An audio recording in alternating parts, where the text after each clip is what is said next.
Mountains, lots of green, a beautiful weather. So we're going to enjoy this day. Pero que también ahorita tendremos la posibilidad de conocer un poquito más del territorio y agradecemos por supuesto a nuestros artesanos que nos acompañan en la parte de atrás también con cada uno de esos productos que hace parte de la vida del campo. Yesterday we're telling you about the ceramics that you can see here in the back, all the creations that people here in El Carmen make. And it would be nice for you to take something from this place. There's honey and other products. De la ruralidad de este territorio, así que la invitación también para que ahorita usted se dé el pasoncito y pueda reconocer cada uno de esos productos que hacen grande esta tierra del Carmen. Así que bienvenidos nuevamente y nos preparamos entonces. So let's get ready to go ahead and begin today's presentations. Please find a seat. And again, in just a few minutes, we're going to begin with today's activities here in El Carmen de Viboral. And of course, we're going to have great presenters today with great presentations. And of course, we're going to continue having conversations during this third Tourism Security Congress. So please find a seat because we're about to begin in just a few minutes. Of course, Juliana, I would like to ask you if you can hear us properly in the back. Can you hear us okay in the back of the room? Can you hear us okay? So, you cannot hear us.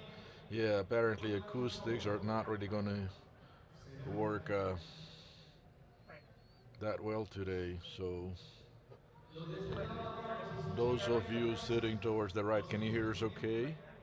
It's difficult for you to understand us, yeah. Although, can you hear us properly in the back? So again, sound check, we are getting ready to begin the second day of this Congress of Tourist Safety and Peace Building.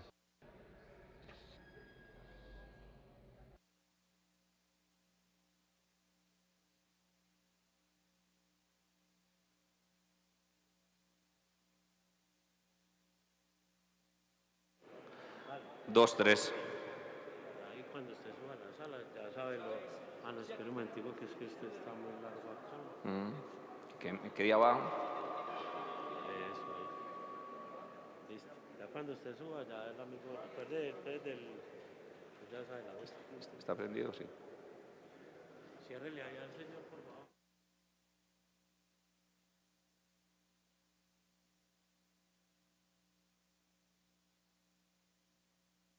Está marcando, no sé. Ah.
welcome you on this third day of tourism, safety, and peace building here in El Carmen. And we are sure that we will have a very special journey. And before starting today, we will introduce to you Edward Perez, manager of the Convention Center where we are today, who has some safety recommendations. So, Edward, welcome. Welcome. Thanks for being here at El Carmen de Viboral. To the right, we have an emergency exit. To the left as well. In the back, we have the main door. We have we're ready for any situation. Welcome. Edward, thank you for having us here. Obviously, you will be aware for any recommendations you can provide. So now, before we start this day, we invite you to stand up and we'll do a 1 minute of silence for the works and life of Master Fernando Botero, who passed away at 92. He was born in Medellin, Colombia, and through his artistic works, he left a huge legacy. And we're pleased that part of his work is in Medellin, in downtown, that can have downtown a place that's crowded. And here we have this space where with 23 bronze works that he gave as a gift for the love he felt and to show to the world that how majestic his work was. So 1 minute of silence.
Policía Nacional, Dios y Patria. Ahora sí nos podemos sentar y agradecemos este homenaje. Now we can take a seat and we would like to thank him for bringing the name of Medellin everywhere in the world. Now, good morning, Fernando. Good morning, Juliana. From this beautiful land, El Carmen de Viboral, from the eastern part of Antioquia. We will begin the second day and give a recognition to the colonel from El Guaviare, specialized in training for human talent, education, specialized in safety, public safety, and doctorate in education with mention in social learning. He began his journey as a police in 1996. He has visited 16 countries training to do a better job, to have a better performance. He has represented the country in different parts of Europe and also in Spain, Peru, Mexico. Good morning, Colonel. The floor is yours. Thank you. You are so kind.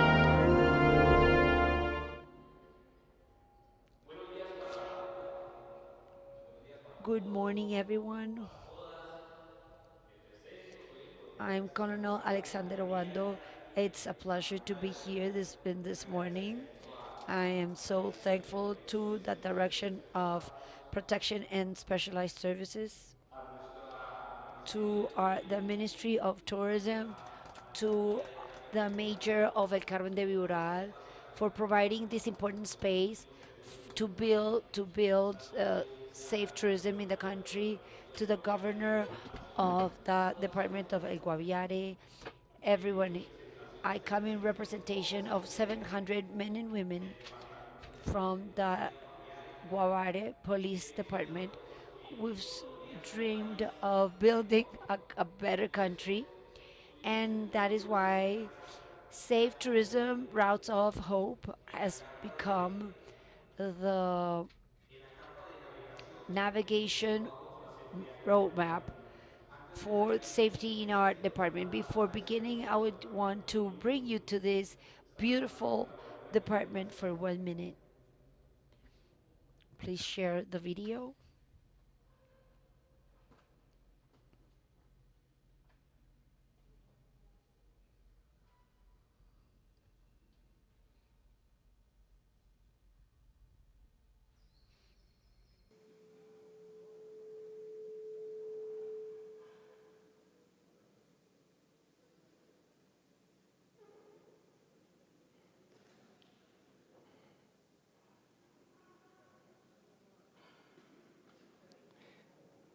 Problemas técnicos.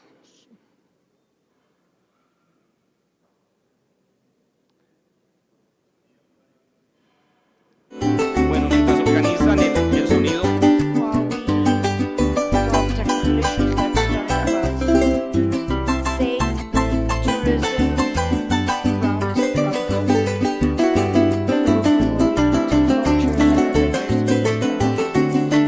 of department.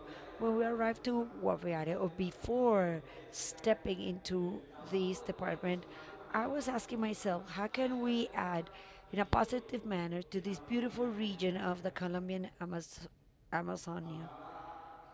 I was speaking with myself and I was saying, how can we add and make a difference? So I started to look to each of the images of the department, and I said, we need to add in tourism. The world and Colombia must know that Guaviare is a window to the Amazon. We need to make Guaviare the capital of tourism for the Amazonian area. It has all the potential, enough, and it's the window for foreigners to come and learn about this beautiful department. These things happen, I'm sorry. But so we can develop a strategy that cause an impact in the territories, we need to have happy men and women. The Department of Police, the Police Department of Guaviare has 300 men and women. And I talked with the Human Talent Department. I said, I need to talk with them, and let me share with you, to all the human talent leaders and the commanders that are here with me today. Ask the men and women of the Police Department of El Guaviare if they are happy, and why are they happy. You don't need to ask anything else. Those of you who've worked at companies as managers, directors, the different processes, when you have that well-being surveys with 10, 20 questions, well, you just need to ask 2 questions. One question, are you happy? Yes or not? That's it. And we ask these to the police in Guaviare who are 2 hours away from Bogota on plane, 700 kilometers away by road, and many of them answered no. So I cannot make a strategy where humans aren't happy. In our institutions, our authority makes things to be complied, but it would be nice to have really motivated and passionate people. So when I received the list of people of the team that was going to be part of this strategy, I started to talk with each of them 4 days, speaking to them, bringing them to the office, and some on the phone or video calls. Why aren't you happy? And I started to listen to them. There was something that could be solved very quickly, which was just to listen. Many of them, their family wasn't close, and timing was not uh, good for you to move from Guaviare to La Guajira, which is 2 or 3 flights away or 2 or 3 days on the road. And they said 5 days is not enough. So I need, how many days you need to go and visit your family? 12 days. Okay, take them. And 9 months later, we asked, and now we again, and we only have 32 people who are still not happy. But we are going to make 100% of our team who's building the strategy of safe tourism, routes of hope, to be committed and to feel that it's not this is, what we do has a meaning for our communities, for the life of our group, of our people. So we wanted to make El Guaviare the capital of tourism. And they said, Dr. John, you've been to El Guaviare, you know what we like, what lights our passion. Because we don't have passion, we just comply with the numbers. We are dehumanized. So we wanted to do through a strategy that would promote culture, integration, and respect. This strategy wasn't built by Colonel Obando. He came together with his team to listen to those brainstorms, to see what we needed to do in order for San Jose de Guaviare to be known as the touristic department by excellence, where safety is love and kindness is prevalent. So we started to make this exercise to learn the whole department. We have a huge cultural richness, but we needed to know what was it. And then we asked another question to the men and women of the police in Guaviare. Do you know the touristic places of the police in El Guaviare? And only 8% of our police knew the beautiful touristic places of our department. You cannot speak about what you don't know. You cannot speak of what you don't feel. You cannot give of what you're not receiving.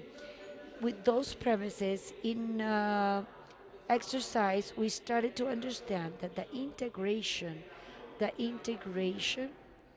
of the police with the different scenarios was very important.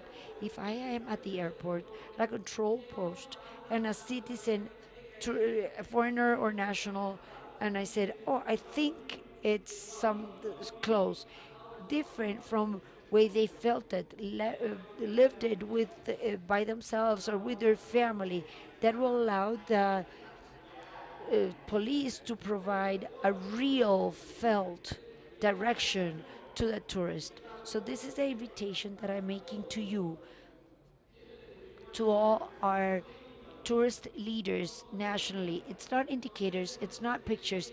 Human beings that need to be thrilled about the department, about the city, because the police know their department, know about the beauty of the country.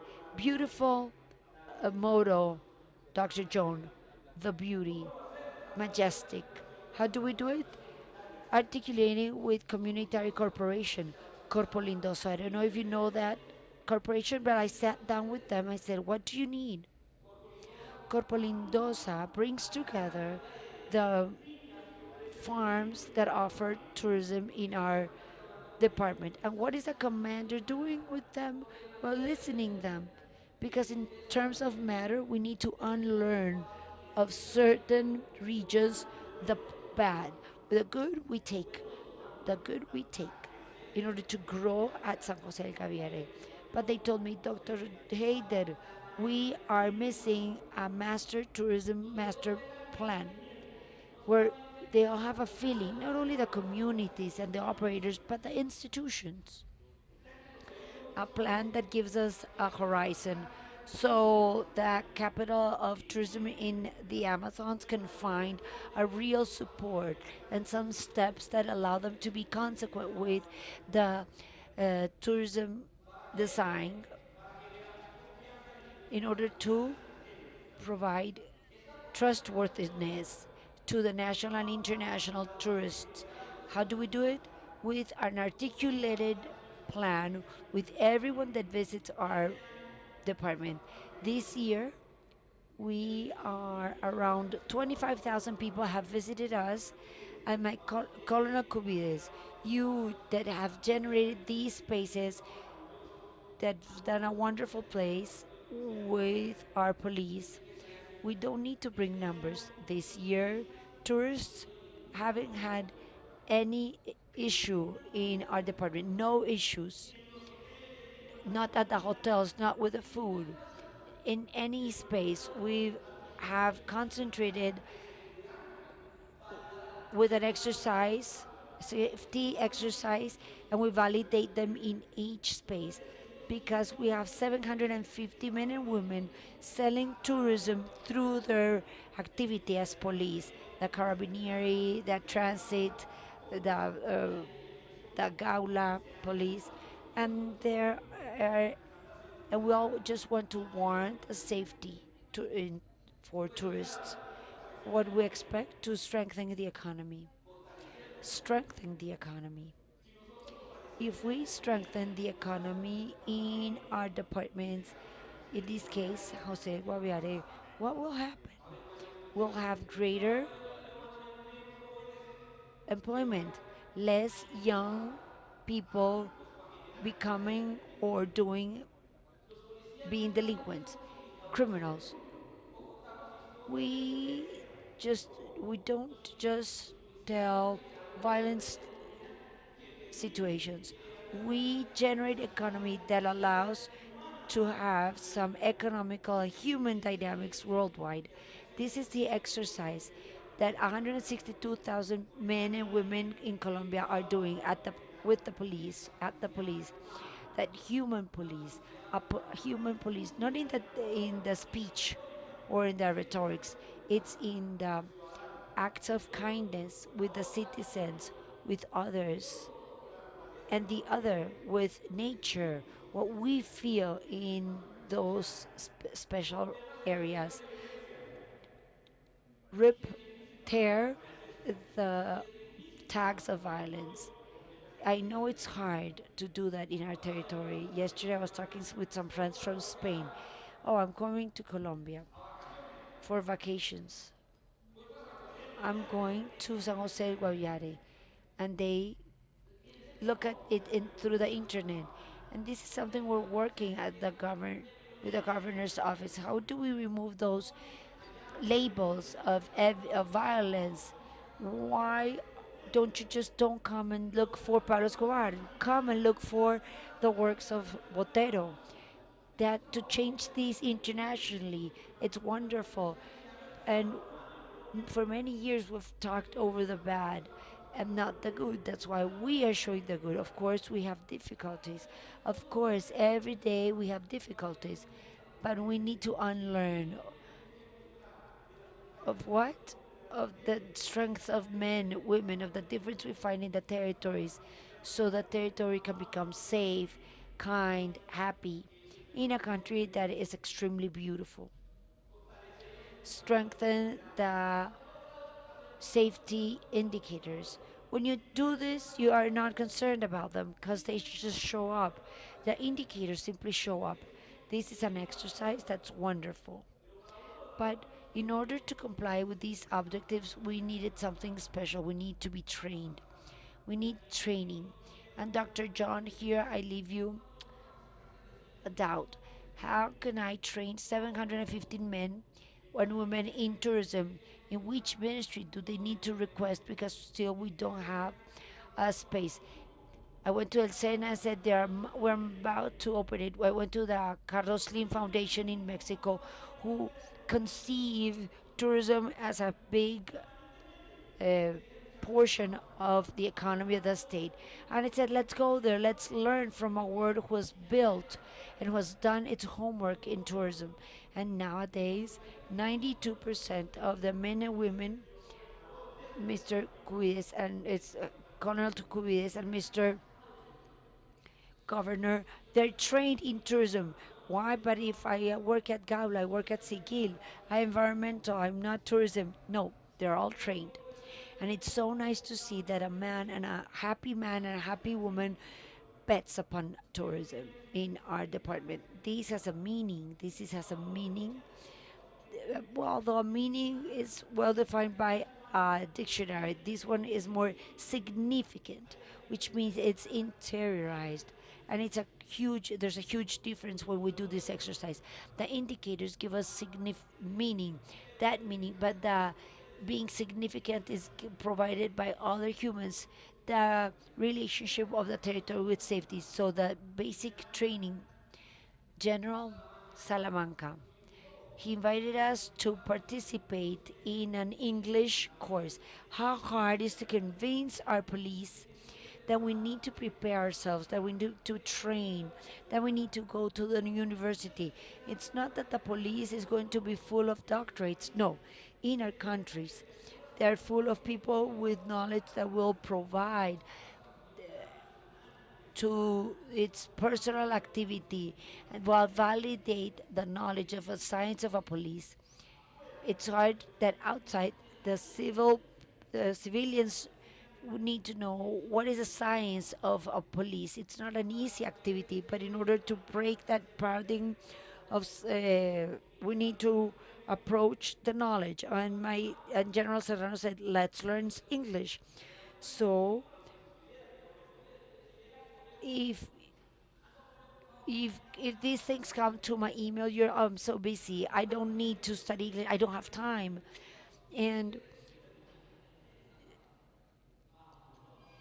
But we are very slowly going there, learning English.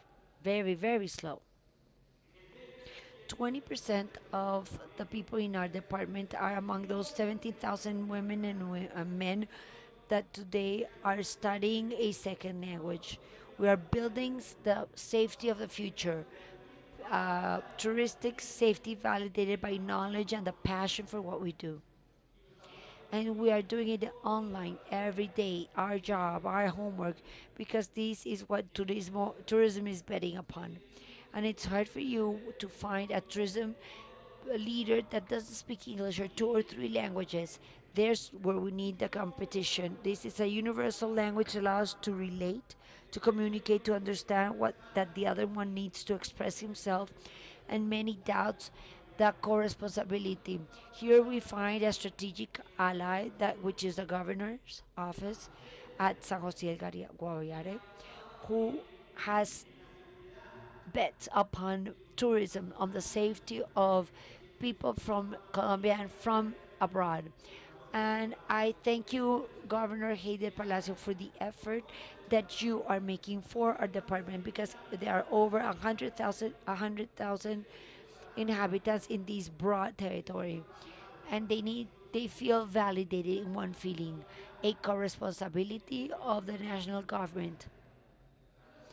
John, thank you because you've listened to us, you've been with us, you've walked a path. Still we're missing, we're just beginning, we're still wanting to learn more about El San Jose Guaviare based on this co-responsibility effort that we have right now. Innovation. How do we innovate? Seems like everything is already being created. But yesterday, we saw the AI, we can be replaced. How can we be replaced? How can we be replaced? The only thing that could never be replaced by AI would be a passionate human being, passionate of their work, who's happy of what they do. A human being that's totally living his self, and he is not affected by the external because he has a north, he knows where he's going.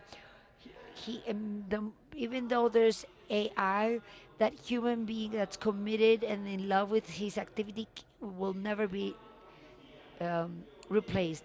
The police who shares, communicates, and brings people to the different places, this human being cannot be changed by a machine. That contact can never be changed. Communication. I think that this is one of the most complex topics. Right, one of the most complex topics, how to communicate. And here, San Jose del Guaviare and the whole country has issues, weaknesses with communications. Congratulations for the video that was shown that said Colombia is the country of beauty, and that is an institutional video. Again, congratulations, but Mr. Major, Mr. Governor, tourism entrepreneurs, we haven't seen on any private channel or public channel, say a united Cartagena asking people to visit Cartagena. No, we haven't seen that yet.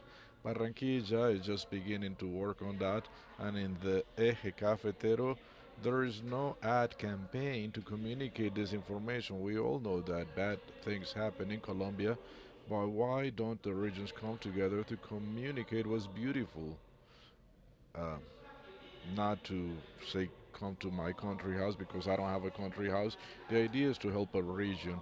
The idea is to have an intention. The idea is to save cost as well. So here the protagonist doesn't have to be one individual.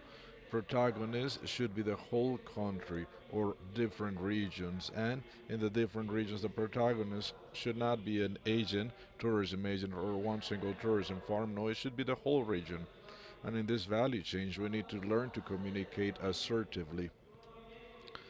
I am the commander of my department, and I'm quite honored because I work with plenty of commanders from different units. And again, I feel quite glad having been invited here. But again, when you're a police commander, frequently you get questions from the press.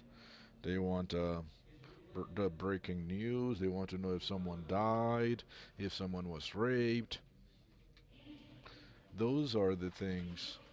Those are the things that the media constantly wants to communicate, and of course that has to be communicated. But this exercise of communicating messages, well, the first thing that we do in our police department in Guaviare, we say God and country, and with lots of hope for the future, this is what we have to inform. That's how we begin our press reports, because we have to generate trust. Yes, citizens do know that many things happen, bad things happen, but those bad things do not have to be repeated all the time. And communication media are not to blame for that as well. We Colombians frequently like to see those horrible news that somehow are yellow or morbid, but we also like to see videos as the beauty of Colombia. Again, imagine if all the regions of the country had something similar, had a similar video trying to sell their activity. In this exercise, in this communication exercise, we have brought many people to the radio station of the National Police of Colombia. We created a program called the Community Hour.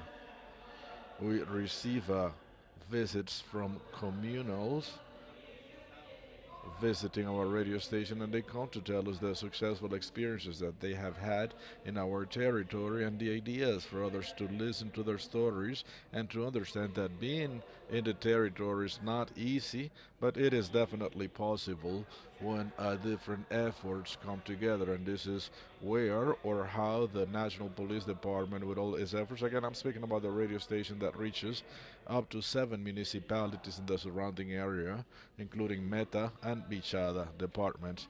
And again, this is free of charge. These are radio stations that belong to the police departments, and are for the benefit of the community. So again, we have these community members coming into the radio station to narrate their beautiful experiences and to build. And these territories that have been built with them through these radio station programs, community radio station programs, have been wonderful. The rapport that we have developed with them. But for this task, we always have a strategic allies, and in San Jose del Guaviare, these strategic allies are constantly growing. And this includes the department, the Board of Culture, transportation systems, lodging companies, Acutura. Thanks for participating. Thanks for riding our buggies. And again, when they came back happy. We recently had judges from the Superior Court of Colombia. They went from Bogota to visit the beauty of our department, San Jose del Guaviare, and of course we were there with them. Tourist guides, we constantly work with them in all the programs of the Unit of Protection and Specialized Services. We also work with operators. We ask them what they need and how can we help you? How can we make these activities in the territory run better? And you at the Ministry of Tourism also thank you. Thank you at the Ministry of Tourism for helping us and for helping us build. I would also like to mention and highlight the Indigenous Guard. Indigenous Guard in San Jose del Guaviare. We have the first Indigenous Guard that is training at the School of Cohabitation run by El Sena. Again, this is the first Indigenous Guard that is going to provide support in the visits to all these beautiful places, and they're going to work with the police department to support locals and foreigners. And who can do that better than our indigenous people? Again, they speak from their feelings. We as police officers can learn, can educate ourselves, but they truly, truly feel it, and they express or communicate with love and respect. And also we have received important contributions from our governor's office to make this a reality, and we're going to bring this to additional spaces. I've been a call from other places that want to implement these indigenous guards in different resguardos. Yes, I am. I just brought you some water. You still have time. Yeah, just have some water and please go ahead and continue. Fue maravilloso lo que nos pasó con la capitana Joana. So what happened to us with Captain Joanna was wonderful again. Having this indigenous guard entity trained in safety, trained in security, and trained in tourism. Again, and we're not going to lose our role because we're working with indigenous groups. No, the police is not going to be replaced in any scenario, but the police can definitely be a validating actor, an actor that validates and integrates everything that we see in our territories, including our meaning culture. And this is a very interesting exercise. This is a very basic exercise for providing tourism safety.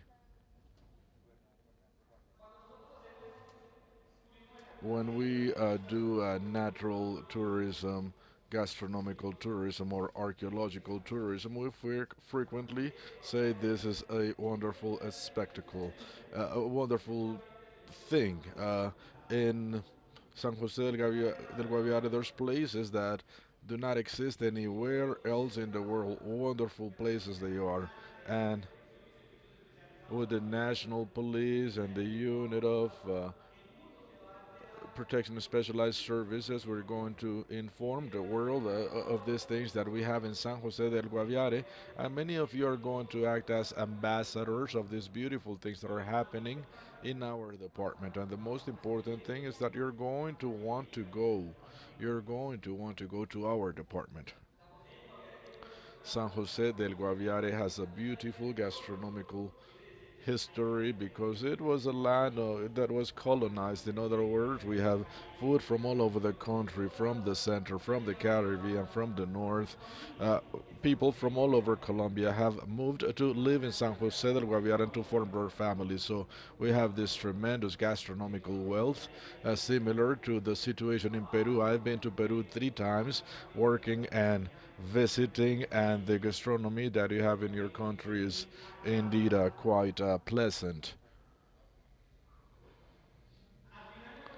And at the end of the day, we define actions for a safe and peaceful tourism, but the actions, what would happen if the actions were just indicators? Well, in our police entities, indicators are an important reference point, but indicators cannot dehumanize service. Again, indicators cannot dehumanize public servants.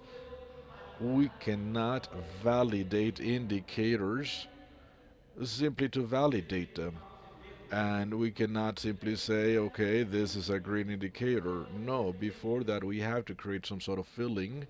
And how do you create this feeling? Well, first you have to educate, or you have to train police officers. You have to have happy police officers. You cannot give those things that you do not have. So one thing is, again, providing a meaning to the orders and not simply the definition. And this is where we are pointing our safe tourism and our hope routes, because San Jose del Guaviare is no longer violence. Now San Jose del Guaviare is tourism, and we're going to turn San Jose del Guaviare into the capital of tourism of Amazonia. And I would like to invite you all to make it so we can generate the responsibility and the trust that our country needs, and not from the rhetoric, not from a speech, or strictly, or we need to do this from our feelings. And all these strategies led by the unit of specialized services, again, and in the territory themselves, tourist groups are from anywhere from 5 to 50 people, men and women.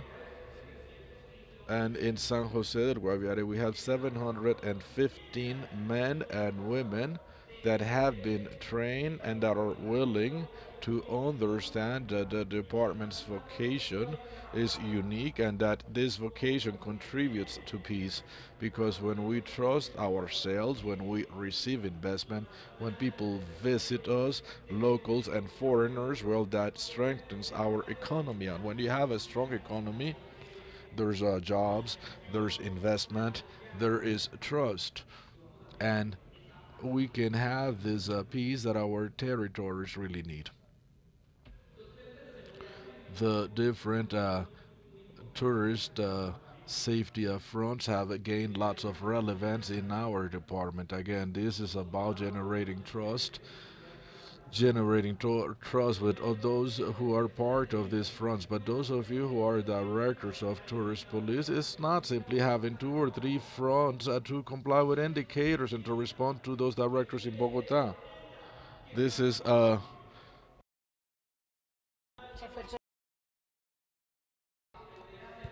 having sound difficulties in the translation booth. As soon as we get our sound back, we will continue with the translation. Again, having technical difficulties with the original sound, and as soon as we have our source back, we will continue with the interpretation.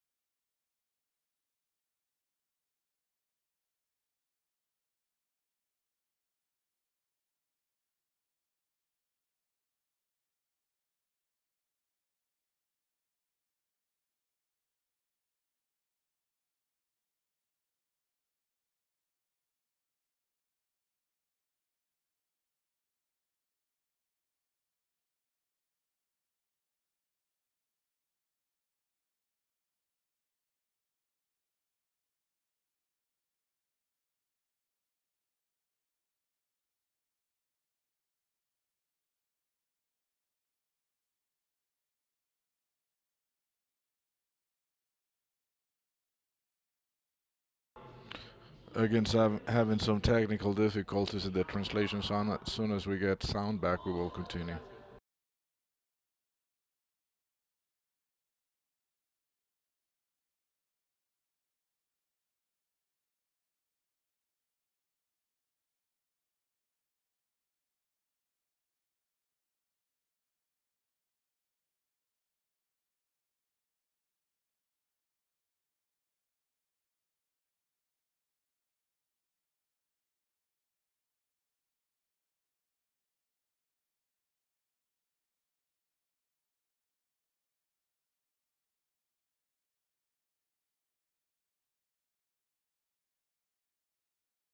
Porque esa es la noticia.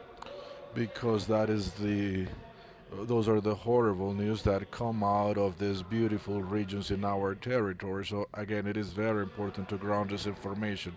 Another topic is controlling travel agencies in our Amazon area. Sometimes we have difficulties with internet connection, and sometimes people take advantage of those opportunities to increase prices. We have to pay close attention to that, Dr. John. We cannot be treated as a department or a place that simply doubles the prices of tickets, because that affects tourism and that affects our credibility. So again, that implies that we need to do another very important exercise. And with this, I would like to say that working with tourism, creating tourism in Colombia is beautiful. Doing or working with tourism in San Jose del Guaviare is going to be, for each one of you, a wonderful, a unique experience. Wonderful and unique experience. I would like to invite you to the safest department in our country to visit, to do some tourism. I would like to invite you to the capital of tourism of the Amazon. Again, I would like to invite all of you in all corners in Colombia to tell others that in the Amazon there's a department with open doors. And the most important thing is that our hearts are also open. The hearts of the police officers are also open to welcome you and to help you. Thank you very much. You're quite kind.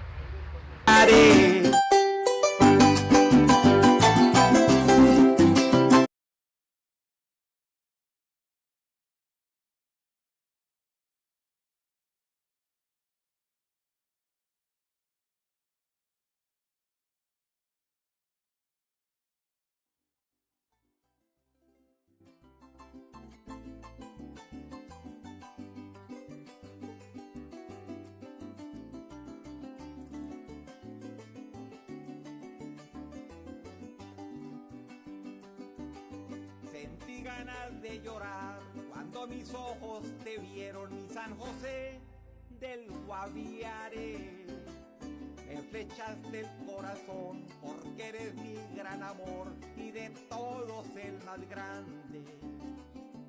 Sentí ganas de llorar cuando Policía Nacional, Dios y Patria. mi San José del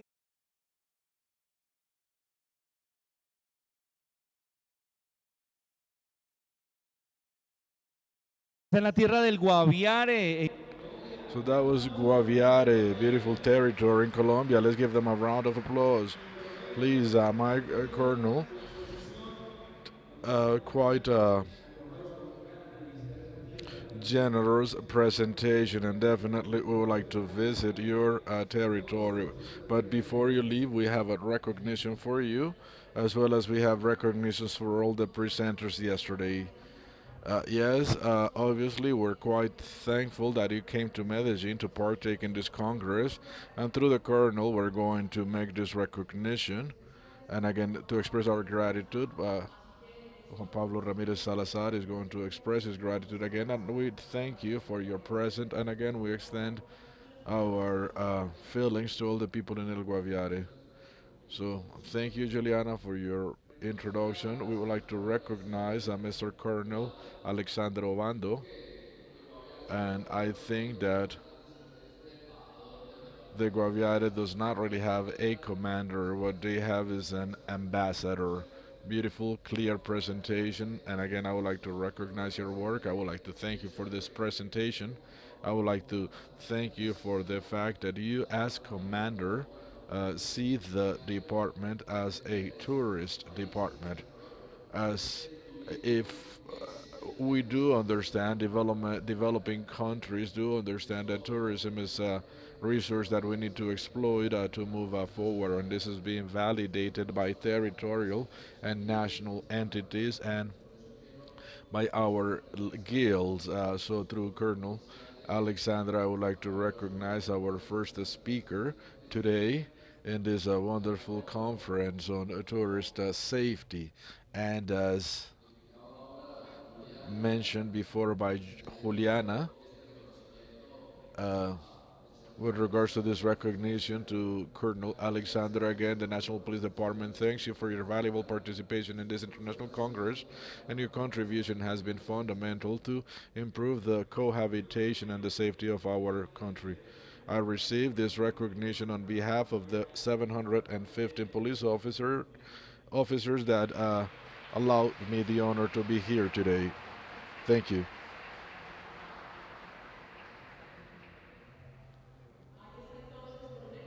There you go, Colonel. Again, thank you. And our gratitude to you and to to all the people in the Guaviare, and again, our gratitude to those of you who presented yesterday. We will recognize you as well today. We didn't have time yesterday, but of course today we're going to recognize those valuable presentations that we had yesterday. Juliana, who's next? Next is today's a morning session. Well, we have someone from Paraguay. We're going to do a presentation by graduate Odilon Martin Feralta Huésped, director of Asena Tour. He's a graduate in business administration, has different specialization degrees. He's also has also worked with Mashad for the development of the International Institute for Instarut, also in Israel, and he has a graduate degree.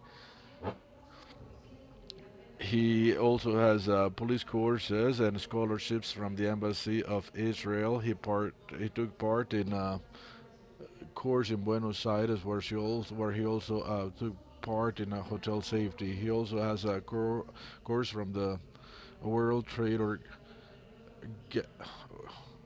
International World Organization. He's also presented on tourism safety in Ecuador and in Argentina. He's provided support to the tourist police in Paraguay. He's an interinstitutional coordinator of safety and tourism event 39 of Dakar 2017. He's also been a presenter in safety and tourism at the city of Formosa in Argentina, and he also conducted a course on safety on sports events, CONMEBOL. He's also a safety coordinator and tourism facilitation coordinator during the visit of Pope Francis to Paraguay. So graduate, we're quite happy to have you here, and we will be paying close attention to your presentation.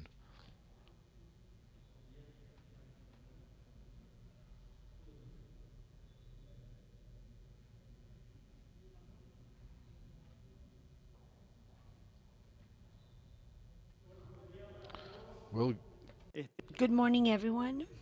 I introduce myself. I am Odilon Peralta.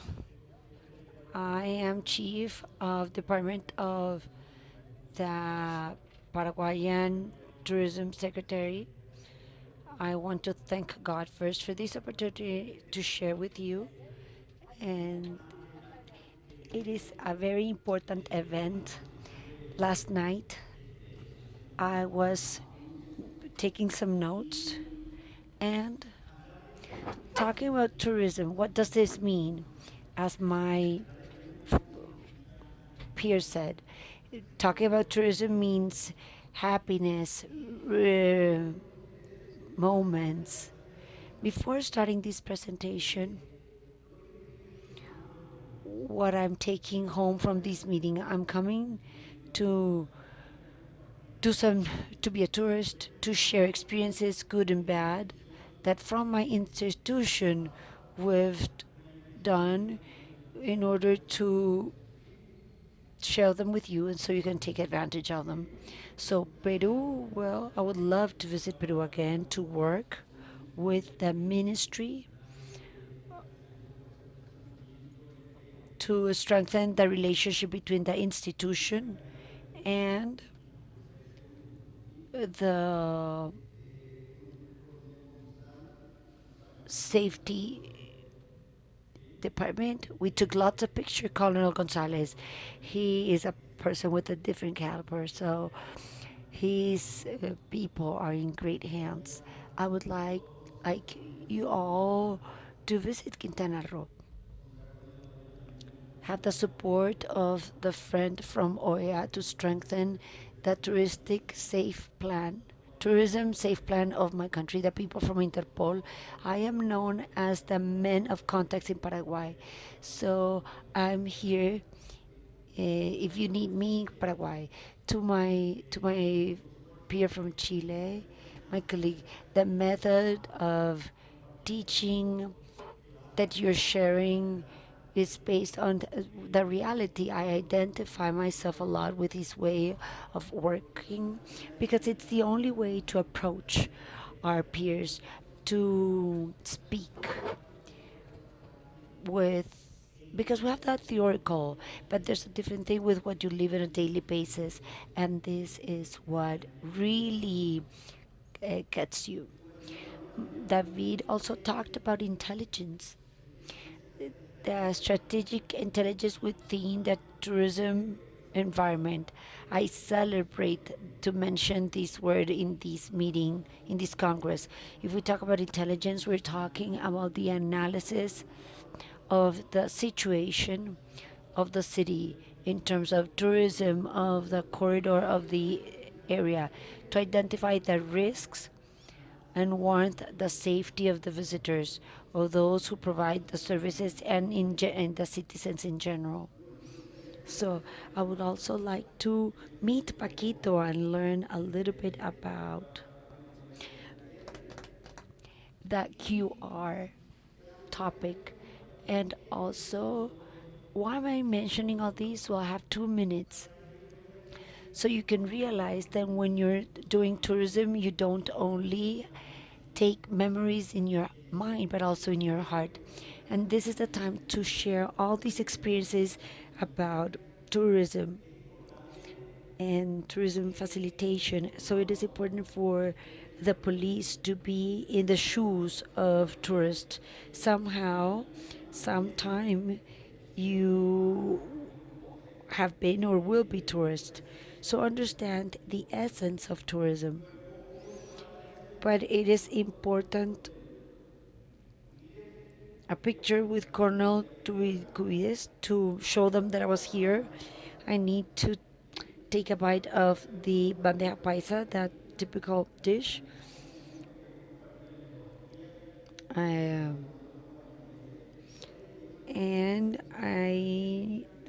The motto of tourism police is "You are where you want to be." I also I have 2 news for the public and private sectors, the good and the bad. The good is the tourism slogan that when you come to Colombia, the risk is you want to stay. Well, you don't need any more promotion. I want to stay. The bad news is that I can't stay because who's going to solve all the issues I have at my job? So that's the reason why I'm not staying. To the private tourism sector, I would like to mention that not only the police in their uniforms are there when we have an uncomfortable or a problem, when a uncomfortable situation or a problem. I advise you to keep a permanent contact, to meet, to know the chief of tourism police in your municipality, to have a constant a relationship, a constant contact, that this would lead us to great results. Congratulate the chief of the chief. This is a very important task with lots of responsibilities, and those who work at the tourism ministry, that they're so lucky to have such a great national police department that are working hand in hand with them, shoulder to shoulder. Very few countries have this strength of working shoulder to shoulder in tourism safety. And also, I would like to thank Marlene, who I don't know if she's here or not, but Marlene, is she here? Marlene is not here. Anyways, can you come up here? Because I want to give you a small present. She is always on the technical board and she's always helping us. Everything is great. I want to congratulate you. So please meet her.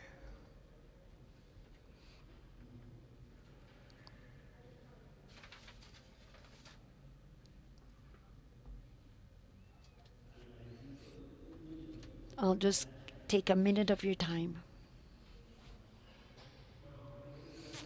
In representation of the technical table, I would like to thank you for everything you do with us, for all the information and updating that you provide. So this is just a small gift for you.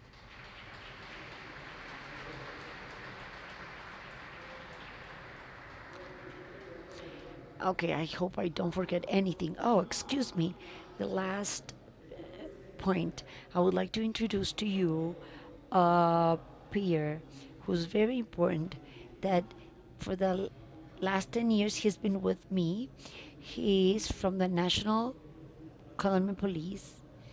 We train to all those who are in the police, and every time we finish our day, I always show him a motivational video where his commissary, Jorge, a friend for the last 10 years, he's always with me. He has audiovisual material saying that a good police needs to do 3 things: must say hi, learn how to listen, and act.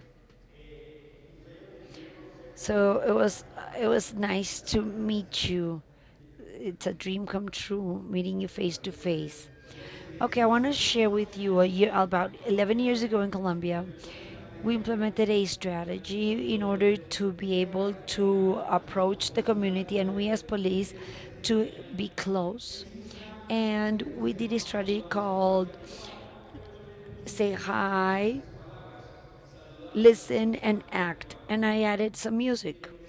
And what he's saying today is about the song that we used, and we used it nationwide to sensibilize the police in order to do that. And the thing said, if I want to be a good police, there are 3 things that I need to do very well. I must say hi, I should also listen, and of course, I should act. And listen to the first verse. If you go out to the street just walking to walk, if someone says hi, hug them. And if for any reason you're in a hurry, at least smile.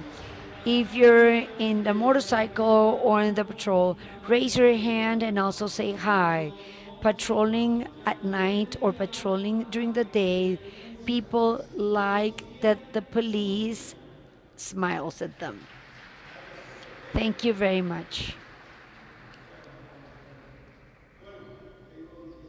Okay, I have 10 minutes.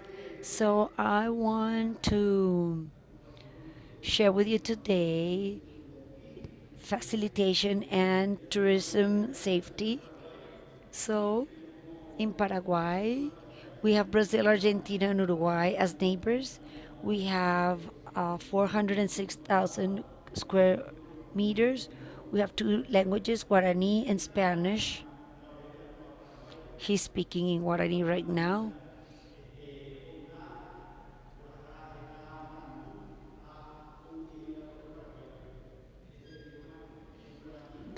I said in Guarani, I said that we worked a lot strengthening that tourism safety, and we want the tourists to feel comfortable, to take home a nice memory. We have a population around 7 million people. And our main sector is hydro energy, food, meat, services, and specifically tourism. If we speak about tourism, we all do that. We have this is an important economical source. If we talk about tourism, we're talking about taking nice memories home, happiness. The National Secretary of Tourism was created under this law, 1388. So we depend directly from the president. We have a rank as a ministry, and as all institution, we have specific functions. I'm in charge directly of point F, facilitate assistance and guidance to tourists, and offering the highest well-being and safety to tourists. Dr. Miss Angelillo, she's a very nice person who over a month ago, she is in charge of this department. She's open and helping to strengthen the tourism safety in my country. Our legal frame, well, it says that the law 2028 is a law that mentions the word facilitation, also promotion of tourism activity. So we are the facilitator, and in Article 5 it mentions that nationally and foreigners, tourists are subject to the state protection. And the facilities that the state is looking for. What does the government want? Well, the common well-being. And the police is a representation of the image, of the institutional image of the country. And all authority and all citizens should provide kindness to tourists. This is our third language. Yesterday, I really felt welcome. We are very similar in those terms to Colombia. Some statistics, like all countries, during the pandemic, one of the most of the sectors that was suffered the most was tourism, but we had important increments, especially in visitors, not only from Brazilians, especially from Brazilians and Argentinians. So tourism activated that touristic machinery, and that's why we, the police, must be well prepared, well trained to provide the protection, the care, the assistance, the information that these visitors from abroad and also nationals require. So the income in economical terms has increased in a considerable manner. Also, the hotel occupation has had an important increase during the first trimester of the year, where we start at the high season. This is a profile of tourism in 2022, and let me share with you just one. In 2022, we had 1,500,000 tourists visiting the country. We had more Argentinians. We are on the 6th place in the economy. And talking about internal tourism, we moved almost 2 million people within the national territory. So according to the ways, 70% come by car, terrestrial, in their own cars, SUVs, motorcycles, 10% by airway, and 70% by sea. What are the problems that we have been working on that we've detected thanks to all the claims that we received? Well, two: poor attention at the borderline posts, because when a tourist comes to a country, the first thing they see is the public care or migrate or the service provided by migration and customs. And when they move through the national route, we have the police. If we talk about people in uniform, which is police, road police, and the police that are in the urban areas. So here we start to sensibilize, to let the people in uniform to learn the importance of tourism. Again, this tourism is very important for municipalities because tourism generates income. So they have began working with tourism facilitation.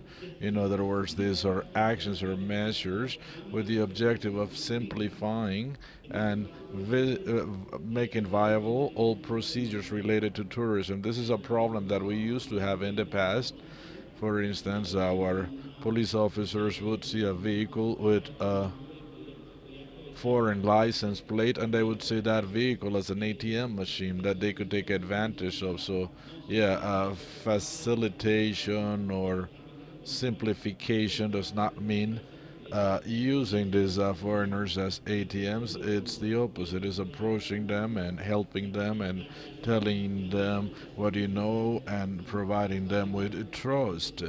You do know that foreign visitors are more vulnerable than local visitors for different reasons again. And if we were to speak about tourist safety, usually people think that tourist safety is only the responsibility of the national police, but it is actually a shared responsibility among the different bodies of the police departments, and this includes public safety, social safety, medical safety, event safety. Again, there are many things that form part of what tourist safety is, and you might be asking yourself, what does Senatur have to do with this? And this alliance between tourism and safety is the most important thing to reach the different objectives. With regard to tourist facilitation, again, we are collaborating, or we began collaborating since 2008 with the creation of the tourist police in Paraguay, and since then we have had this service of tourist police. We received contributions from the Federal Police of Argentina, from the Tourist Police of Argentina. Greetings to Chief Gustavo Lotoki. He continues helping us with different information. We have also conducted training sessions with different institutions. We're also part of the Committee of Integration between Paraguay and Argentina. We also partake on a round tourism table and focused on border issues. We also work with the different committees for facilitation of transportation and with different embassies, etc., etc. We also provide international technical assistance with regards to tourist risk management in urban areas, and we have also participated, or we visited the municipality of Facatativá last year. We have also been to Lima, Peru, municipality of San Isidro, where we work with the Serenazgo services, also in Argentina, in Posadas. So basically, our aim is for uniform personnel to understand what tourism really is, so they can feel and provide the support that foreign visitors need. Some facilitation actions. We have this pamphlet with information. We also have different guides. We have signs on the country roads. At the end of the year, also the national police produces what they call an order of operations to guarantee visitors' safety. We also have an agreement that we signed with the Ministry of the Interior. This is resolution number 153, and this agreement basically promotes participation from border institutions to facilitate the entrance and traveling of visitors. As of this date, this year, we have trained this number of police officers since 2018 to 2023. So the total is 3,370 total number of police officers that have been trained, and the results of this training are definitely being seen. We are seeing less complaints about police abuse. We're also supporting the program of safe departments and municipalities. We're providing them with institutional support to strengthen tourist safety. We also have a unit for claims and complaints, and tourists can go into this site to write their claims, their complaints, and thanks to this area, or thanks to this project, we can identify better the areas of the country where we have problems. What's pending for us? Well, pending for this year is to continue with our training sessions, and also to share and to develop an important event. We call it CAFRONTUR, and this is border training. And in this action, we train different officers that work on the borders, and we speak about safety, tourism, safety, and we also provide motivational speeches. You do know that these types of events are definitely helpful. During these projects, we can bring people that work together and who might not know each other. So again, they also help with integration and with interinstitutional strengthening. As you know, these are the countries that are part of this technical roundtable for safety, for tourist safety. Very important roundtable where we have exchanged plenty of information. And again, it's quite useful because we can learn from all the good things that other countries are doing.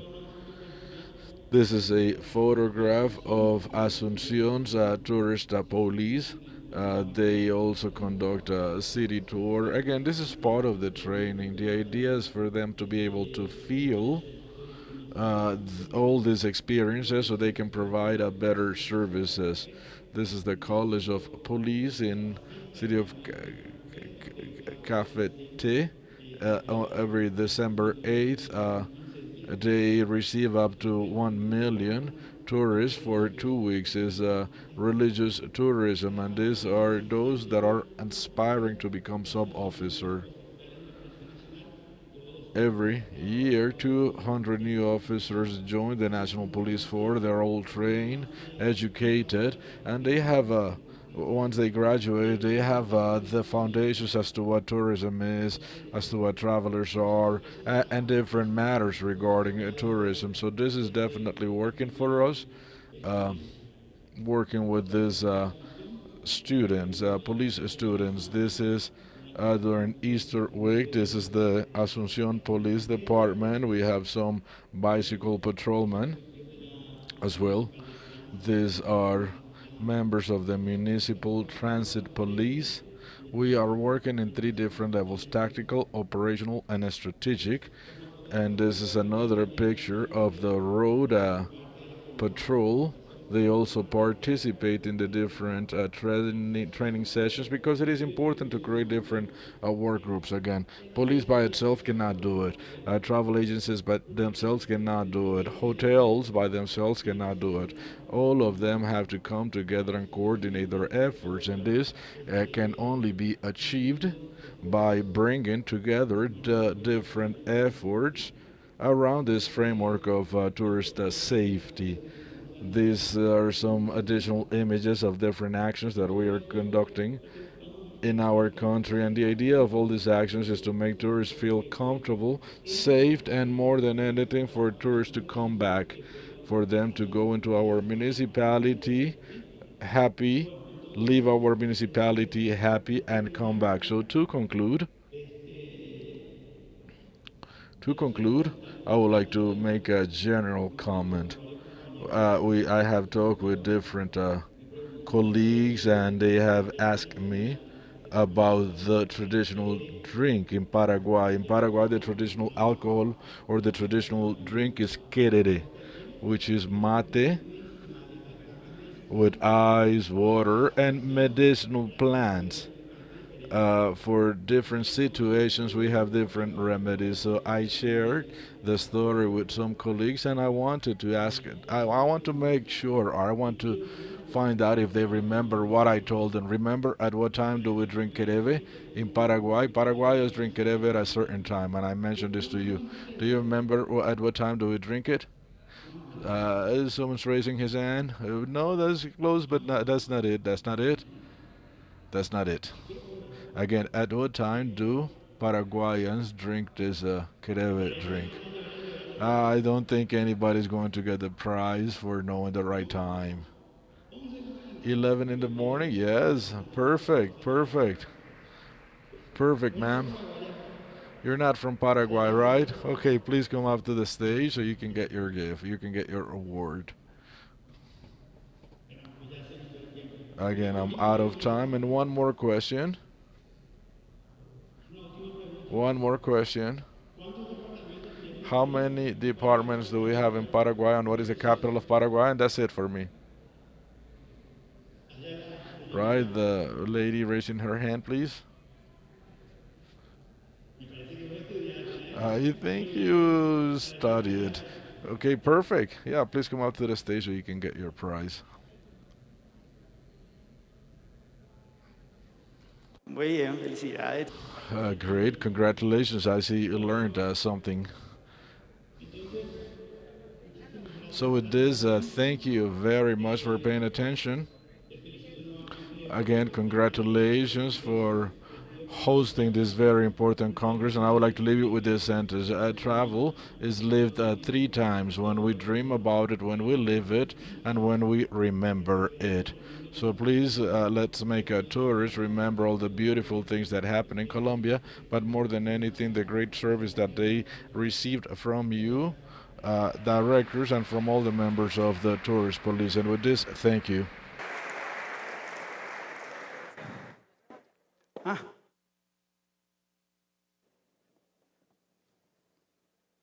Muy bien, agradecemos. Great, thanks to graduate for his presentation, and thanks for bringing us closer to Paraguay's culture. And again, with this, we would also like to greet all those of you that are connected through our streaming platform to this third Congress of Safe Tourism and Peace Building. Thanks for being online. We are here in El Carmen de Viboral living this academic day, and again we will continue with recognitions. So we're going to recognize graduate Odilon Martin Peralta, again the director of the Unit of Protection of Special Services of the National Police. Again, we're making this recognition again from Colonel Juan Pablo Ugires Salazar. Graduate Odilon Martin, first of all, thank you. Thank you for being present in this international Congress, but more than anything, thanks for sharing your experiences, and thanks for sharing with us what Paraguay means for the South American continent. And again, all our countries represent some sort of brotherhood. Again, thank you. Hopefully this is going to be one of many additional visits to Colombia, and thanks to Paraguay. Well, no, thank you. Please let's give him a round of applause. And the official photograph as well was taken, so thank you, Colonel. And with this, we would like to thank you for being here today, and we would like to invite you to take a brief coffee break. 15-minute coffee break. Please be back on time, and when we come back we will continue with today's presentations. And if you have time, you can visit some of the kiosks where you can find art crafts and where you can see the art crafts that our artisans in El Carmen de Viboral make. So again, in 15 minutes we will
este centro de convenciones en el Carmen de Viboral para que demos nuevamente inicio a la jornada. So we will continue with each of our presentations. So we invite you to take a seat.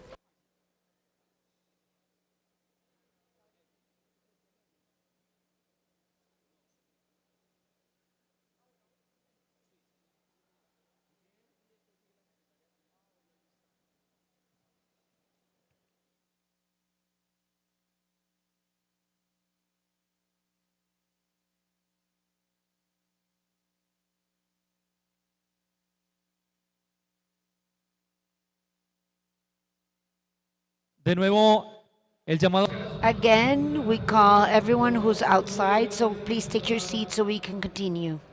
a las ponencias. Lo vamos acomodando, por favor. Muchísimas gracias. Yeah, again, find a seat again so we can go ahead and continue.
Llamamos a Colonel Omar Rodriguez, our next speaker. If you can please come up to the stage so we can continue working on the sound. And once again, I would like to invite you to come back into the room so we can continue with the recognitions. As mentioned before, yesterday we didn't have enough time to recognize all the speakers. Again, we would like to express our gratitude for your presentations, for traveling to Colombia, to Medellin, where we are in the middle of this third Congress, which main topic is tourist safety and peace building. So again, those of you who presented yesterday, if you can please be ready, our Colonel Juan Pablo is going to present a recognition to you. So we're going to invite you to come up to the stage so we can have this part of the ceremony again here in the municipality of El Carmen de Viboral. So again, I would like to invite Dr. John Ramos to please come up to the stage. Also Dr. Rodrigo Rebeco Granifo.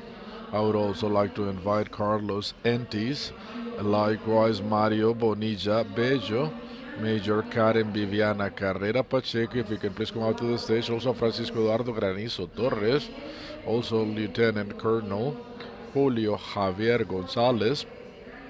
Again, if all of you can please come up to the stage here in El Carmen de Viboral. We are in a very caring way. We're going to give you a recognition for participating in this Congress, and this recognition is going to be given by Juan Pablo Cubide Salazar, the director and the host of this event. So if you can please again come up to the stage again, all of you, so we can give you your recognition and also for us to take the official photograph to express our gratitude. And as mentioned before, Colonel, the word is yours so you can present the recognition. Juliana, thank you very much for introducing these great speakers that we had yesterday. Again, we owe them this recognition, and we cannot neglect this very important event, this very important situation, to thank them for the experiences they share. I think this International Congress is going to represent something magnificent for Colombia. The first thing is that we're launching this tourism plan, and the second thing is with regards to all the knowledge that you have brought from your countries that I am sure is going to enrich us as police officers and as tourist safety again, and we have understood the importance of all this.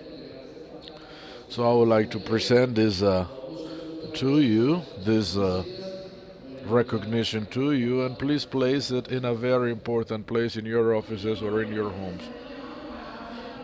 Likewise, Colonel, we're going to call John Ramos so we can present his recognition, and we would like to thank him for making us proud to be Colombians. Again, thank you for being with us. Official photograph with John. And again, this is a memory for the official likewise. Rodrigo Rebeco Granifo, we would like to recognize you for being with us. Carlos Sentis as well. And thanks for this recognition. Mario Bonilla Bello, also we're recognizing your work. He came from Peru, and he shared his knowledge in the Congress. Karen Viviana Pacheco as well. She came from Ecuador. Of course, it is important to have women present in this Congress as well. And we're also pleased to have Francisco Eduardo Granizo Torres. Granifo, excuse me, not Granizo. Granifo. Thank you for being with us. And also recognizes Lieutenant Colonel Julio Javier Gonzalez, who is with us today, and we're quite happy to have you here with us during these academic activities that have left us with plenty of teachings and that have reaffirmed the commitment of all the countries that have been invited. So the idea is to work hand in hand, Fernando, so we can continue making tourism a safe activity in our country. Constant peace building, constant building of social fabric is what we have learned during the past 2 days in this Congress. Now let's give them a round of applause as part of this recognition being made by the unit of special services of the National Police. Right, the official photograph, more than a recognition, is this represents Colombia's recognition because you guys took the time and share your knowledge with all the guests in this Congress, which of course has left us with plenty of teachings and wonderful alliances to continue working for safe tourism and with great allies. Once again, thank you very much. Thank you for being part of this third Congress. Okay, Fernando, now we're going to continue. Now it's your turn to continue with today's academic activities, where we are going to have new presenters and more topics to speak about. Now we'd like to invite Omar Rodriguez Aranda, Subsecretary of the Unit of Safety of Medellin, Colonel Omar Rodriguez Aranda, again is an operational colonel of the Office for Border and Cohabitation of Medellin. He is responsible for relations with public forces, operations and coordinations of the integrated emergency system. Before he reached this position in the second safety board that is most important in Colombia, Colonel Rodriguez had an outstanding performance in the National Police of Colombia, an institution where he received the titles of police administrator and specialist in safety at the Superior Study School of the Police. In its multiple positions in the institution, he acted as sub-commander of the Metropolitan Police of Valle de Aburrá. He was also the commander of that same division, and he has represented the country in different special commissions in Czech Republic, Trinidad and Tobago, Argentina, Spain, United States, and Brazil. At the end of his police career, he had 40 different condecorations and distinctions for all his merit. In addition, 228 official congratulations in his work history. Omar Rodriguez Aranda, Operational Subsecretary of the City of Medellin, you're welcome.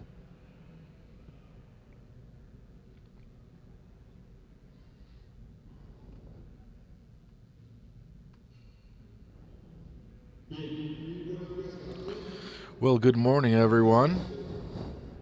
Good morning, everyone, and thanks for allowing me the opportunity to share knowledge with you. Now we're going to speak about Medellin.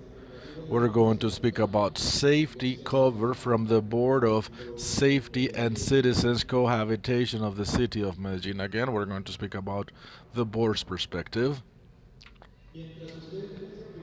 As you look at the first slide, I would like to let you know the following. And I think this has been mentioned before during the past 2 days of this Congress, and that is that if you do not have safety in a city, you cannot have development. Again, if you do not have safety, you cannot have a good economic performance. And this means that for safety and for cohabitation, it is not enough, or it's not as simple as having cops and robbers. This goes way beyond that. For us to speak about safety and about tourism and about development, we have to understand that this goes way further. And what's needed for these two things to work? Safety and tourism. Well, you have a city where you have all the capacities required for hotels, industrial capacities, again, corporate capacities, but we're not going to speak about those. We're only going to speak about safety. What's needed for safety? Well, we need public policies. That's it. And again, in addition to having a police force, we need that other additional component called public policy, technology through public policy. So in this, under this light, when you Google the word Medellin, the first things that come up is that after New York, Medellin is the second city with the most views on YouTube. I mean, the second largest number of people interested in visiting the city after New York again. But a few years ago, Medellin was known for other special circumstances. Nowadays, Medellin, after New York, is the second most interesting city to visit as per Google's searches. And when someone searches for a city in Google, two things are the most important. The first one is safety and the second is technology. And now I'm going to take some time to speak about smart cities, something for which Medellin has been preparing for. Again, Medellin has been preparing to receive all these large numbers of tourists. Last year we received 1.5 million tourists, and the idea is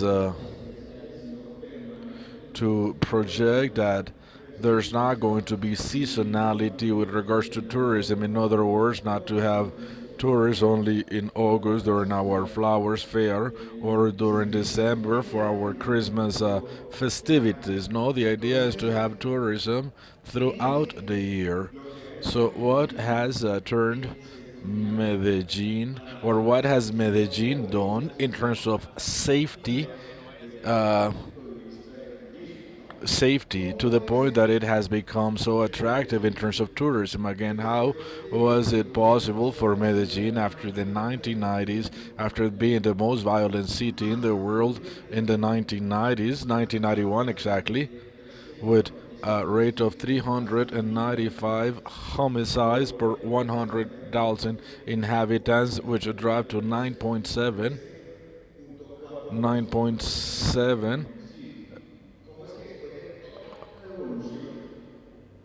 How was it possible? How was it possible that after all this work that we have had to do due to violence, how is it possible for Medellin to be so attractive nowadays? And the reason is because Medellin has focused on police forces, technology, and co-responsibility. These are three strategies that are aligned with our public policies, and we're fully aware that whatever is invested, that what we need to invest in safety is not what's surplus. No, we have to make safety a priority. And where do we see results? We see results with the different guilds, with the hotel segment, with those that work with the lodging industry. We also see the results with regards to new investments coming into the city. So actually in Medellin we're working with smart cities. We also have a free internet in many places. When a tourist reaches any destination, the first thing that they ask for is for Wi-Fi so they can be connected. This is why Medellin in its metro stations has free internet connectivity. We also have some parks in the city where we provide a free internet. We also have libraries with free internet, sports complexes with free internet. And this year, and actually we're already building it, right now we are developing this connectivity network to not only connect the city's cameras, but also through the city's connectivity system. We call it millimetric waves, that is its name. And the idea is that in the near future, through this system, we are going to enable all public schools to have a free internet. And we're also going to enable all parks to connect, not only some parks, all the parks. So the idea is for the metro, for all the parks and all the libraries, and actually all the public interest spaces in the city are going to have a free internet connection. What else? What else is Medellin doing to become so attractive to tourists? Well, the other thing is our public transportation system, which includes the metro. And we also have many projections with regards to this. In the next 10 years, we are going to have a third metro line on Carrera 80 with interconnection with a tramway and with a metro cable system that connects all the sites of Medellin with the metro. So this is a reality already. So besides safe transportation, we have a metropolitan police that is trained, tourism police that's more and more professional, that the tourist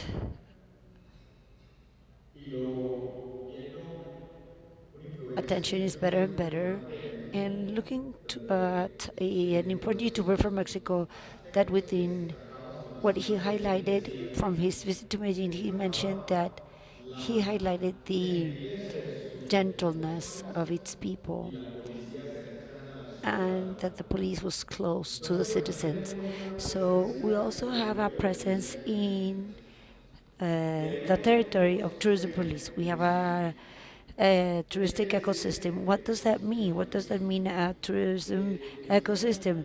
The tourist is interconnected for whatever they want.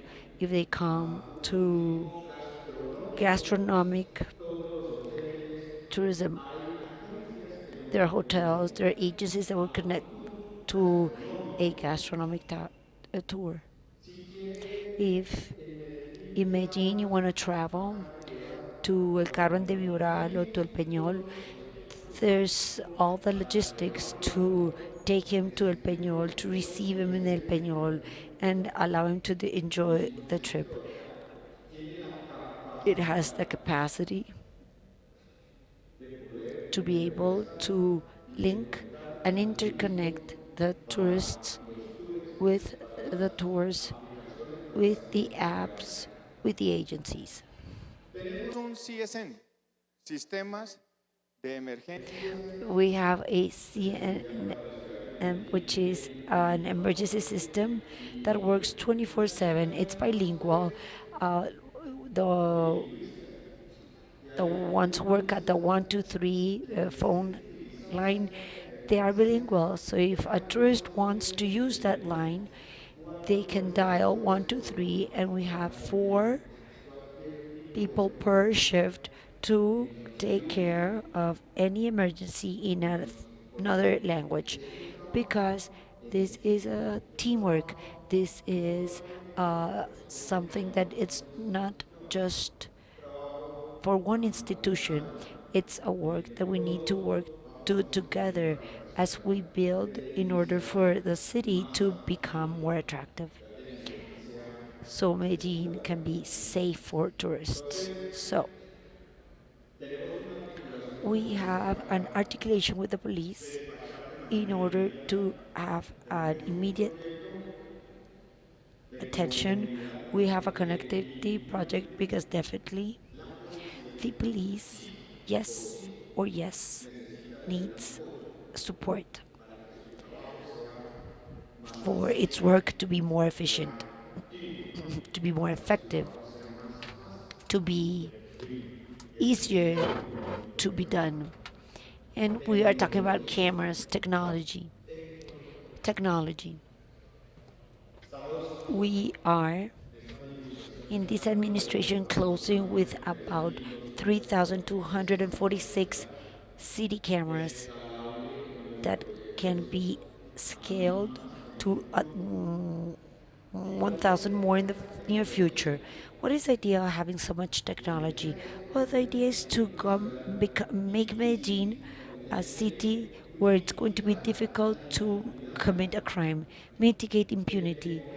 Those who commit a crime must be certain and sure that they will be recorded with any of the technologies that the city owns, to be sure that they would be recorded with any of our cameras. So it's not to have zero crime, because this is very hard, but yes, to make it a city where it's hard to commit a crime. That's how clearing homicides has allowed us to increase the results.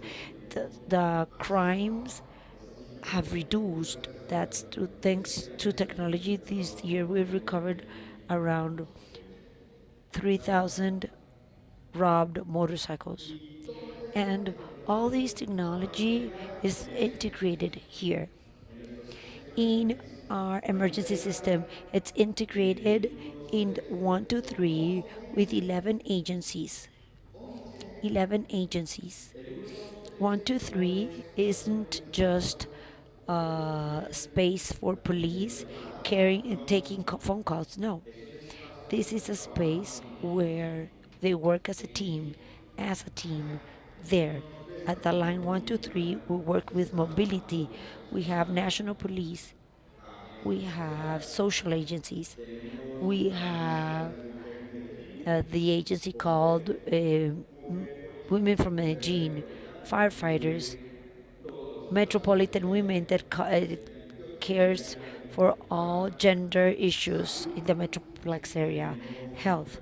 We have a technical body investigation on the 1, 2, 3. We have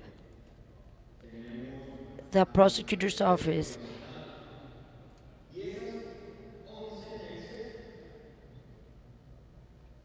And these 11 agencies that we have here facilitate a healthy living, facilitates Medellin to be an attractive city for tourists with a huge technological component, a component of cameras. We have I call it the jewel of the crown. We have GPL, which is a system to recognize the plates of motorcycles and vehicles that doesn't only identify the plates, but identifies the color, the characteristics, and we are finishing to test the identification of the vehicle's brand. So at a certain point we are able to identify a plate, and if a plate moves in the vehicle that's not, or if two vehicles have the same plate, this all generates alert systems.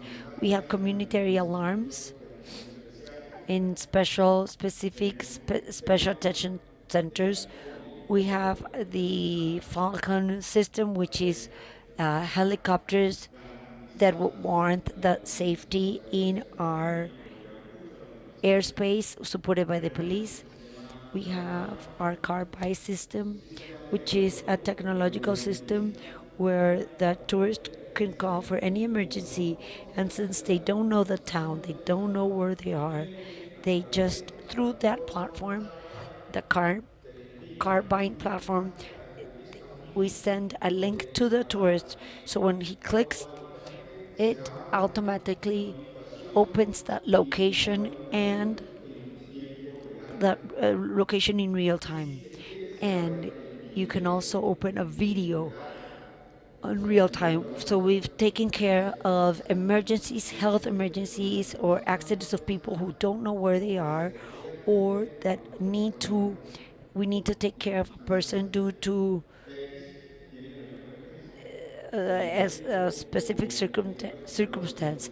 So while the first aid arrives or the ambulance arrives, the physician can start providing care. So the carbide allows to locate the person who is where they are on real time.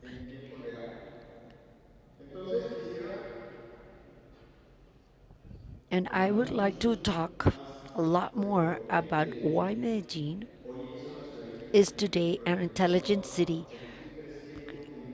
thought about keep growing in technology, in the support, in the articulation with the police to improve the safety conditions in order to have a good development, generate trustworthiness of entrepreneurs, of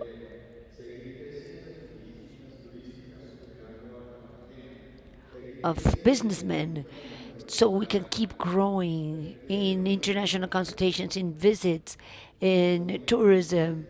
So this is the time to invest. We're investing. Safety is an investment topic, and it's not cheap. It's pretty expensive. It is pretty expensive. Investment in safety is uh, expensive, and the more you invest, you will always miss something. That's the worst part of it. It's never enough. But when you measure the city in terms of economy, how the economy has evolved, there's where you can say, okay, it's worthwhile. It's worthwhile to invest in safety because we have a city that we need to feel proud of. And I will use these 5 minutes to finish this short intervention with a video of how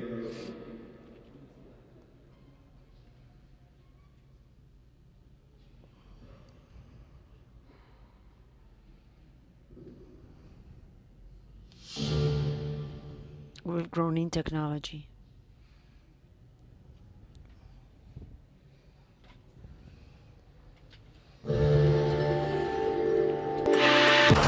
En las instalaciones de la Secretaría de Seguridad y Convivencia opera el Sistema Integrado de Emergencias y Seguridad de Medellín, desde donde operamos de manera oportuna los desastres, emergencias y eventos de seguridad y convivencia que ocurren en nuestra ciudad.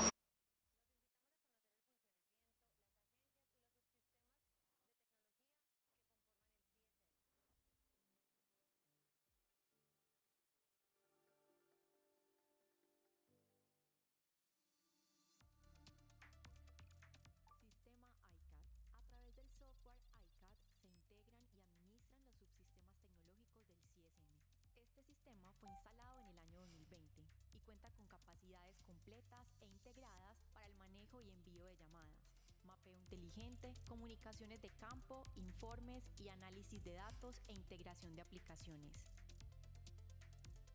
Actualmente al ICAT se integran diferentes subsistemas tecnológicos. Subsistema número único de seguridad y emergencias, NUCE 123. El subsistema número único de seguridad y emergencia 123 es una línea donde los ciudadanos pueden reportar emergencias de seguridad, médicas, accidentes de tránsito, desastres naturales y solicitar orientación jurídica y psicológica las 24 horas, los 365 días del año. Con el fin de garantizar la calidad y oportunidad en el servicio, la línea 123 opera desde un mismo centro de control y comando. Operado conjuntamente por la Administración Municipal y la Policía Nacional a través de receptores de llamadas que se interconectan a su vez con las agencias de seguridad integradas como somos Agencia Policía Nacional. Somos Secretaría de Salud. Somos la Secretaría de Movilidad. Somos DAGRER. Somos Cuerpo Oficial de Bomberos Medellín. Somos 123 Social. Somos Agencia Mujer Medellín. Somos Mujer Metropolitana. Somos Agencia Ambiental. Somos el Ejército Nacional. Somos CTI, Fiscalía General de la Nación. Articulados desde la Secretaría de Seguridad y Convivencia, somos Sistema Integrado de Emergencias y Seguridad de Medellín. El proceso para la atención de una llamada telefónica es 1. Se presenta la emergencia. 2. El usuario llama al 123. 3. El receptor clasifica por tipo y subtipo de emergencia. 4. El despachador de la agencia se encarga de asignar los recursos para la atención de la emergencia y, si es necesario, reclasificar el subtipo. 5. La agencia se desplaza al lugar y atiende el incidente. 6. La agencia que atiende el caso deja los respectivos registros y los cierra en el ICAT. Subsistema Circuito Cerrado de Televisión, CCTV. El subsistema Circuito Cerrado de Televisión, CCTV, es conformado por personas organizadas en turnos que se encargan de operar y administrar la visualización de las cámaras de seguridad que se encuentran distribuidas en la ciudad de Medellín. Este es el número de cámaras instaladas en la ciudad de Medellín y sus principales características son: PTZ, cámaras que pueden girar alrededor de sus dos ejes, horizontal y vertical, así como alejar y acercar. Cámaras de reconocimiento facial, cámaras que reconocen rostros anteriormente enrolados en bases de datos. LPR, cámaras de reconocimiento de placas y generación de alerta por denuncias previas.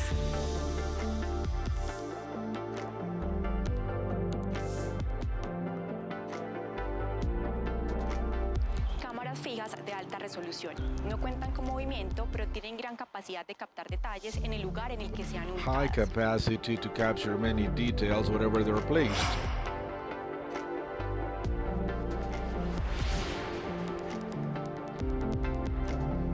Cámaras multisensor. Cuentan con multi-sensor cameras with 4 different integrated lenses that provide 360-degree covers regardless of where they're pointing to.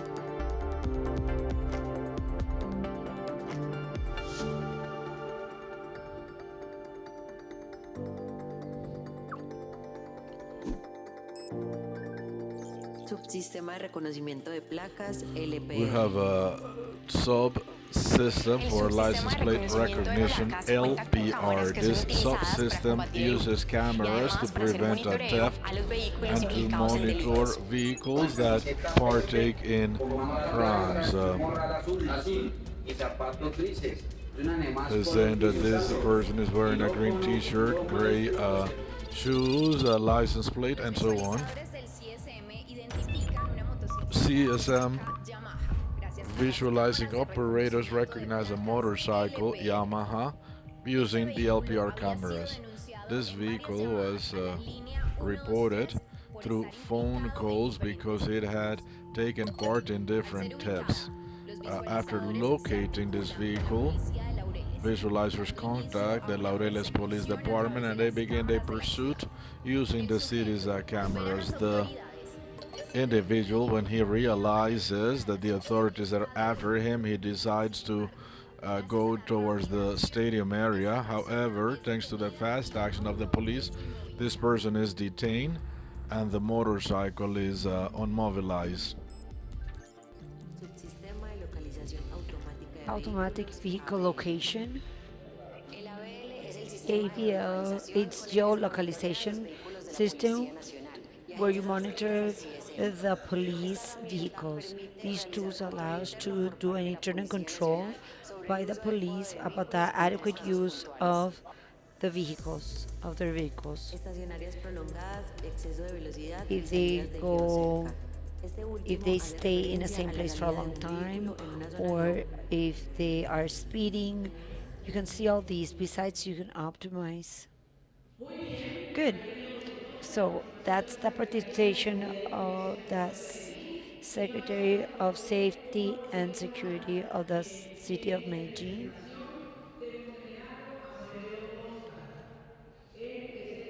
We will have now the person in charge. They've sent the representative of the Office of Tourism of how we are caring for the streets of our city. Colonel, the world is yours. For a reason, for a specific reason, Medellin with New York and Tel Aviv it was recognized in 2020 as the most innovative city in the world and repeated in 2021. And due to the evaluation done with the different universities in Colombia. So Colonel, thanks for this presentation, for representing the safety of Medellin. You as a policeman of our national police, I now had the pleasure to work with you, the honor to work with you. Allow me to deliver to you this recognition, and specifically for the support you provide to Medellin and to the National Colombian Police.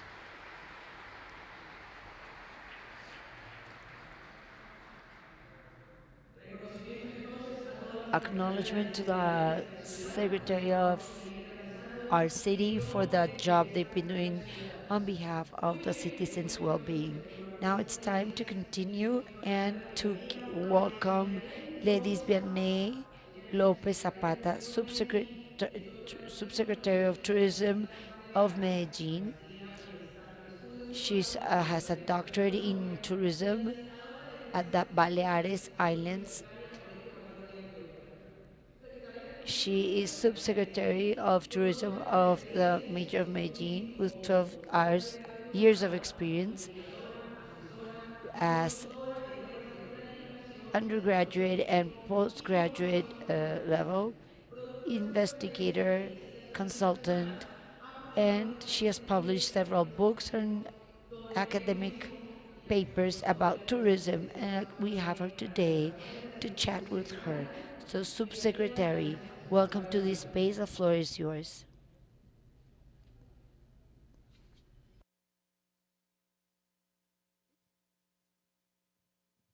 Bueno, muy buenos días.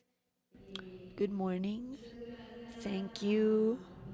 Thanks to the police for this invitation, as a warm hello to the tourism police for allowing me to share what we're doing at Medellin in terms of tourism did you have the opportunity? You already had the opportunity to listen to Colonel Omar.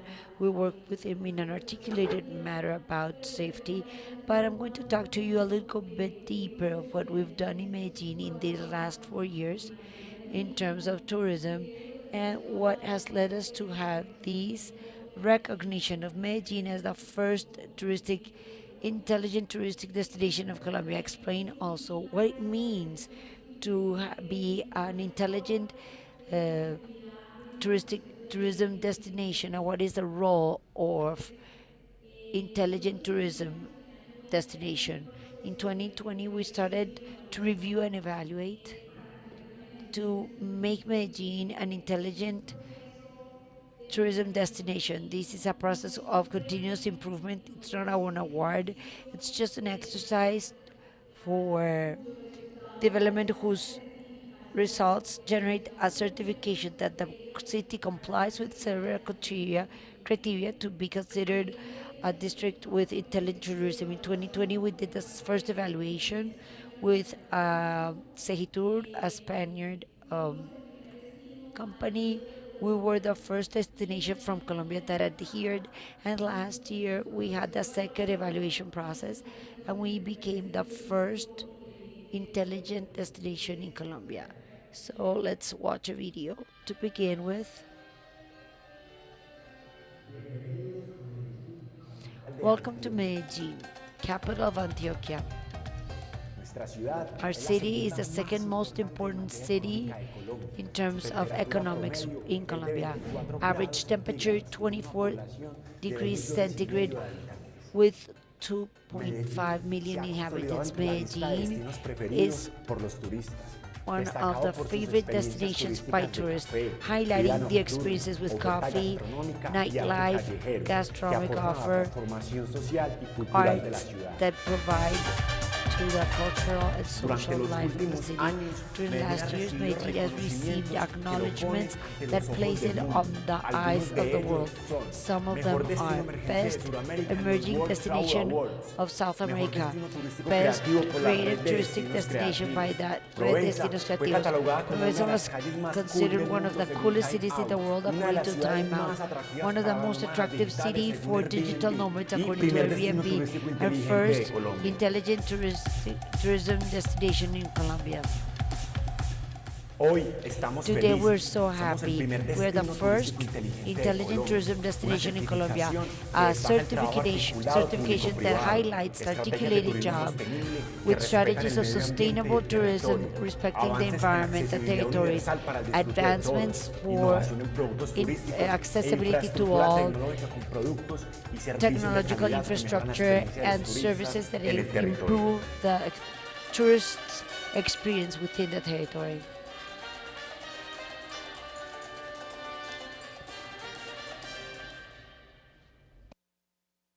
Bueno, entonces vamos a empezar.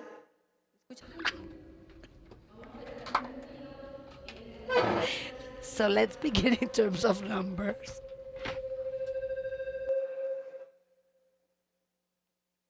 Listo, ahora sí. Bueno, ¿y qué ha pasado en estos últimos 4 años en el comportamiento de la ciudad en términos del perfil del visitante?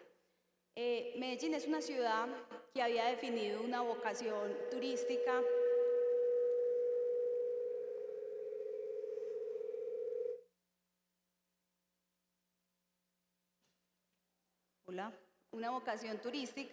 alrededor del tema del turismo de reuniones y del turismo de negocios.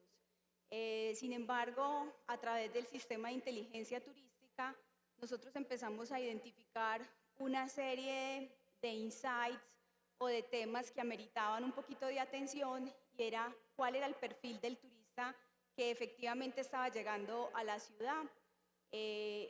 Uno de los primeros desarrollos que hicimos fue modernizar el sistema de indicadores turísticos y tour hacia un sistema de inteligencia turística que hoy está disponible y que nos permite ver en un solo pantallazo cuál es el perfil del turista que llega a la ciudad. En ese sentido, lo que vemos es que estamos recibiendo un turista en promedio de 35 a 37 años de edad, un turista que se queda más o menos de 4 a 7 noches en la ciudad de Medellín, pero que cada vez más está incrementando pues, el número de noches de estadía. Vemos que recibimos 826.000 visitantes el año pasado. Ahí solo son pasajeros que ingresaron por el punto migratorio. En términos de total de pasajeros, estos son solo los extranjeros, el término del total de pasajeros recibimos 1.400.000 visitantes el año pasado. ¿Cómo se comportó la ocupación hotelera y por qué pues, empezó como a llamar la atención de la ciudad? Aquí está el presidente de Cotelco, está Sandra. Estas cifras también son un poco en conjunto, ellos nos pasan y hacemos este análisis de qué está pasando en la ocupación hotelera de la ciudad. La ciudad tuvo el año pasado la mejor ocupación hotelera del país, por encima de ciudades históricamente tradicionales en términos de turismo, y como Cartagena. Nosotros normalmente estábamos en segundo o tercer lugar. Antes del 2019 era Bogotá, Cartagena y Medellín. El año pasado estuvimos como en el primer lugar en términos de la ocupación hotelera de la ciudad.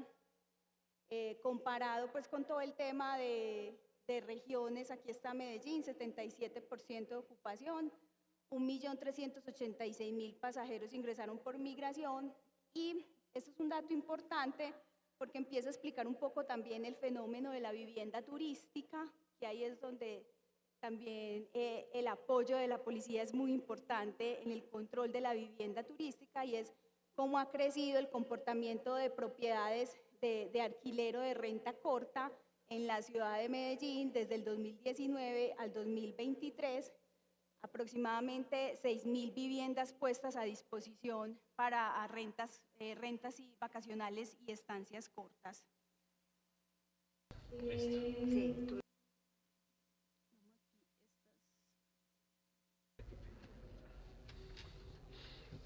¿Qué pasó? ¿Cuál es? As part of the information and databases that we have acquired, well, we have gained interest in understanding the sector. We have also gained a better understanding as to how reserves are behaving, so entrepreneurs as well as the institutions can prepare for those periods when we know we're going to have more visitors. We also have a platform that tracks ticket sales, that allows you to track how this is behaving, and also alliances that we have implemented with the national government have enabled us to be able to process this information directly. So we do know already that November is going to be a high month for the city of Medellin, because we have seen an increase of more than 180% with regards to the reservations compared to last year's reservations. We're also seeing international flight reservations, and comparing 2021 to 2023.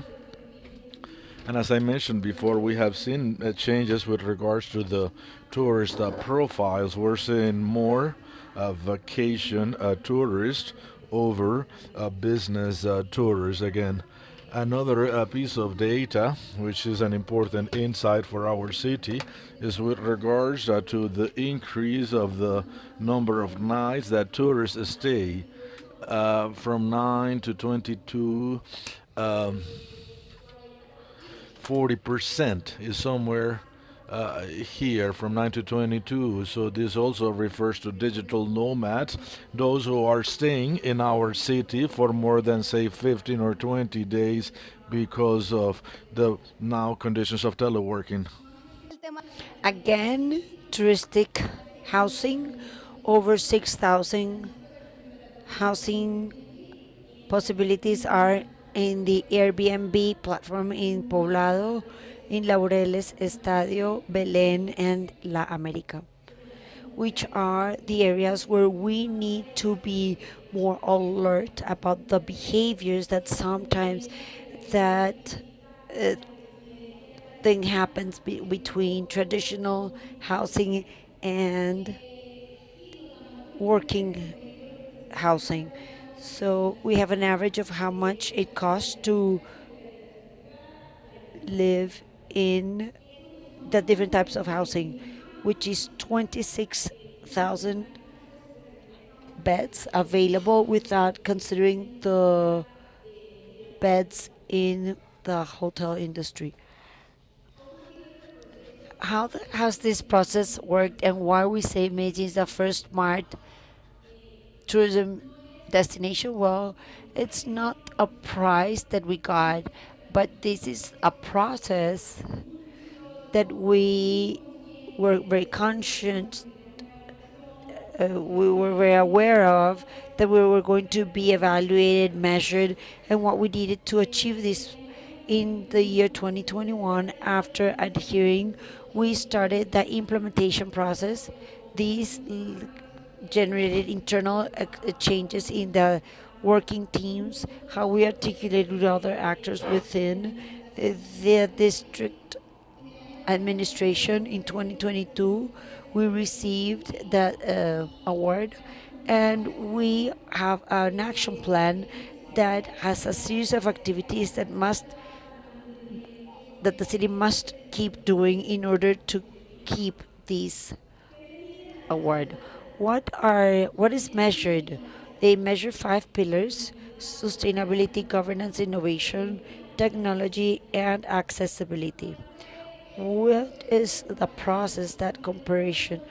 Well, we had 2 audits, 2020, 2022. In the first audit, we had an average of 64.1. In 2022, we had an average of 87.4. And which were the main advancements? Well, here you can see, in terms of governance, the city advanced. And let me tell you what we did in tourism governance, in sustainability, accessibility, and in innovation, because there's a decrease. Why? Because there was a methodological change.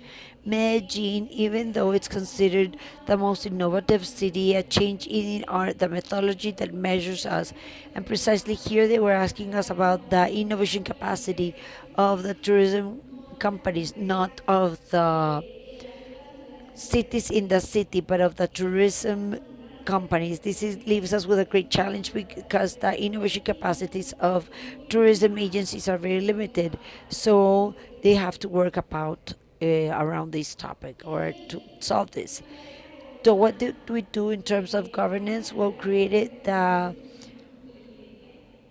actors network for the Medellin people, who identify challenges, who identify what is each entity doing to get this certification. This is not a process that can only be achieved by the tourism entities or the government, because we require not the dependence of the government of the district, but also an articulation of the 65 public and private groups. We founded the Smart Ibero-American Network, where we have Bogotá, Cali, Bucaramanga, and Medellin participating in this network. We have over 15 cities in Latin America where we discuss how to make the cities to advance in smart tourism. We created something very emotional, which is awards of smart tourism destination in Medellin. We've done 2 versions with the companies that are having more accessible companies, those who are working in sustainability, those that are making tourism innovation. So this award has been great, and our entrepreneurs, our community is now understanding what it means to be a smart destination. We modernized our tourism observatory to a system of tourism intelligence, so we have a way to consume and to visualize the data in an easier manner, using tools for business intelligence, as well as acquiring new data sources, making information culture process. Even though we've have more than 12 years of technological information in the city, there's some entrepreneurs, there's some business people who don't provide this information to the district because they don't understand what are the benefits. So this is the code where you can have access to straight to the page, a web page. We articulate the information system with the app Medellin.travel. We consider it the key to live city experiences with audios to walk. Those audios are also at Medellin.travel. More than 50 audios to walk around the city. It's very important for our guides and for the police to know it's there, because there are many visitors who love to visit independently, listening to the audios. So they can do it. They can walk at the Cerro Notivara, at the La Playa Avenue, several artistic tourism interested points in the city. But we've had many challenges, and we are reinstalling the peaks at certain areas. They send image messages to the people with the apps, and the messages tell them what they can do in that place, what activities, which events can they find, and this is all through text messages. Within the app, we also have an experience of highlighted experience where people can take a picture how a building was 50 years ago and now how it is nowadays. Also, so enhanced reality is in Ayacucho corridor. We have several tourism information points, one at the Plaza Botero, due to the conditions, since it's the most important work of our master Fernando Botero, who passed away today. So here we have a tourism information point, and we have another one at the Cerro Notivara, but we are moving towards intelligent tourism centers. We have one at Parques del Rio, or Parks of the River, built with it's accessible. It has a map in Braille, so the people that are blind can read the city. They have a booth where they show videos of city experiences that's sustainable. It has solar panels, tactile screens, so people can find information about their trips, to reserve their hotel rooms. They can also go to visit Medellin. So this is an intelligence system that delivers information to the tourism intelligence system. With all of these and data we purchase, with data that is delivered by guilds like Hotelco, we built this system of the city, allowing us to read who's visiting, where are they visiting us from. And internally we use a management system that allow us to measure how we would advance in each of the axes of our methodology. In terms of sustainability, we've been working with over 70 companies implementing environmental sustainability practices, where they identify which actions they can do in order to improve and integrate those practices within the organization. For us, this is a very important topic.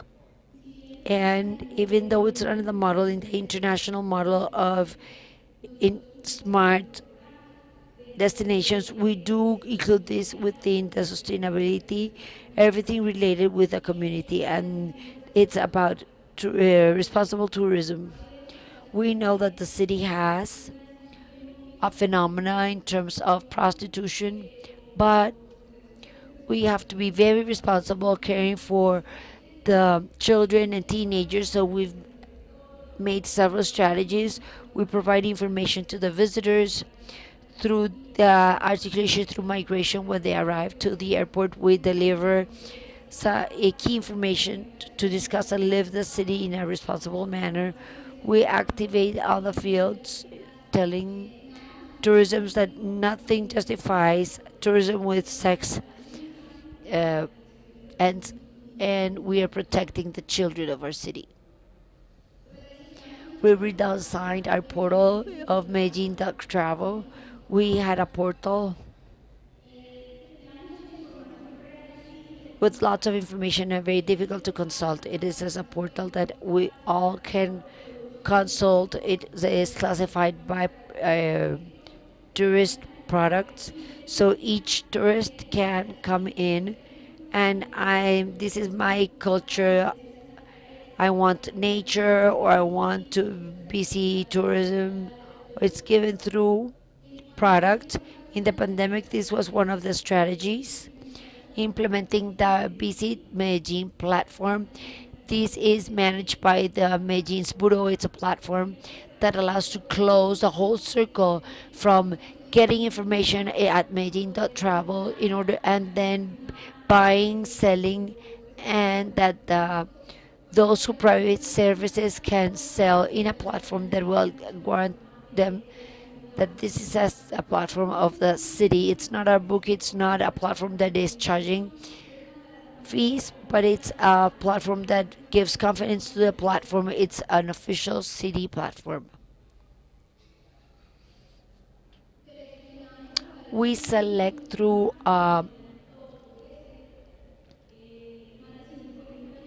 we chose this through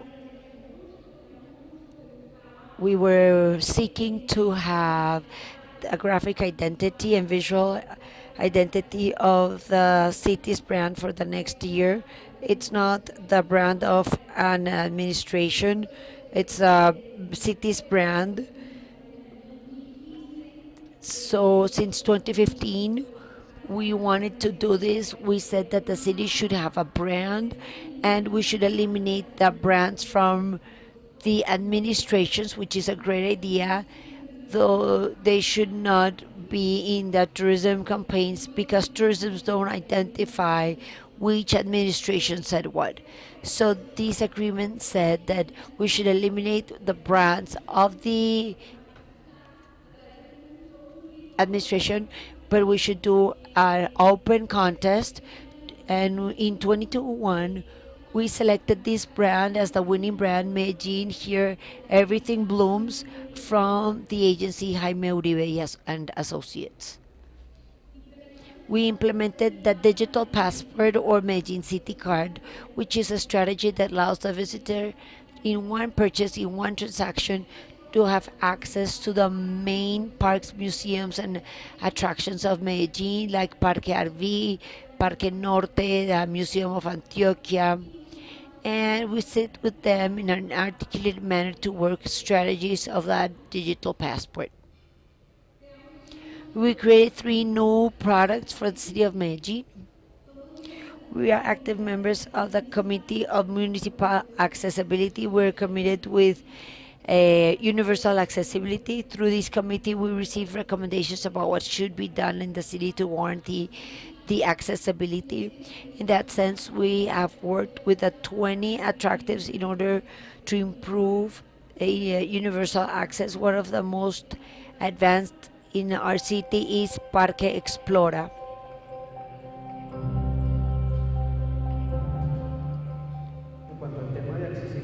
About accessibility to the expositions, we've built a very interesting path that still needs to be consolidated, to be improved, but it's on the right track. About, for example, scaled expositions, have sign language for Colombian sign language for the people who are deaf, Braille for those who cannot see, Malepurina Muscorum.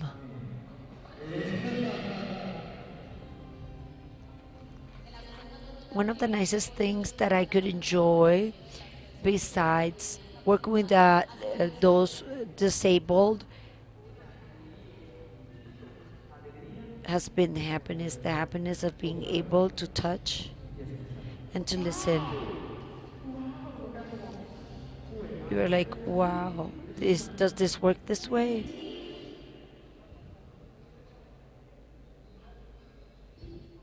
Para determinando esto, como les digo, And this is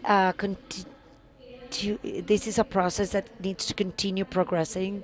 When the city needs to continue progressing in order to keep the certification, and we assume that we have here the challenges for the next years. We have to evolve to a superior tourism entity to impulse innovation in the logistic companies to keep using technology and smart solutions to improve, enhance the tourist experience. Talk about accessibility. Even though we are doing good, we are still missing a lot, not only in the physical part, but in the communication. So some of these actions are going to stay here to be continued. Thank you very much.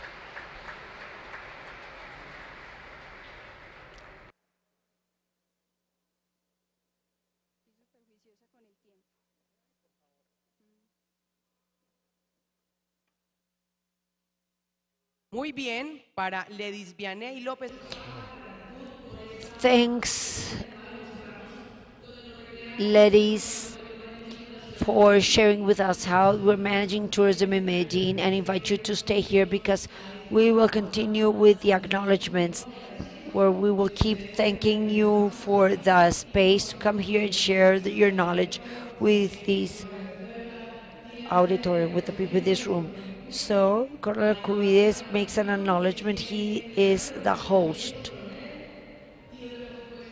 And you have a nice memory of this meeting. Okay, Juan Pablo Cubides Salazar provides the award, Commander of the National Police Special Services. Thank you, Doctor, for showing Medellin in the way was done and the results that have been generated in terms of safety. We're talking with Dr. Jose Andres, our executive president at Cotelco, that a city with a clear analysis for safety, it's a city with that's can start working in tourism. So we make this acknowledgement for your participation and for delivering your knowledge. Thank you very much.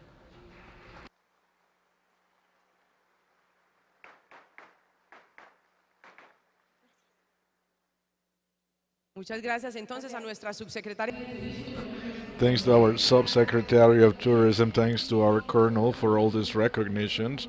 And we're going to continue with today's activities. To close the morning's activity, we're inviting Dr. Heider Palacios Salazar, Governor of the Department of Guaviare. We'd like to invite him to do his presentation about Dr.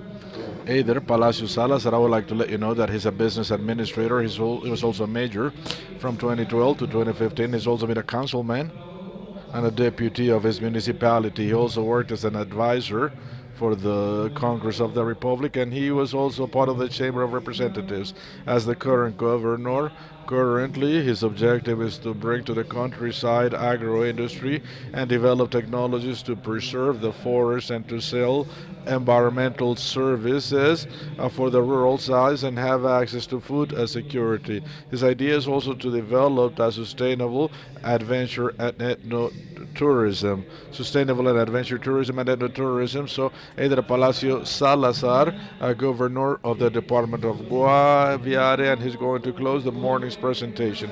After Dr. Heider Palacio, we're going to go out and we're going to get on the bus so we can go have lunch. And there, we're going to have a wonderful surprise. And more than anything, Fernando, we're going to be traveling away from this place so we can focus on the main square of Carmen de Viboral. This way, we're going to have a closer approach or a closer rapport with the people of the Carmen de Viboral. So after this presentation, we'll step outside and we'll have buses waiting for us outside so we can go to the main square to have lunch. Okay, welcome, Governor.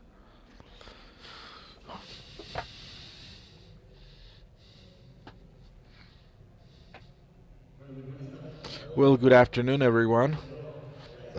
First of all, I would like to thank God for giving me the opportunity of speaking to you, the National Police Department. You have made it possible for our cities to live in peace, tranquility, citizens' safety, but more importantly, during crisis, you guys provide us with a light of hope. Our country has undergone and is undergoing very critical times, but our National Police Department has always been there, providing us with hope, with strength. Again, thanks for the invitation of my Colonel, Juan Pablo Uribe, Alexander Obando as well from the Department of the Guaviare, and again, thanks to them, they made it possible for our department to be a protagonist in this important Congress about safety. Safety. International tourist safety. Thanks also to the Ministry of Industry and Tourism. Thanks to all the presenters. Excellent presentations. Emergency technology. Again, we all left with we were all shocked yesterday after the presentations. As a governor, I'm not a speaker, I don't do any coaching, I'm not a consultant, I'm a politician.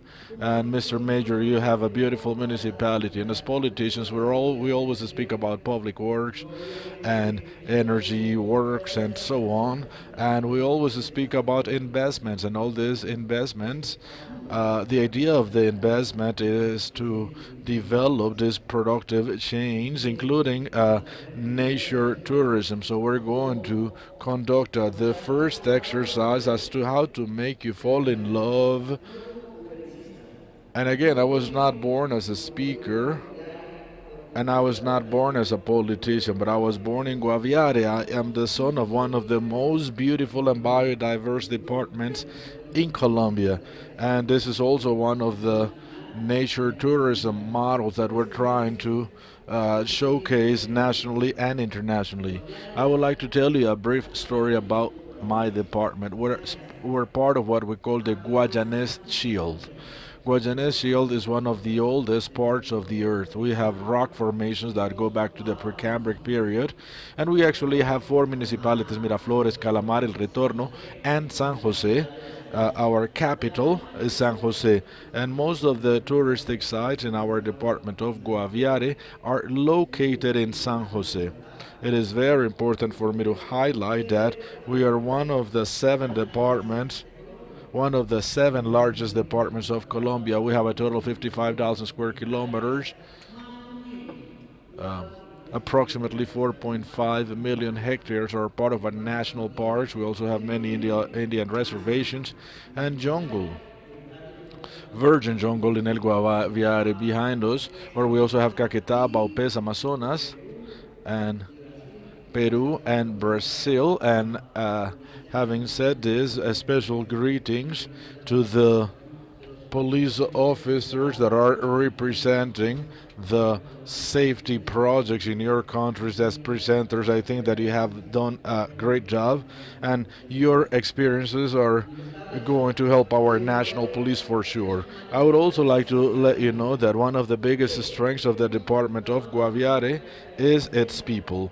We were founded during the 1960s, during the violence of the Republican and Democratic parties here. We had many assassinations back then because some were part of the Red Party, some were part of the Blue Party. So many people moved to the area and founded what we currently are. We are entrepreneurial people, resilient people that have overcome all the different violence in this country.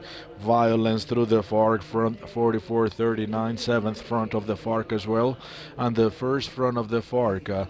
They had signed a peace agreement, but now there are some residuals of those groups that continue exercising violence in our department. Again, these are people that are quite distant from the urban centers, up in the mountains an hour by helicopter from the city, and whenever they appear, they do some damage.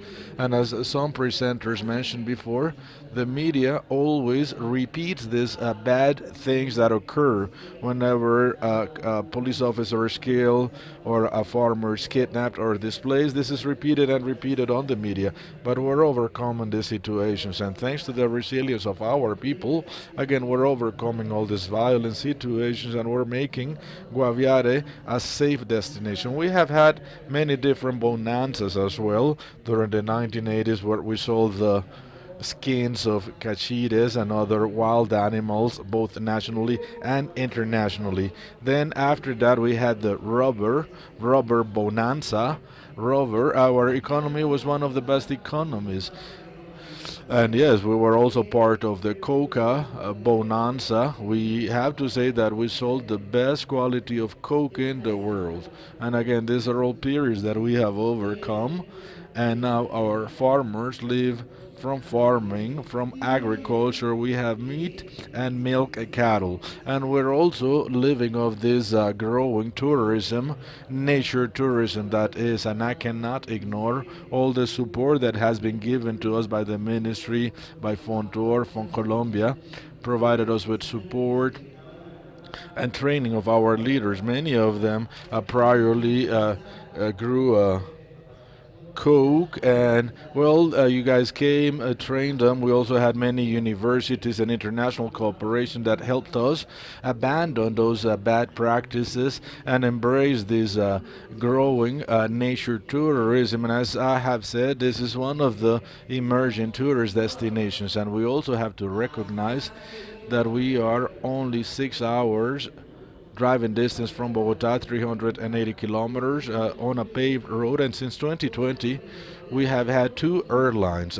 Before this, we only heard about Guaviare due to bad news, but when we began to work with nature tourism in 2018, 2019, 2020, well, by 2020 airlines became interested because many people wanted to go to Guaviare, and again, thanks to international cooperation, Europeans began to learn about Guaviare and began to learn how to help Guaviare. So we saw the need to multiply flights. You can reach Guaviare flying from Bogota through Satena or through Click, which is an airline that flies. They are from Antioquia as well, and soon we're going to have flights to Guaviare from the city of Medellin. Guaviare is a safe destination thanks to our military forces, and thanks to the articulation, and thanks to the governance and safety that we implement. Also governance in investments, but not only investments in terms of infrastructure. We have also invested in increasing our social capital,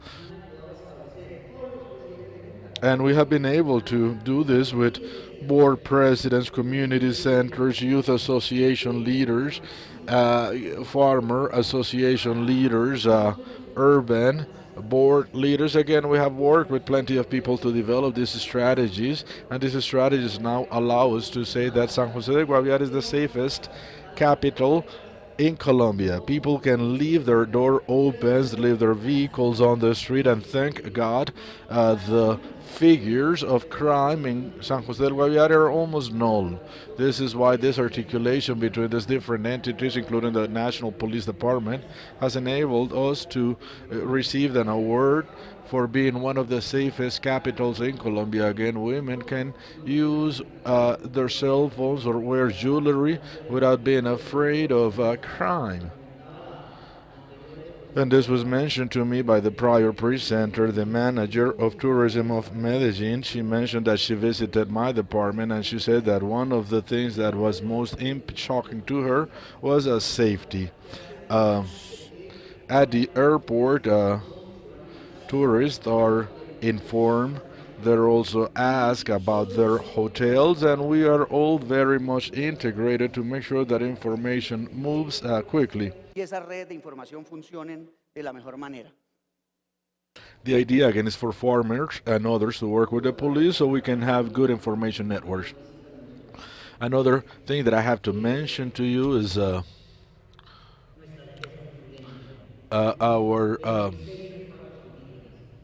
pluri-ethnic wealth. We have plenty of Indian reservations and they all work. We have 26 Indian reservations and they all work for the environment. More than 23 different ethnicities.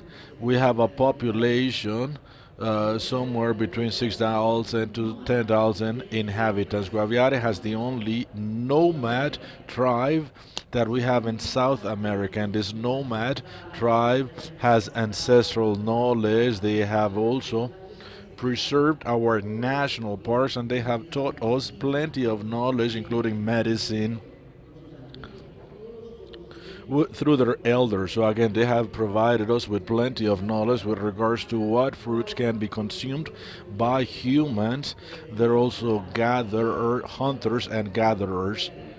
They are again hunters and gatherers. They gather many seeds as well, and their knowledge has helped us use many of the trees that we have in the jungle to make art crafts, bracelets, pocket boots, baskets, which tourists, especially international tourists, love to take with them to their families.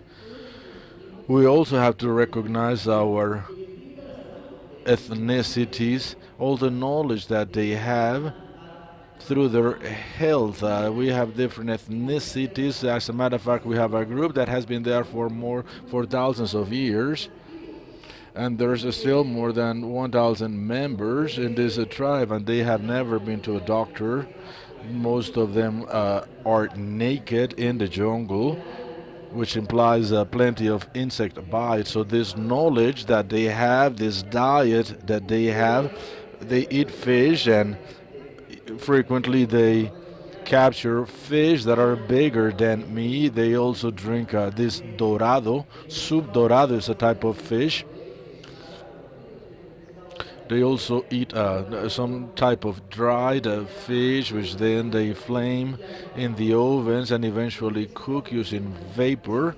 And this is fish that doesn't go bad. This knowledge, this mixture of flavors, this gastronomic wealth in our department, we learned from our indigenous. Here you can see cocona, ceje, sachainchi, acai, and one that it was not in the presentation, chontaduro. Chontaduro is another Amazonian fruit with tremendous nutritional characteristics, and it's quite nutritious because of its characteristic. It has no fat, it has no bad cholesterol. In other words, they're very good for your health. And acai, which is very well known in Brazil and throughout the Amazon. Well, in the Guaviare we have plenty of acai. We produce more than 250 tons per year, and many of them stay in El Guaviare. The best antioxidant in the world. Our indigenous people call it the fruit of youthness, and they prepare marmalades, wines, and many different sauces with this product, and hopefully you will have the opportunity of tasting it, because we sell it, as a matter of fact, to Medellin, to one of the biggest restaurant chains in Colombia. And I also have to mention 4 important facts that made it possible for Guaviare to develop nature tourism. I have thanked all the institutions, I have thanked the international cooperation and our public entities, our public forces, but there were some facts that indicate a before and an after in Guaviare. Our national police defeated the FARC, and one of the most important events is that once those FARC were humiliated, they were brought to sign this peace agreement in 2016. After they were pretty much done, they signed this peace agreement, and this peace agreement enabled us in 2016, 2017, and 2018 to visit, to see these beautiful places around the country, in the Amazons especially, because those places could only be visited by delinquents back then, or by guerrillas. So going to those places and seeing these beautiful waterfalls, well, that of course led to an increase in tourism and brought our national police there as well. So this peace process enabled us to see how wonderful Colombia is. Another very important and basic fact that I want to highlight is our Chiribiquete Park. Thanks to Chiribiquete Park, we were known nationally. All the communication media, including Caracol and RCN, again, all the communication TV media, national radio, and international, including National Geographic, London media, France media, made it possible for this small, long of the world for it to be known, for this jungle to be known. And this park of Chiribiquete was declared as Patrimony of Humanity by UN in 2018. So again, this declaration was made due to our wealth with regards to archaeology, flora and fauna, because there we had many indigenous tribes living approximately 20,000 years ago. So this park, Chiribiquete, was the landmark that made or that brought attention to our department of Guaviare. I also have to say that sometimes someone's tragedy is someone's blessing. When someone, for instance, passes away, this represents a big pain for the family, but for the funeral home, this is happiness because they sell a coffin, or because the person selling a coffee in front of the funeral home can also sell more coffee. So based on that, I have to say that the COVID epidemic was also good for Guaviare. When everybody had to quarantine themselves and when many people passed away, and my grief for those of you that had relatives pass away, well, in our place we had a different situation. Living in this area of the world, using the knowledge of our indigenous people also helped us there. We have, say, like 500 deaths in the department of Guaviare per year, 500. But in 2020, we had less than 100 deaths. Some of these deaths were due to previous conditions that included HIV, cancer, and so on. I also lost relatives, but this horrible situation for the world was actually useful for Guaviare because we became protagonists nationally, because we were the last group to be infected by COVID. This message was replicated nationally, so many people wanted to live in Guaviare. We went from 10,000 visitors in 2019 to 15,000 in 2020 to 30,000 in 2021, 50,000 in 2022, and this year so far we have received more than 30,000 visitors so far, local visitors and foreign visitors. So it is a magical Guaviare. We have these beautiful mountain ranges. It is a dreamy place. There's beautiful rivers that have plenty of colors. For instance, La Macarena. Well, in Guaviare we have a river that is only 10 minutes from our urban center, and you can go there with the accompaniment of our tourist police. And the 28,000 hectares of this beautiful mountain range is protected by battalions of our army, by different battalions in other words, and by different brigades are protecting them. With over 1,000 men caring for this area, majestic colored rivers that you can visit with your family, the whole mountain range with rivers, colored rivers, and then you can take a bath in clear waters, visit cascades, and besides that, enjoying the water, cold, with a temperature of 28 to 38 degrees in our, department. This river is called Natural Wells. This one. It seems like God wanted Guaviare to be the most beautiful department because here's a natural jacuzzis made by meteorite, and they look like jacuzzis. They are some that are 3-4 meters wide. A whole family could get in there, and the analysis of these sectors has a load capacity, and this is very this our ministry is very strict with these. Also, all the universities. Here you can see why we are the oldest part of the world. We have a city with caverns, stones that challenge gravity. It's a stone like this small with majestic, huge rocks on top of them. So this city of rocks has a place called Orion Door, and you can see the stars of Orion. Here we have visitors like universities, investigators, and I'm going to mention something metaphoric. In Guaviare, you can count the stars. You can see a comet. You can see falling stars, everything, because you can see them. So the universities come here to watch the sky. We have the pink dolphin, birds. We have over 20 dolphins that are used to live in this area, these lagoons, and share with the community, share with their children, enjoy them. They can be touched, and they are living in nature, but still can be enjoyed. We are a destination for bird sightseeing.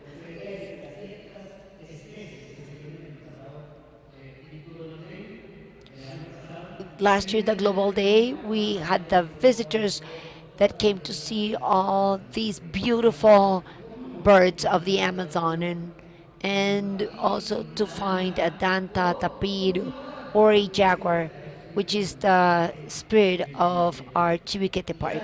And of course, how can I be proud of being born in this beautiful department when we have the 16th chapel of rupestre art in the world? Here you can see in each of the mountains of this department, we have rupestral art of 18,000 of years at Chiruquete, but at Cerro Azul, Nueva Tolima, and Raudal can be visited by tourists. This is a sacred space where the Indians, who were cannibals, they drew human sacrifices, they drew the animals, their spiritual knowledge. The 16th chapel is not something I'm saying. The ministry is a proof that has the proof that 38 archaeologists from Africa, Europe, from the best museums of the world came and showed 5 drawings. And no, we don't have that. We have panels like this scenario. We can have over 3,000 drawings in a panel. So that's why we can tell you today that we are one of the most important areas of the world. And as in the Indiana Jones movies, Tom Rider can live the adventure of learning about our Amazon tribes. Let me finish with a video so you can fall in love with Guaviare even further, even more.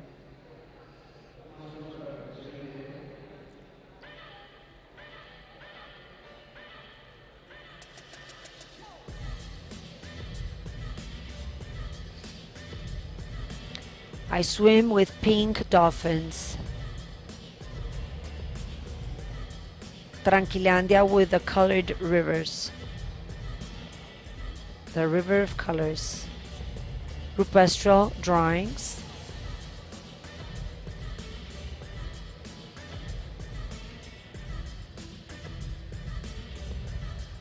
Chiribiquete National Park.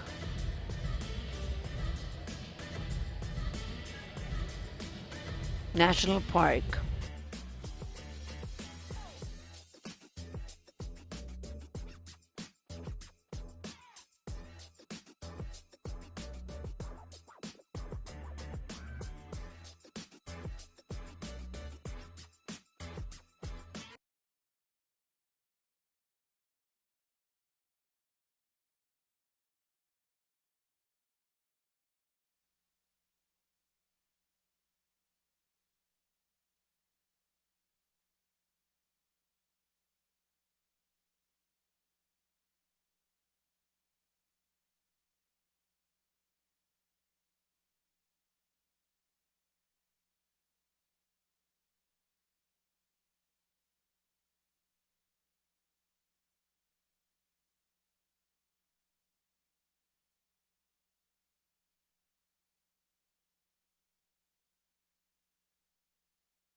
frame of this Congress, we need to tell you that the jungle opened its doors to show the majestic biodiversity of Guaviare.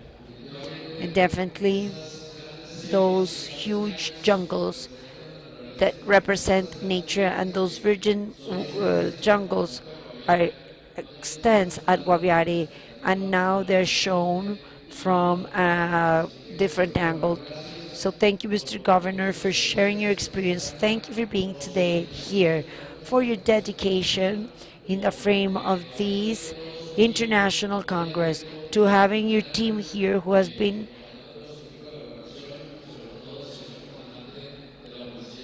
with the commander of the police of Guaviare as well.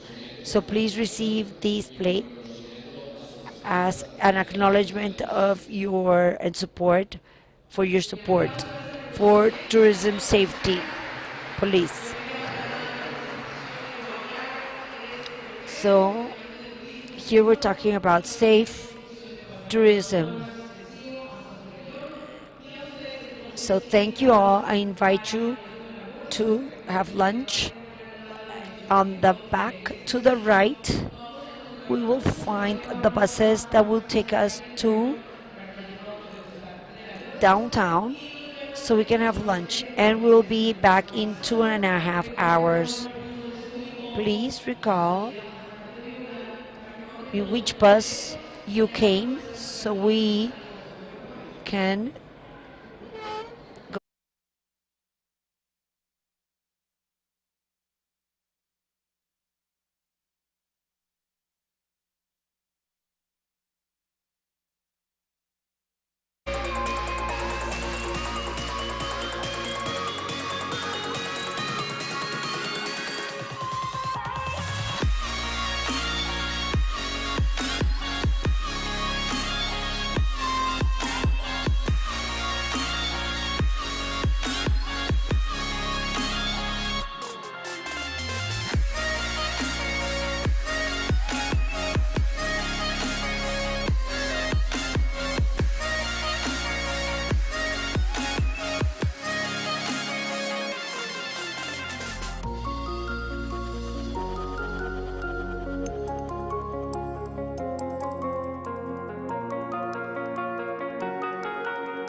I know the air I'm breathing, it's no good for my lungs. I do this every season, I hate when summer comes. I fall into a trap that I made by myself. Oh, and I always do the wrong thing.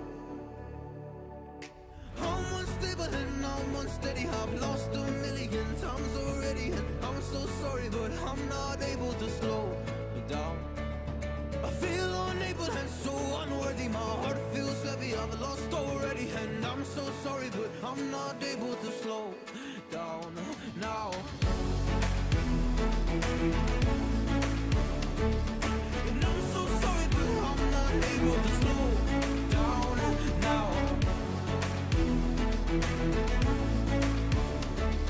And I'm so sorry, but I'm not able to slow down now. I'm always self-destructive, I take a hit, I love it. Can you give me a second? I'm slow, got blurry vision. I fall into a trap that I made by myself. Oh, and I always do the wrong thing. I'm unstable and I'm unsteady, I've lost a million times already, and I'm so sorry, but I'm not able to slow down. I feel unable and so unworthy, my heart feels heavy, I've lost already, and I'm so sorry, but I'm not able to slow down now. Please help me see the things that I am, I don't understand. I'm doing the best that I can right now, but it's never enough.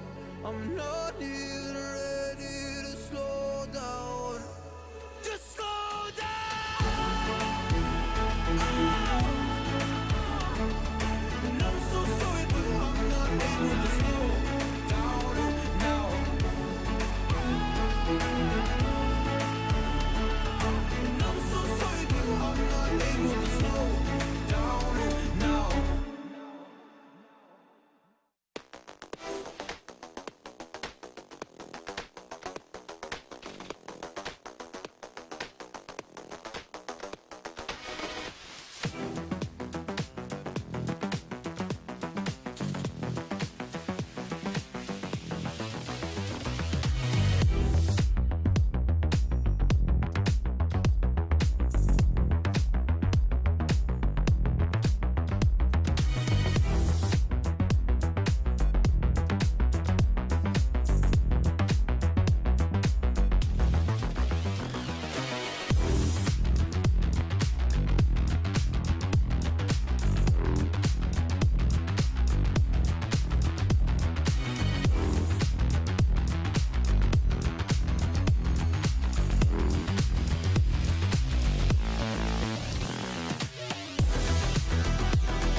mesas en cada uno de sus sitios y demos inicio prácticamente ya al cierre de este Congreso Internacional de Turismo, hoy desde el municipio del Carmen de Viboral. Vamos tomando entonces lugar, por favor, las personas que están en la parte de atrás, vamos acomodándonos. Muchísimas gracias por su atención.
I know the air I'm breathing, it's no good for my lungs. I do this every season, I hate when summer comes. I fall into a trap that I made by myself. Oh, and I always do the wrong thing.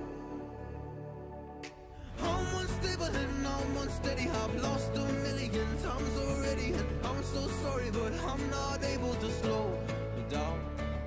I feel unable and so unworthy, my heart feels heavy, I've lost already, and I'm so sorry, but I'm not able to slow down now.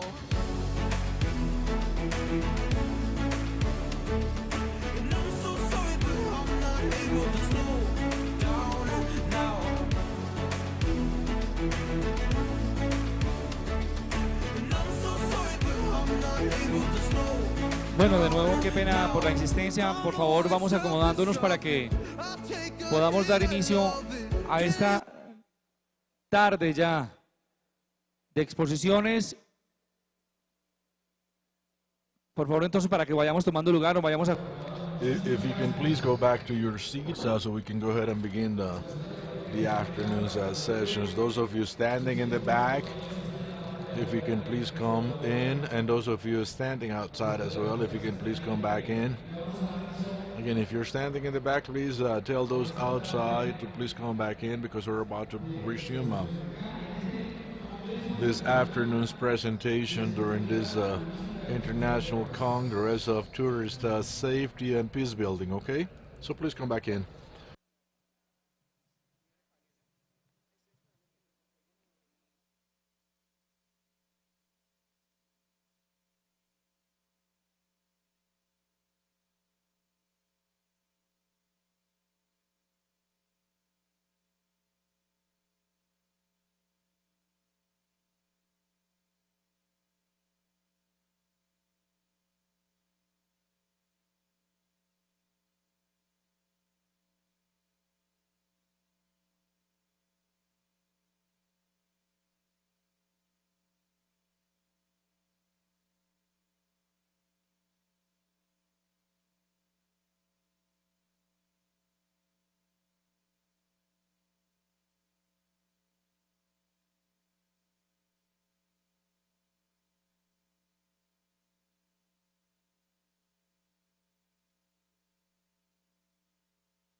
Bueno, mi querida Juliana,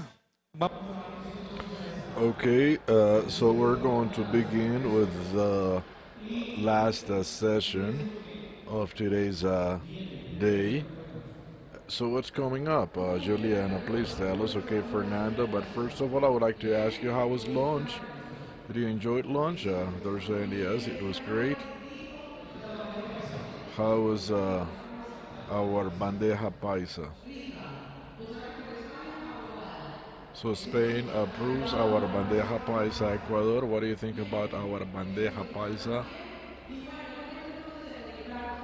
Well, we like that, so we're going to continue with the activities that we're going to have today in the afternoon. And of course, we're going to have additional presentations in a little bit. We're going to have the host Major of El Carmen de Viboral. He's going to talk to us about this municipality, and he's going to talk to us about tourism here.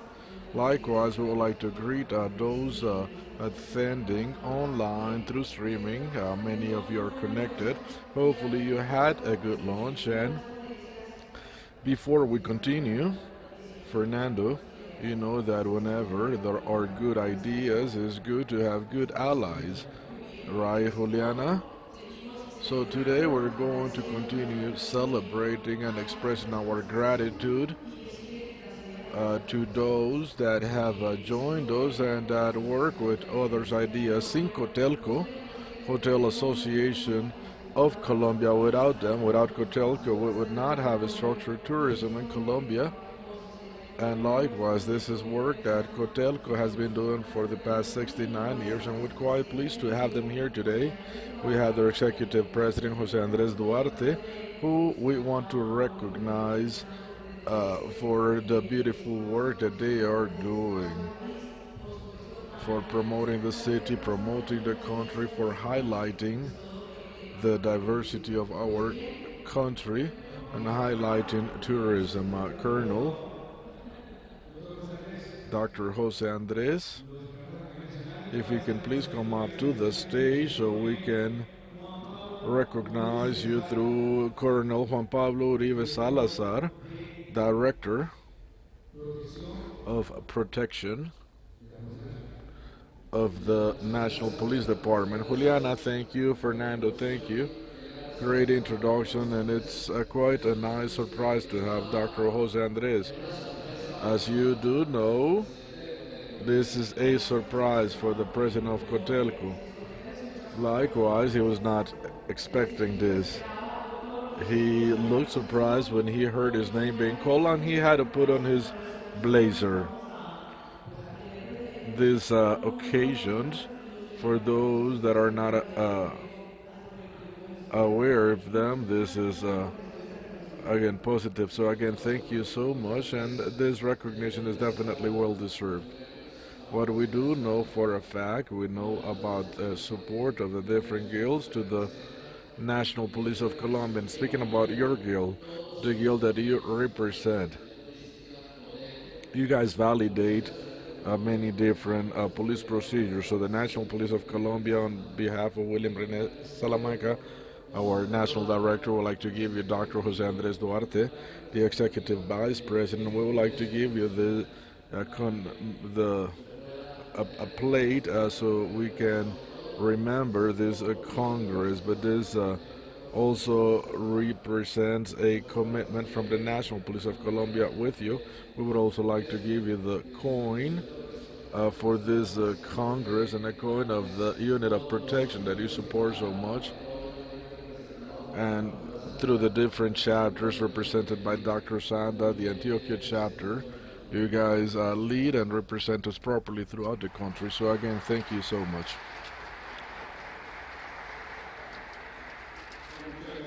No, thank you, Colonel. I would like to take advantage of this brief time to thank you, thank the National Police, thank the DPRO, thank you, and thank the National Police and all the other units that work with you to protect the national territory, and special gratitude to our national and international visitors. Again, it is your work that allows us to transmit this safety into the territories. We are very pleased because all these efforts are coming together so we can implement policies, good practices, and it is great that we are in this Congress thinking about these topics.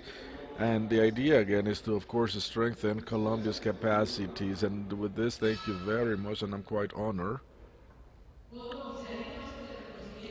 Official photograph of Cotelco's recognition for its 69 years of working for tourism in the city. Again, is the Hotel and Tourism Association of Colombia. It's great to have you here with us, and it's great to have all these entities that want to make our country great through tourism. And I would like to remind you that part of the exercise that we are doing today is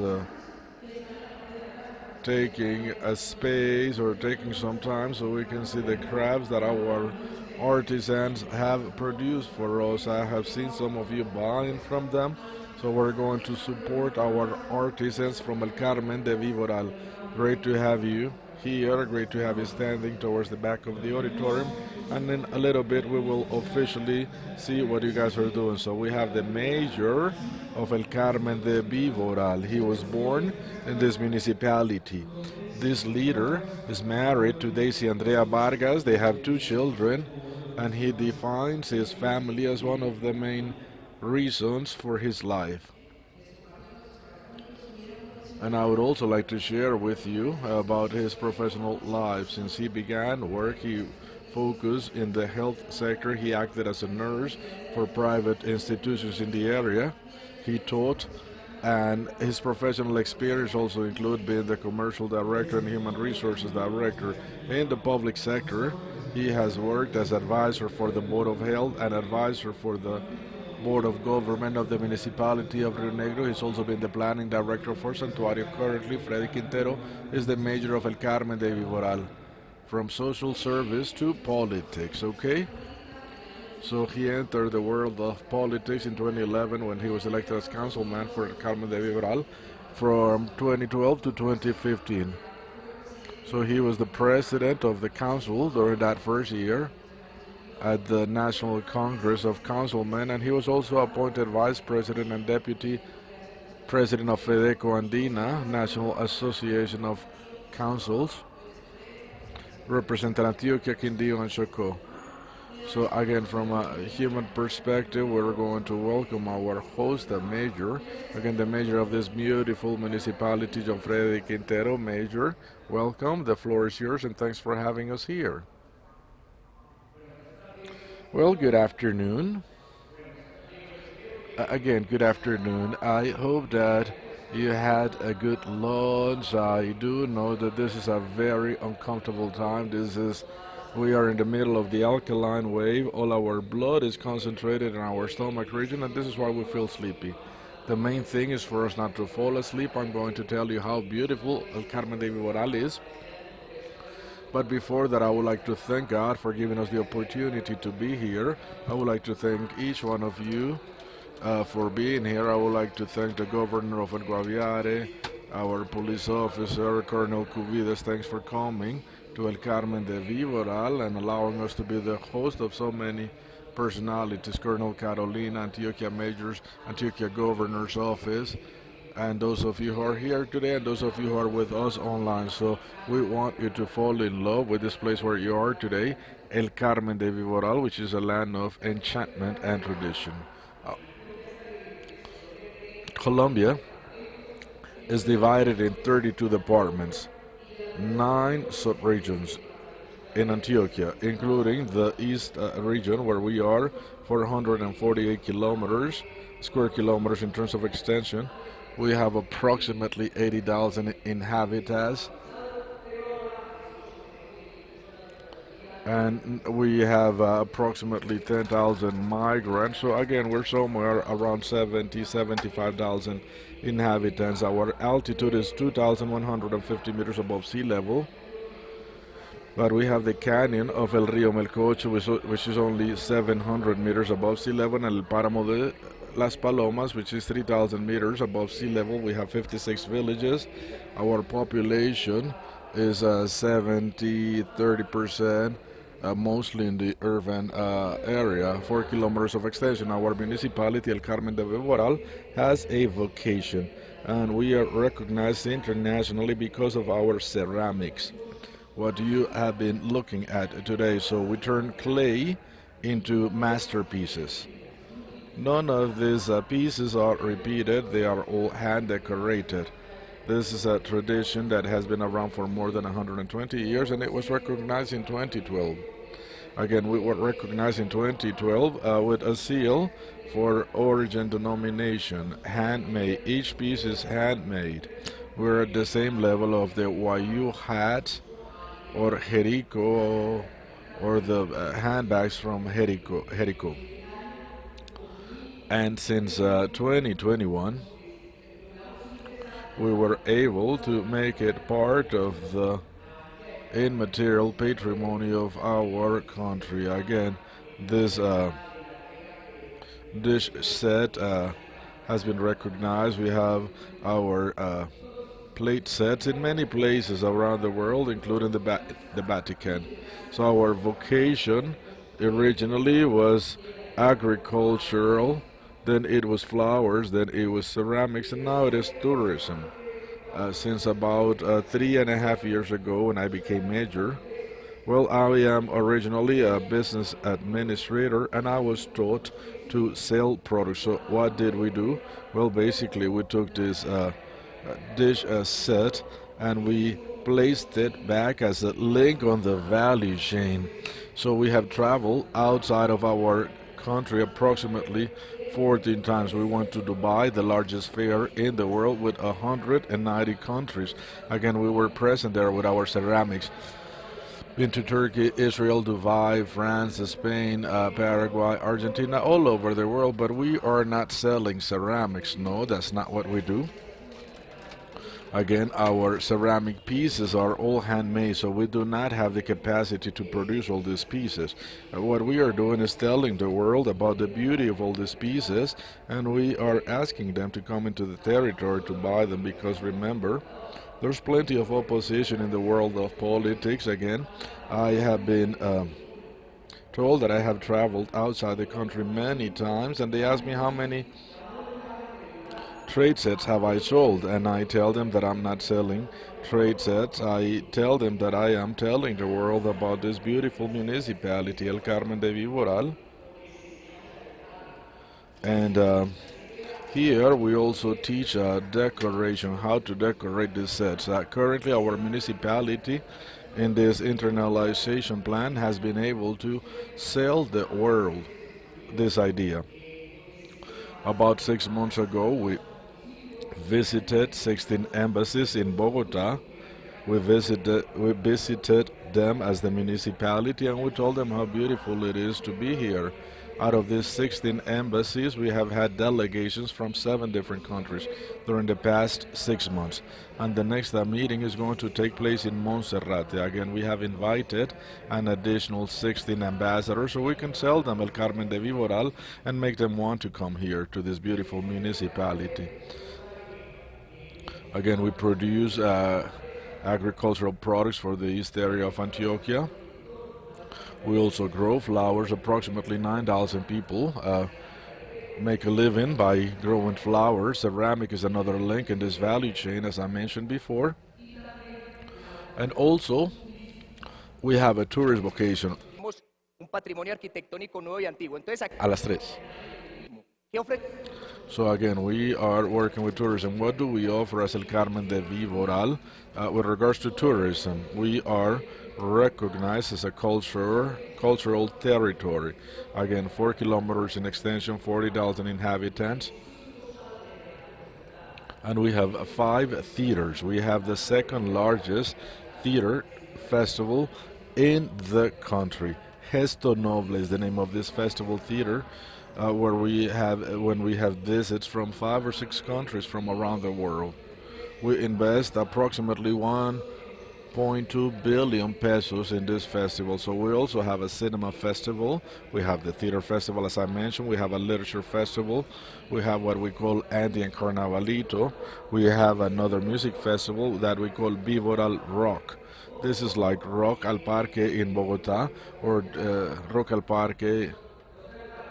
Rock al Parque is a festival in Bogota, and in Medellin is similar to the festival called Altavoz. Yeah, correct. So El Carmen de Viboral invests approximately 6 billion pesos in culture, and we are a cultural territory per nature. Here we can see the dance festival. We also have ceramic festivals. What else do we have as an added value for tourism? Well, we would like to let you know that we have a professional cycling team. We partake in Clásico, RCN, and in many other national competitions. We have 3 categories, elite, female, and young cyclists, but the best thing is that we have 150 young men and women training to become cyclists. This area is very much live for sports tourism. What else do we have? Since about 3 years ago, and again trying to become more international, we are seeing new hotels. Casa Rosé is one of them, and this is Al Bahar Hotel. Currently, El Carmen de Viboral also has a gastronomy. We have local cuisine, Paisa cuisine, we have Arab cuisine, and we have also potentialized tourism. Before, people would only visit, come here for a few hours, but now we have the capacity of providing lodging for our tourists. It is also a natural destination because of its nature. 444 kilometers in this beautiful territory are protected. A very important protected area, and there we have adventure tourism, community tourism, and research tourism. El Carmen de Viboral has the cleanest river in South America called El Río Melcocho. Here you can see the river. We have some beautiful sites on this river, Río Melcocho, the canyons of Río Santo Domingo, agroecological farms, La Florida, Hill of Las Tres Cruces, and we also have a reservoir called El Agua. With regards to tourist safety, well, we have seen what El Carmen de Viboral is, but now we're going to focus on the reason for you to invite us. Tourist safety based on technology. Okay, so what do we have with regards to this? We're going to show you a video. We have 35 police officers in our municipality, and we have 1 tourist police officer, but we said it before, we all have to take care of each other. The idea is not to bring the army and place a soldier in each corner. No, that's not the idea. We have to use technology instead. We believe in technology, and since then we have created safety fronts. Earlier, and it was mentioned something similar. Again, we have created 97 safety fronts. We have plenty of people dedicated to generating trust and confidence, and they have been empowered. We also have close to 1,600 cameras on the ground because we wanted to use technology. So we began to ask the nation for resources, but then we decided to invest our own resources in our own monitoring and control central. Yo soy patrulla, buenas tardes, hablo patrullero Juan Vergara, ¿en qué le puedo servir? Buenas, para informar de un robo que acabo de ver. Good afternoon. To inform about a robbery that I just saw. Well, this here next to the cemetery. What was stolen? A cell phone and a handbag. And what do they look like? 2 people. One is wearing a hat. The other person is wearing a striped shirt. I will send you a patrol car in just a minute. Turn to your right. 42. 2 9/16 subjects. One is wearing a striped shirt. Community informs that they are the ones that robbed someone on the street. Yes, those are it. So we're committed to improving the security of those who live in El Carmen de Viboral. Monitoring Control Center in El Carmen de Viboral was created as a strategy for improving safety and to directly support the work of the police officer. It is open 24 hours a day. It has 5 monitors, 2 from the army, 2 from the police, and 1 from the traffic police, and they constantly monitor and control theft, fights, traffic infractions, drug dealing, and any other type of traffic, any other type of crime that might affect citizens' safety. The system is formed by more than 70 cameras located strategically throughout the territory. Towards the north, when you come into the municipality, in residential areas, in the fields, in the cemetery, the fire department, collection center, market and its surrounding areas. In the downtown, we also have cameras downtown on the main street, on the ceramic street, on Clay Street, on different sports areas, at the Culture Institute, and in different schools, in addition to the circle area.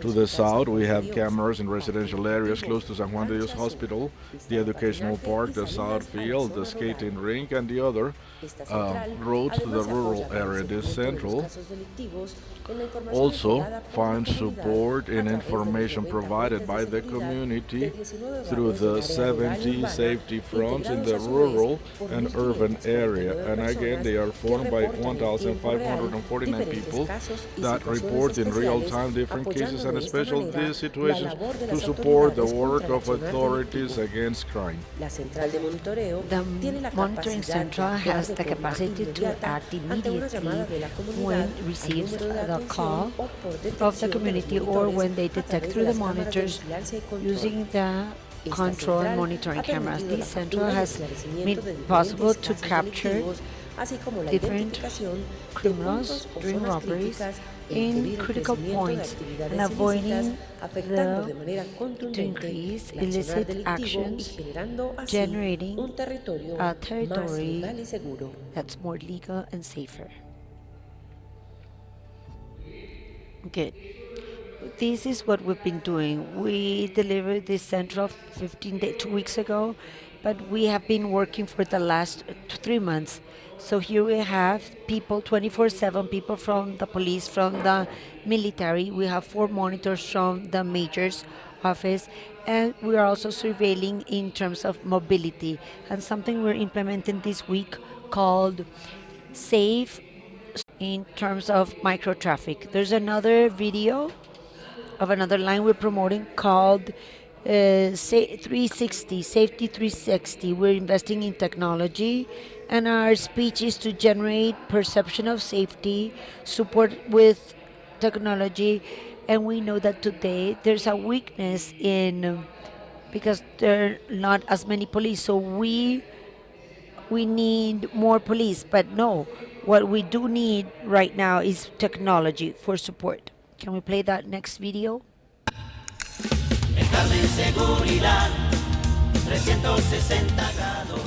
360 safety at El Carmen. Línea directa del Centro de Monitoreo y Direct Control line del to Carmen de Viboral. the Monitoring and Control Center of El Carmen. 5030134.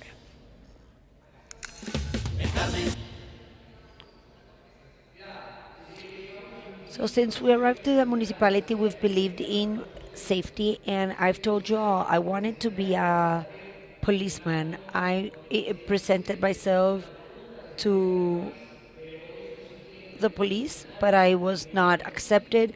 But now I am also helping in a different way. And now, when I arrived to the municipality, we didn't have our own patrol. We had to rent it. Now we have 2, and with the governor of Antioquia, in these 3 years, we have a new substation with 15 more policemen today we have 70 cameras and no monitoring central, and this is the way we've been working. The most important thing is how we empower the communities.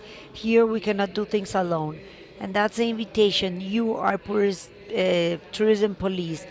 You should get closer to the citizens. Those are your allies.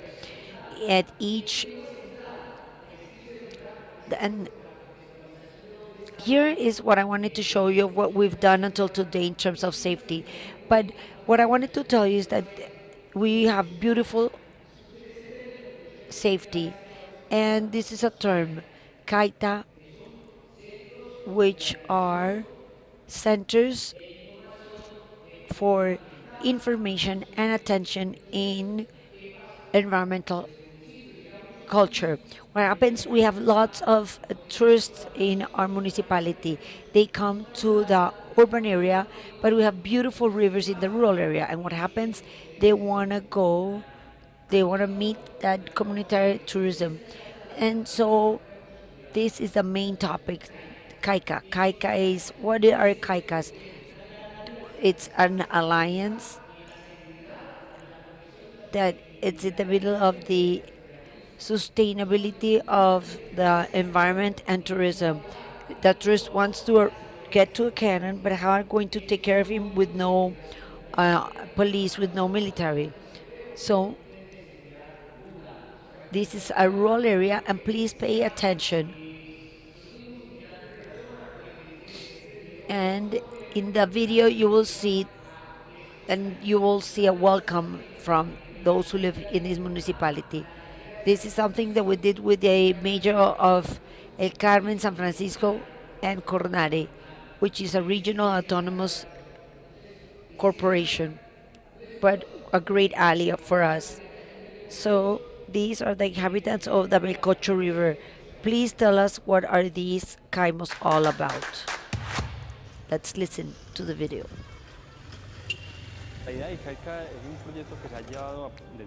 This is a project that we've thought about for many years. We had great leaders that saw in this canyon a huge potential with our waters and our fauna. Here we did the first fauna flora study made in Antioquia. There was an expedition by the Humboldt Institute in 2015, and they found many species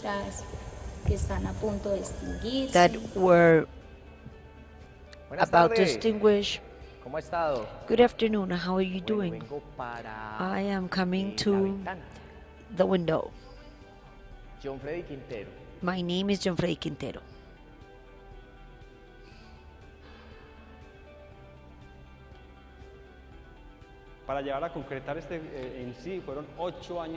So we did this after 8 years of meetings, of many things, that if we will look at the pros and cons to determine what we think about this. So what is CAICA? CAICA is a center for information and attention of environmental culture, by its acronym in Spanish. Welcome. Right now you're going to go to a protected area. Fishing is prohibited. Please, all the garbage should be coming back to the site of origin. You will have to be very careful when you are walking. You have to be very careful on the river. We have almendrón, a tree with a beautiful fruit that has like an almond inside.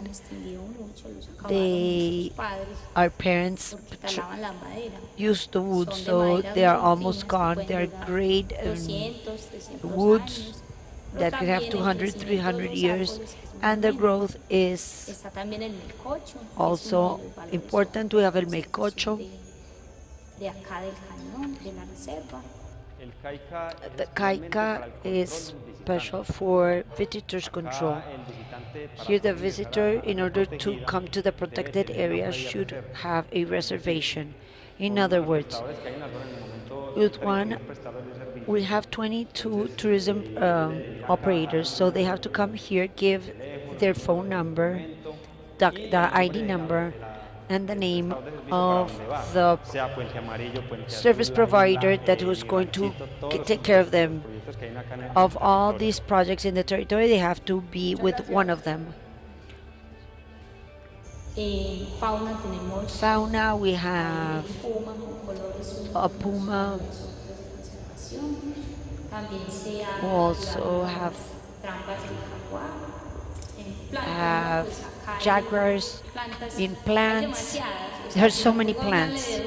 If I talk about one, well, many studies have been made with some botanics. We have cupos. Among all the service providers, we have fee of 1,400 people. So during the weekends from Friday to Monday at 10, 11 a.m., it's full. So nobody else can come in until those who are in there come out. So in week, we have an average of 200 of people per week. People want to walk, to relax. They don't like crowds. So that's what they do. In monthly here, we have a empirical calculation. We have 3,100, 3,200 people. So we have the gastronomy, the traditions, our ancestral knowledge, beautiful cascades, those that are known, some that we still don't know. Why doesn't the public see it? Because they're prepared, that don't want to share it until they don't have a better organization, because we have a scientific tourism, because we have some species that aren't found internationally. I want to invite you to come here to the Melcocho Canyon and enjoy the river. So you can disconnect from technology and connect with Mother Earth. And this is a wonderful experience. I really recommend it. El Carmen de Viboral, tradición y encanto. So what is Caica? It was a region, the canyon of the Melcocho River. It was an area that we had a picnic tourism. But the message is we can do things in an articulated manner. As I was saying, that project, people would come 3-4 years ago, and it was abandoned with nobody care for it. So what did we do? We empowered the communities. We placed the control. These are the caicas, and we tell them, okay, this is the installed capacity. Today they have 32 community places. You have to make a reservation like any hotel, and you say, no, I want for this person. They're all organized. Safety is very significant. There is no mobile connectivity, and these 40 people have radios for telecommunications, direct connection with our central. 50 minutes away, there's a military base, and we've never had any issue. Tourists come and there's safety. Why? Because we've empowered the communities, working hand in hand with them. You, tourism police, need to work with the communities very quickly. Protected areas in all Antioquia, in this region.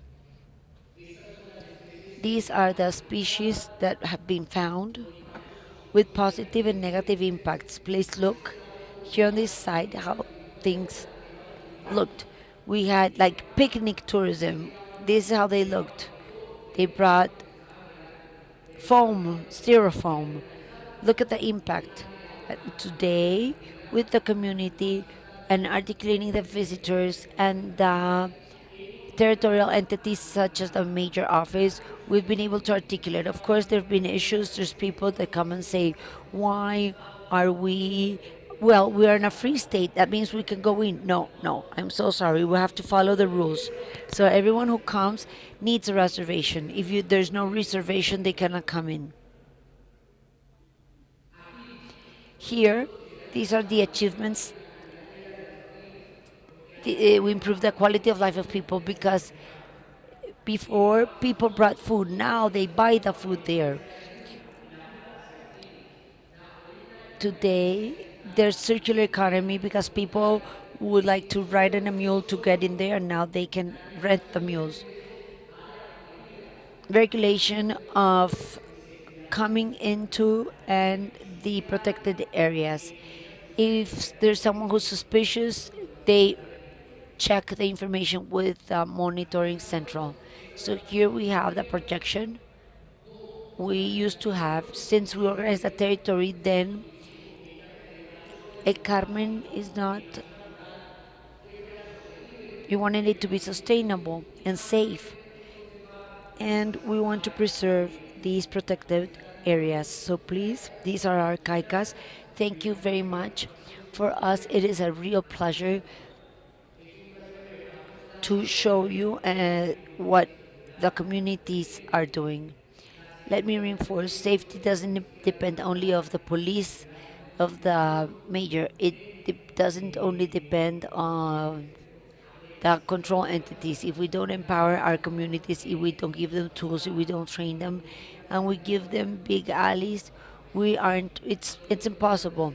I am a person that believes that we generate opportunities not with the military on the streets, and that way we generate contention. In other words, consequences. So that's where we need to act. But if we as governors don't work, the causes, in other words, the lack of education, the lack of sports, the lack of culture, we won't be able to make it. I've always said so. We calculate 26 people that today are doing micro traffic, and 8 days later there's other 25 new ones.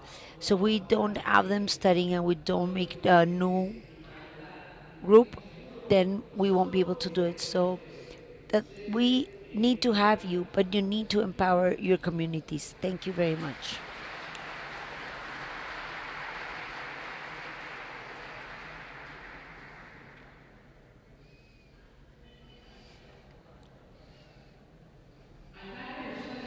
Thank you, Major, first for having us at your municipality. Like we always said, we love to walk your streets to find all this charm as you manifested, even if you're away from Medellin, and walking the municipalities, feeling safe, both for those who are living here, those who move and stay here during the weekend, and those who would like to stay here. And we don't want you to leave until you don't receive our certificate. So our host, Fernando, is going to be here to provide recognition to the mayor of El Carmen. We do it on behalf of the National Police. And thank you, Fernando. Thank you all. Mr. Major, first of all, I would like to thank you for your hospitality, being such a good host for this international congress. If you go to the Majors Network, there was an announcement and a follow-up showing probably a municipality with open doors to international events. Thanks for having us in this beautiful sub-region of the western or part of the country of Antioquia. And we would like to give you today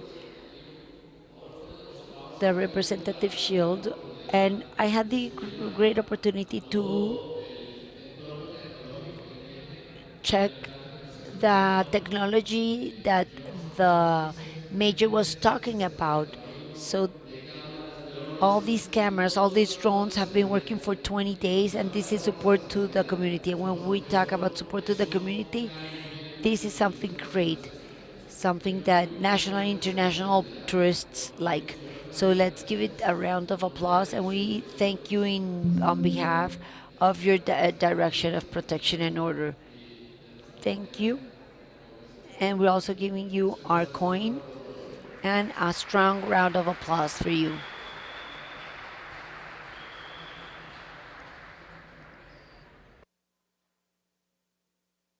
Foto oficial entonces. Official photograph. Again, Mr. Major walking around the streets of El Carmen de Vivolar is finding his tradition ceramics all over the town and all the corners of the town, places that have become quite cultural. And those again that come to visit, or maybe if you find service wear, to you guys, I would like to let you know that I'm very happy that you are here, because that indicates that we are doing our work properly. Again, having you here is important for us. You mentioned that this is the third Congress, so for us it is a pleasure to have you here. We have had the pleasure of having a National Security Council. We had Carlos Fons Trujillo, minister, who passed away. We also had President Ivan Duque Marquez here, where we conducted a National Council of Orange Economy with different ministers and so on. And we have you guys here, your third Congress. For us, it is great to have you here. Thank you. Thanks to the police departments. There's our communities waiting for what you do. Today, I am one of you. And we, as governors, love the police, and the community loves the police. So when you guys mention the need to smile, yes, we definitely need to smile. And we at El Carmen de Vivoral feel quite happy. I have many beautiful coins that I keep, and I would like to also give you a gift. You cannot go home without this dishware. Again, this is a masterpiece, hand decorated, manually decorated. Many people say, well, those serviceware are expensive, and I don't think they're expensive. They have a high value. We have 120 years of tradition, and again, I would like to give you this diner ware, and this is what our artisans do. So thank you, Colonel, for keeping us present, and again, this is a beautiful gift that we want to give you as well.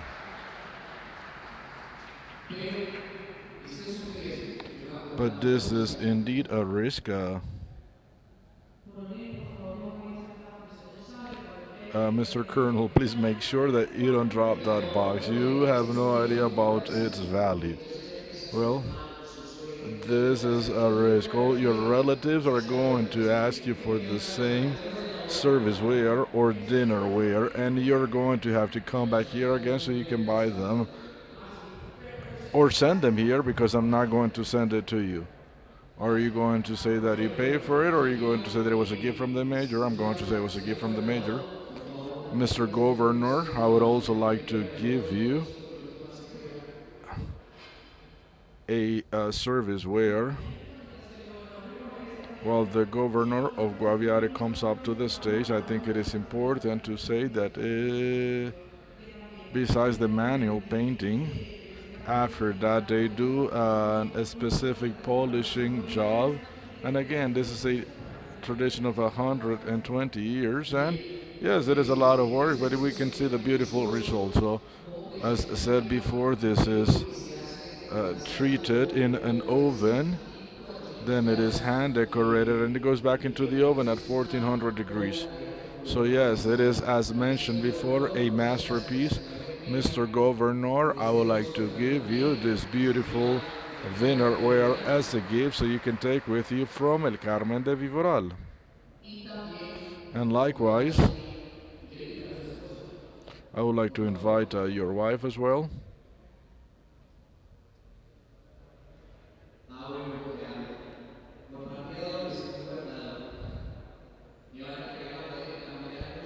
Well, you're also going to receive this beautiful coin, and we can go ahead and take the official photograph. Yes, a beautiful picture of the governor. And again, that's not it. There's even more.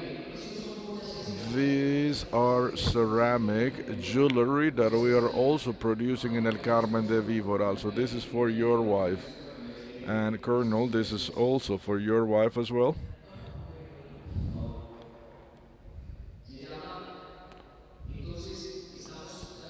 So we are transforming our ceramic into jewelry, and this is the first lady of the department. So please let me give you this beautiful gift. Again, jewelry from El Carmen de Viboral.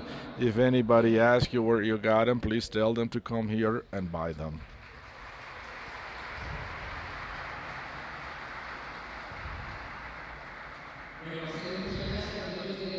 Well, thank you very much. May God bless you. And please remember that El Carmen de Viboral, it's a municipality full of architectural patrimony. You can do tourism of different varieties here. You can practice sports here. But more than anything, we have beautiful people here. And the only risk is wanting to stay. Thank you, Mr. Major. John Freddy, thanks for welcoming us in your municipality, and hopefully when we conclude we'll have time to walk around before we go back to Medellin. It's been a very exciting day. It's been quite exciting to be able to see all these opportunities provided by tourism, and also those of you who come from outside, from other places. Hopefully you'll enjoy this different place. Hopefully you will come back. Jula, we're going to continue with David Vincent, a methodological advisor.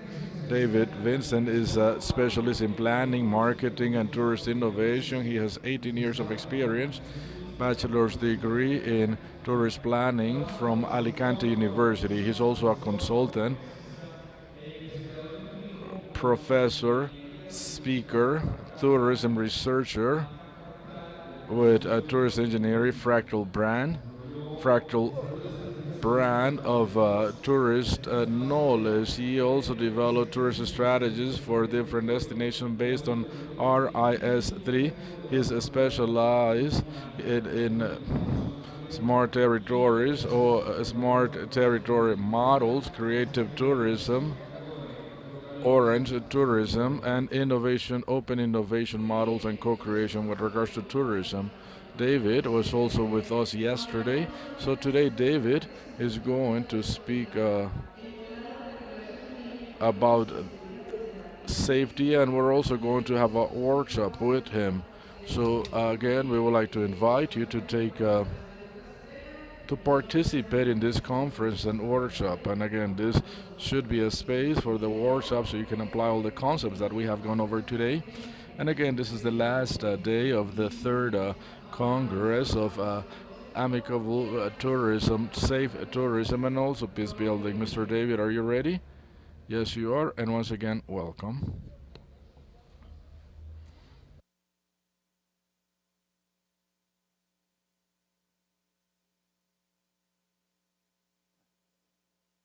Hola, buenas tardes. ¿Qué tal? Good afternoon, everyone. I hope you're having coffee, and I do know that coffee is good in this country. Okay, again, good afternoon, everyone. You guys survived yesterday, okay? Today we're going to do an important exercise. We're going to create the axis of safety, tourist safety plan that includes the national development plan, and that also includes tourist safety above it. But where do they cross above with regards to the values? But before we do that, we're going to mention or indicate how tourism is capable of modeling the territory. I enter tourism industry because I discovered that those places that had tourism were capable of providing jobs for children and their children. Every day is an opportunity to position our tourist destinations. We're going to define this so we can have territorial image. Again, I am a territorial planner, and what we have always been taught is that knowing the territory and its interaction is necessary before you bring in tourism. What happens? Say I might reach a place and I turn that place into a cattle farm, and in 100 years we might have a cattle culture, and we might have the same thing in a fishing village. How long does it take for tourism in a territory to become that host place to continue developing sustainable tourism destinations? Nobody develops a tourist place for 1 year or two. If I want to set up a business for 1 or 2 years, I simply set up an arepa shop. But that is not tourism. Tourism is many other things from a territorial vision. We're going to define that quickly so we can then go ahead and work on our different canvases on work tables. First definition of tourism: physical space where visitors stay and consume for at least one night. There are many different types of tourism. It also includes different types of products and different types, different attractions, and you guys are integrating the different actors quite properly. At the end of the day, you have a destination with intangibles and tangibles, food, identity, attractions, infrastructure, safety. And again, this is called a value ecosystem because this goes beyond what it actually is. It also includes many artisans, and we have to think as to what are tourists attracted to. Why would a tourist come into my territory? These are the 10 basic conditions for a tourist destination. The first one is a tourist attraction, tourist accessibility, basic services, connection, equipment, community that participates, in other words, host community. And this is why some territories are easier to develop than others. Chile, for instance, in Chile, there's tourism despite the Chileans, and you can see him laughing because Chile is sort of like an island. It's a closed place that is not used to receiving many visitors. If you come from a place that has been receiving visitors for more than 5,000 years, well, that turns you into a host community. And, well, we can learn from them through cultural interchanges, so we can develop socially, culturally. So another thing that is needed is tourist activities, local authorities. Without political will, we cannot develop tourism on any territory, and we also need participation from the private sector. Everybody has to participate and everybody has to assume responsibility. There's also the need for qualified human resources. Here we can see that all destinations have different cycles. They begin, gain maturity, and they get to a point of inflection when they can either decline or transform. In Spain, we have many programs for reconverting mature places because those models become to get old. Riviera Maya, Mexico. In Mexico is a similar example. So what happens with these tourist destinations? Well, the tourist destination has to know exactly in which phase it is because the circumstances and the characteristics are different depending on your stage. If you're beginning, some things are going to happen. If you're growing, some other things are going to happen. If you're mature, you will see different things. And the destination has to be focused on the phase of this cycle where you are. If you're growing, you can do this or that. If you're mature, you can do this or that, but eventually you need to reconvert and you need to become fashionable again. For instance, Benidorm. Not sure if you're familiar with Benidorm. Benidorm receives 18 million tourists per year. Benidorm used to be a fishing town. Is a hyper mature model, is a pioneer in Spain. We have approximately 400,000 rooms, 280 hotels, only in Benidorm. But we will get to a point when the model is going to run out and you have to transform it. Or maybe you will not be competitive with your prices to support all the infrastructure that is required. So again, it is very important to understand where you are. The destination is also created on the mind of the traveler. Has anyone been to Machu Picchu? Please raise your hand. But if you haven't been to Machu Picchu, I'm sure you have thought about taking a selfie in the same place where everybody takes selfies. So again, we have this collective imagination. For instance, I have never been to Australia, but what would I like to see in Australia? Of course, kangaroos. I would like to drink Foster's beer. So again, is this collective imagination. Tourist marketing, what do they work with? Well, they work with the perception of those destinations, because the destination is intangible until a purchase is made. It's simply an image or a wish that I have and something that I would like to eventually buy. So it is a psychological factor. In tourism, we study plenty of psychology because we try to place these ideas in the mind of our target consumers. Again, this connection, this affective connection, perhaps having any bonds. Maybe my first girlfriend ever was at X or Y point, so that generates bonds with different places. And if I have these bonds, I would like to eventually go back with my children and the children of my children. So it is important to position ourselves in the mind of a tourist.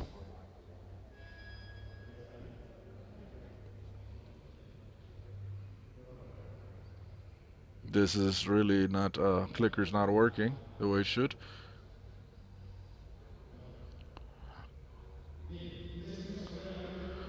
Destinations are created in the minds of travelers, but we also have to establish different values. We should not do the same thing that others do. I had a boss that used to tell me, David, if you're doing the same thing that others are doing, well, there's no point. So in other words, you have to do something different and something that is competitive by itself. With all the different values that we have, there are plenty of variables that indicate how these destinations are placed: price, equipment, structure, activities, and stimuli, information, previous experience, and commercialization. And all these things come together to create ideas of destinations. And these destinations also generate different interactions or synergies or conflicts of use with other activities that already exist. If we're going to implement tourists on a huge city, well, we have to keep in mind mobility, and we also have to keep in mind that there might be dangerous sites in that city. Well, and at the end of the day, we can have all these things and articulate them based on how we use the flow. So these flows are also have external bonds that connect me with the rest of my region. Currently, I'm working in Magdalena, developing Macondo tourist routes, and the idea is to create coherence inside this tourist cluster, and we're calling that the Colombian Caribbean region. Okay. What happens when we do a territorial model? Well, we have to do it based on data. We cannot develop tourism in a place where there is no vocation. Let's mention something about Medellin. I work with Sergitur, smart destinations, and so on. And when you begin planning these destinations in Spain, since the 90s all the way to the 2010, we have had an enormous transition with regards to the planning, management, governance, and marketing of tourist destinations. So nowadays we understand these territories as smart territories because of their capacity to learn to establish synergies and to obtain more and more benefits with less and less problems.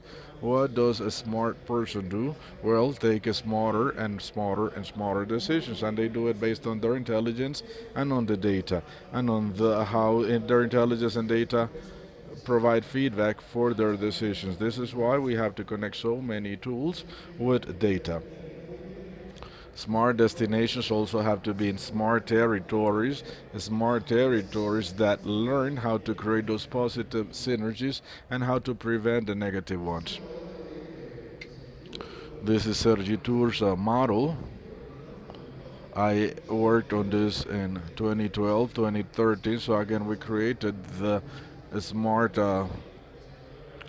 tourism model. We did this through different pilots.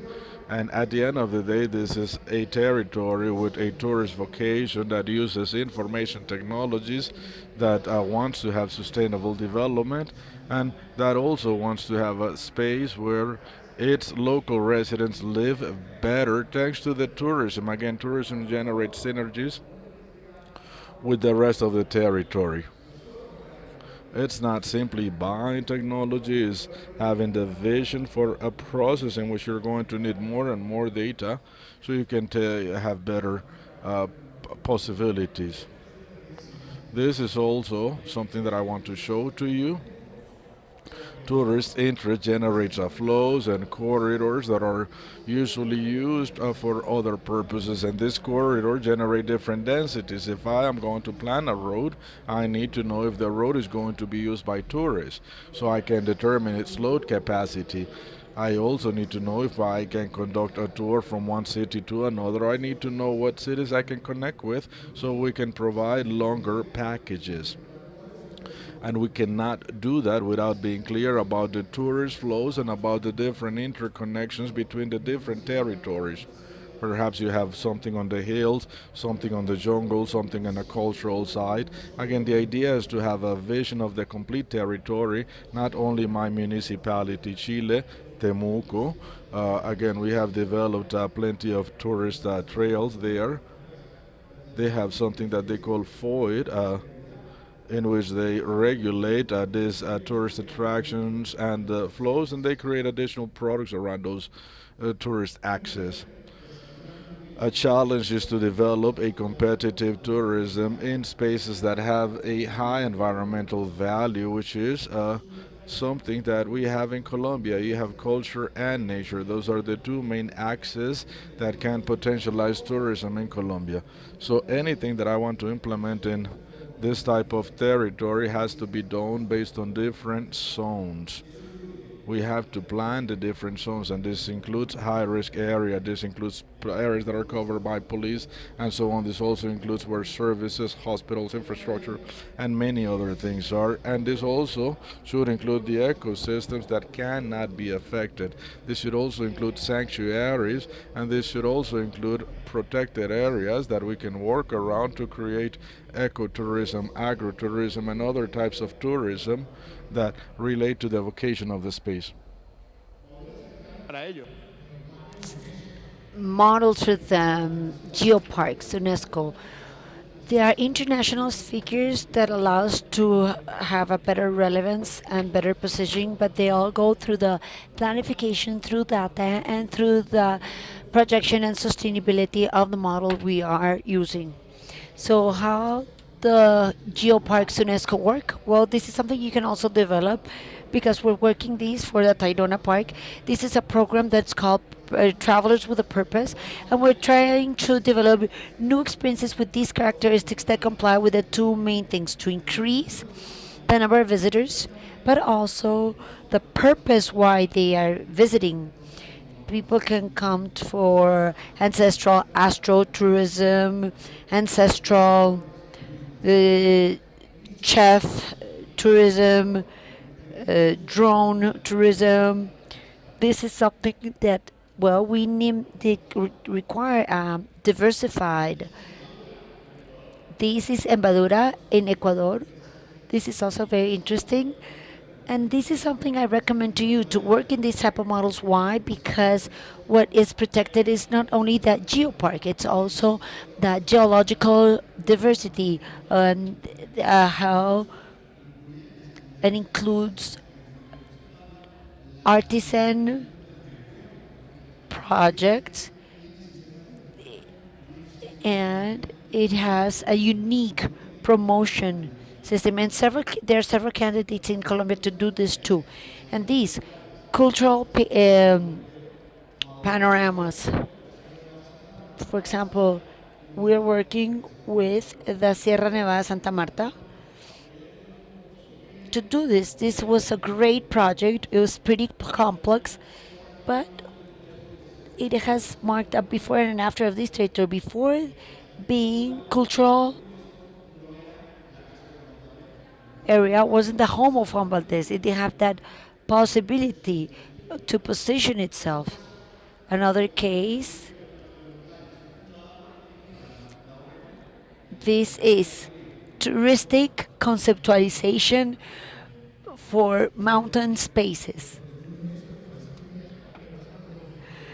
which wasn't conceptualized. We need to see how we could do it with the flow, and this is what we did. We could potentialize it. We saw the needs, we gave a value proposal. Don't sell anything without a value proposal, define and propose. So we are developing niches, and this is what I wanted to share. Look, this is the whole process, the marketing needs, and this is the development. What I wanted to share with you is the Museum of the Pitinos, but this. Sustainable value niches. This is a global trend. If I'm here in Antioquia or in any other region that's more rural, I want this type of sustainable value sustainable niches. Cultural museum, star observation,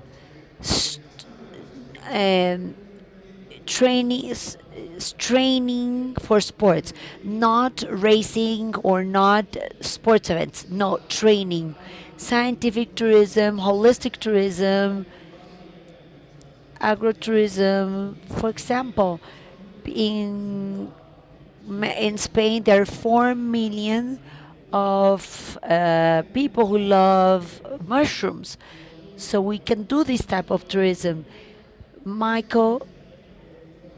Logical tourism, fishing tourism. This is what Barcelona did. We had multi-niche. That is why Barcelona has 200 different reasons to be visited. Can you understand this concept? I am positioning myself in areas where I can position. I am not competing with others, with things others have. No. And I'm looking for tourists that want to do this. Do whatever you want, but don't do what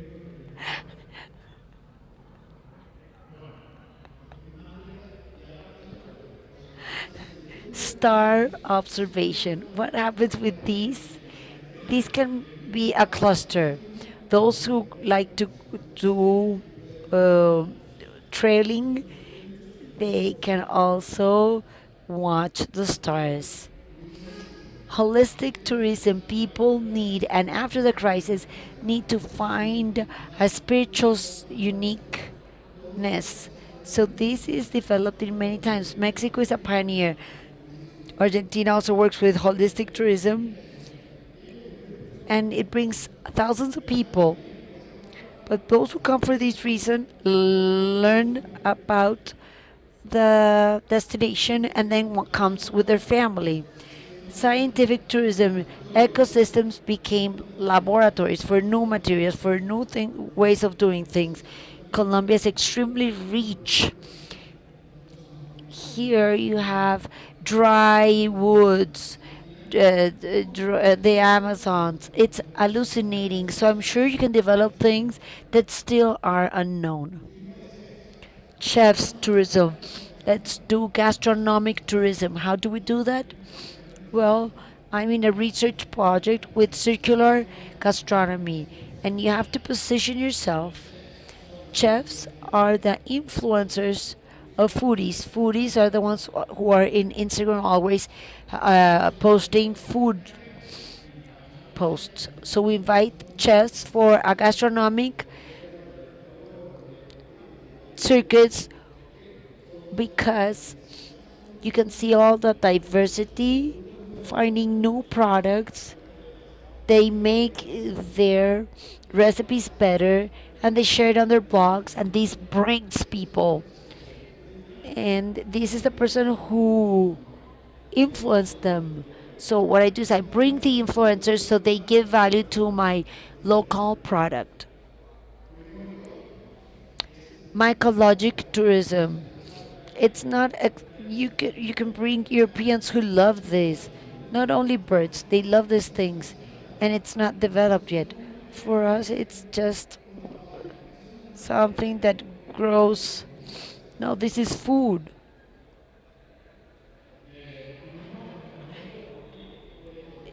Sports training, careful. This has another development. There's also a medical sports medicine development that goes hand in hand with this. So this is a large cluster that can be developed. This is something we're doing. Drones. This is an element that is being used more and more. So now they're used for surveillance, for preventive, for beach surveillance, and they need to be trained. They need to race. So we need to create centers because there's a Colombian league for drone racing. Did you know that? Well, ask your kids and you see how they do know about that. What happens? This generates a new ecosystem with great, but if you have good characteristics, you can race and they make beautiful images. And I'm doing these in a labyrinth, a Condor labyrinth, which is a natural labyrinth.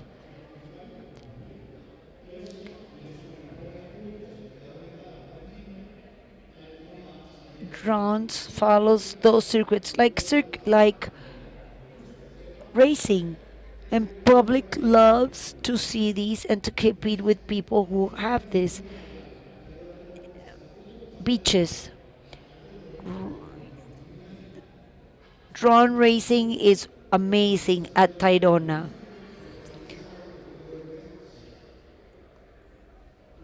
Creative tourism. People want to be creative, but not at home, but in a natural surrounding. So in tourism, we learned that the way to make people come back is making a school. For example, Valparaíso, Chile, school of beer brewing. So people come back to be certified. They come back to learn more. Or value theme. I wanted to have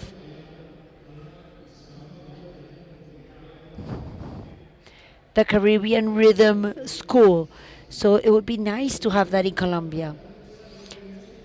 So there's so many things we can work with in being creative. Another thing that is very important, which is the best promotion. You know, New Zealand. Tell me about a picture of New Zealand. Do you know that the perception that you have never gone to New Zealand? People know it because they watch The Lord of the Rings, because they gave value to this space. So what do?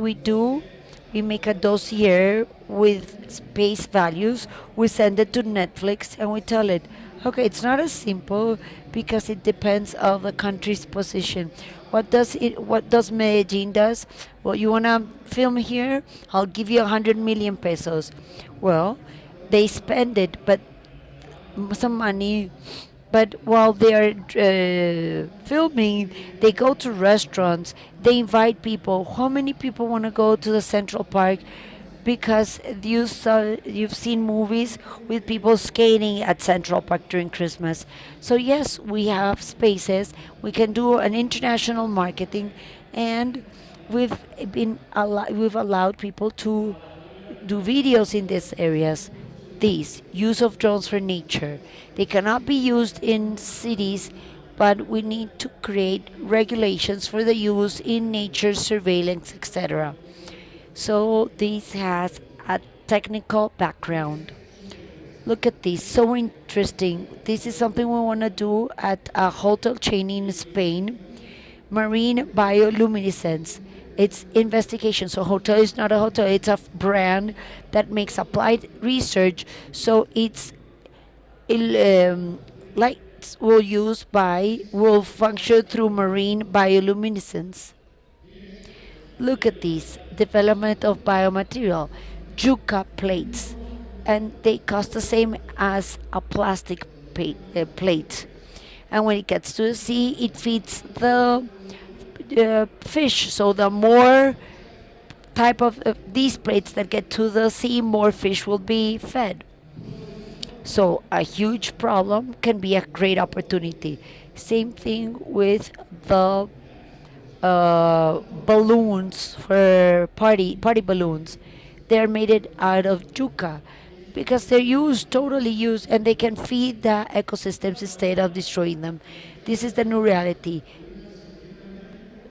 Tree energy. There's a girl in Mexico that charges her cell phone by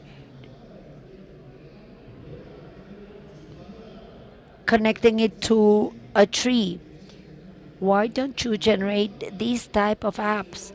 And this is a concept that I love, which is called touristic permaculture.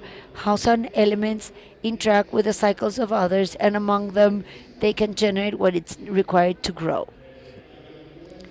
Permaculture is fascinating, extensive agriculture, but here I don't have to go look to seek for fertilizers, or all the raw material that I need to be fed is right here. What happens if we had so many of these gardens and we can move these into the touristic ecosystems? How can we work? We can identify multi-niche. We model the value proposal. We identify key leverages in the mediation process. And, well, in the middle where there was nothing, now I have a drone center. No, I have a new flow. And if I haven't no plans, then I can have issues. Establishing transparent governance models, pilots of new actions, favorable leadership establishments. I need leaders, otherwise I cannot have these strategies in place.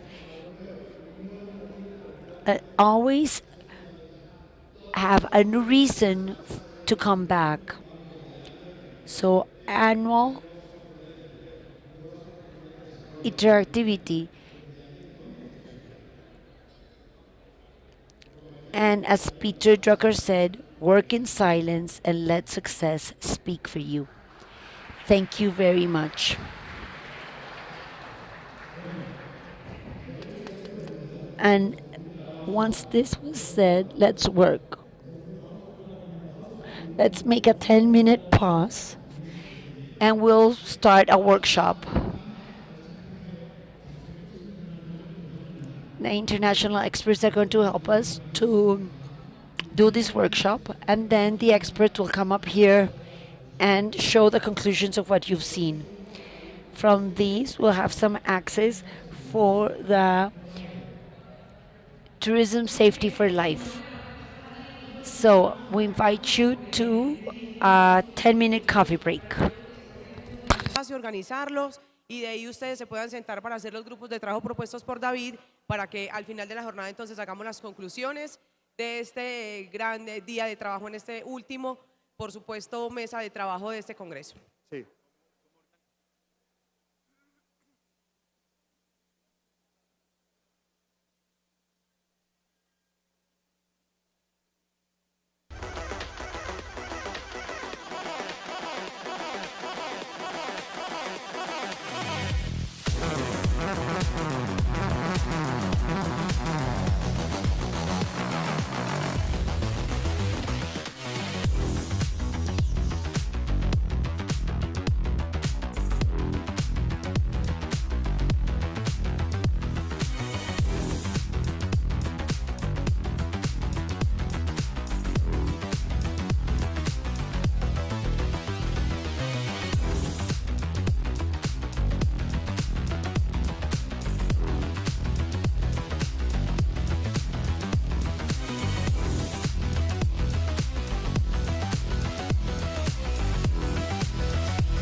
grupos de trabajo dispuestos para que podamos entregar al final de la jornada las conclusiones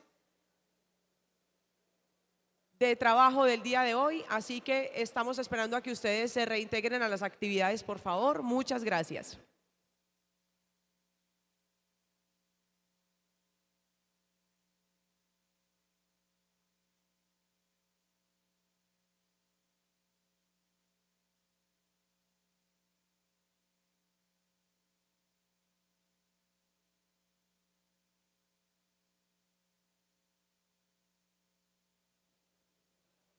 Y la invitación, por supuesto, después de este tiempo de trabajo y de las conclusiones, recuerden que tenemos a unos invitados muy especiales hoy, es que tenemos nada más y nada menos que a los artesanos de Carmen de Viboral con cada uno de los productos autóctonos de este municipio y que por supuesto ellos están dispuestos a atenderlos, a contarles sus historias y por supuesto para que ustedes aprecien lo que ellos tienen hoy para mostrarnos. Las niñas que estaban preguntando por los accesorios ya llegaron y ustedes caballeros también, si se quieren llevar un regalito para sus esposas, sus hijas o las mamás, también ahí hay unas cosas bien coquetas para que ustedes se puedan llevar. Fernando, los estamos invitando entonces a que retornen a las mesas de trabajo para que puedan hacer el ejercicio y después de la jornada, posteriormente, las conclusiones finales a este congreso. Claro que sí, Yula, las conclusiones y finalmente la clausura oficial de este Congreso Internacional de la Seguridad Turística y Construcción de La Paz. Una tarde bonita, una tarde agradable, cálida desde el municipio del Carmen de Viboral. ¿Estamos listos? ¿Listos? Listo, David. ¿Están entonces los grupos confirmados o mejor conformados de una vez para que entonces dé usted inicio a su taller? Bueno, todo el mundo tiene grupo ya. Veo un grupo de 2 ahí, de 3. Ah, bueno, pero está bien nutrido. Listo. Bueno, les voy a explicar el ejercicio, vean. Es un ejercicio sencillo, pero que nos va a dar muchos insumos para algo que podemos hacer hoy, un borrador, para luego trabajar, ¿sí? Se trata de un mapa, de un lienzo en el cual vamos a intentar poner. Tenemos un plan de desarrollo por la vida, ¿sí? Cierto. Y queremos hacerle un plan de seguridad turística también por la vida, ¿cierto? Que vaya por encima y vaya a la par de los mismos objetivos. Ese es un poco el ejercicio en general. ¿Cómo lo vamos a hacer? ¿Ya está? ¿Cómo lo vamos a hacer? Bueno, ustedes tienen todos... ¿Perdón? Proyectar el lienzo ahí. Tienen todos un lienzo, ¿verdad? Bueno, en la parte de arriba van a poner una columna que ponga valores, que esté por encima de todo. Valores. Valores. ¿Cuáles son los valores de la policía? ¿Quién me lo sabe decir? Honestidad, profesionalidad, innovación, ¿cierto? Esos son de seguridad. ¿Cuáles son los valores del plan de desarrollo? Los valores del plan de seguridad turística por la vida. Vamos a intentar juntar los valores del Plan Nacional de Desarrollo con los valores de la seguridad turística, para intentar hacer un borrador de plan de seguridad turística por la vida, ¿sí? Listo. Por tanto, lo que vamos a hacer es poner los valores que tendría ese plan de seguridad turística por la vida. Cosas como sostenibilidad, inclusividad, pertenece al nuevo plan de desarrollo, corresponsabilidad, ¿sí? Que ya trabajamos en ello, ¿cierto? ¿Cuáles son los que deberían quedarse en ese plan 2026 de seguridad turística por la vida? ¿Sí? Hay cosas que cambian de un plan de seguridad turística normal porque estamos incluyendo un plan de desarrollo extremadamente inclusivo y democratizador del turismo, ¿sí? Por tanto, tenemos que adaptar los protocolos directamente ahí. ¿Qué vamos a poner a la izquierda? ¿Qué programas debería llevar ese plan? Articuladoras preventivos. ¿Con quién me articulo yo? ¿Con qué programas? Pues con la hotelería, con las comunidades, ¿cierto? Para hacer un trabajo preventivo, ¿sí?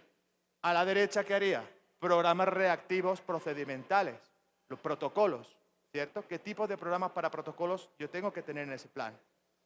En la parte de abajo nos vamos a la comunicación y hay 2 líneas. ¿Qué proyectos o acciones de comunicación preventiva debería llevar ese plan? ¿Y qué protocolos de comunicación reactiva procedimental, como vimos ayer, debería llevar ese plan? ¿Cierto? Entonces, a grandes rasgos, valores. Estos 5, estos 6 valores, que son el cemento, es el pegamento que hace que el resto funcione, ¿sí?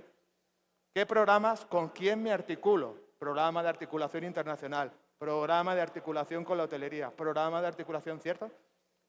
Los programas reactivos procedimentales, ¿con qué otras fuerzas? Con sanidad, ¿sí? Pero fíjense que al ser un desarrollo inclusivo, tenemos que empezar a incluir a comunidades.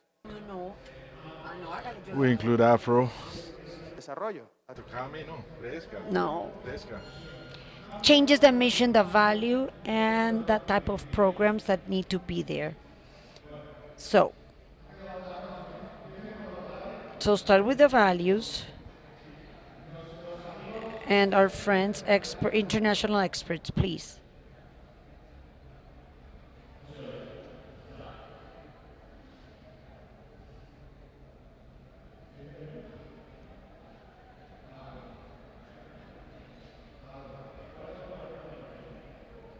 What are the police values? Which are the values of the development plan? Sustainability. Democratización, ¿sí? Puede ser, ¿por qué no? Eso es un ejercicio de clase, ¿sí? Pongan los que ustedes crean que deben llevar, no pongan 10, pongan 5, pero que haya valores de la seguridad y que haya valores también de la sostenibilidad y la inclusividad, que es lo que tiene el plan de desarrollo.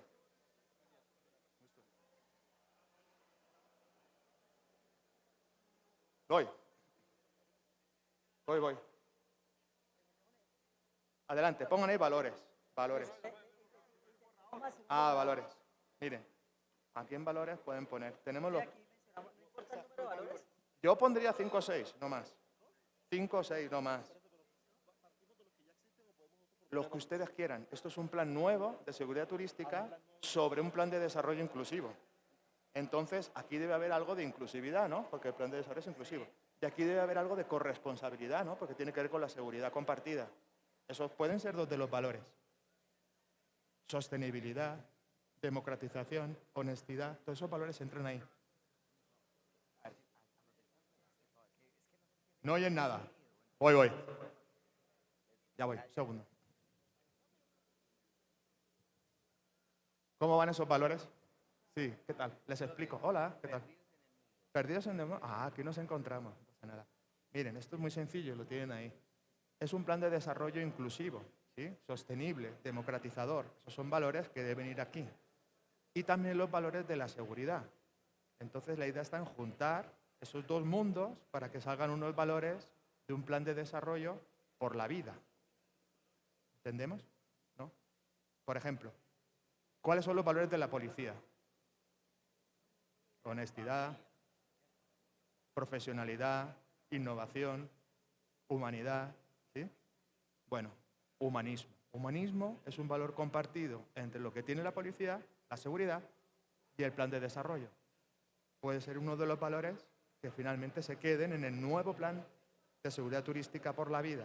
O sea, lo que estamos haciendo aquí es, sobre el plan de desarrollo que ya hay nuevo, crearle un plan de seguridad turística con ese enfoque.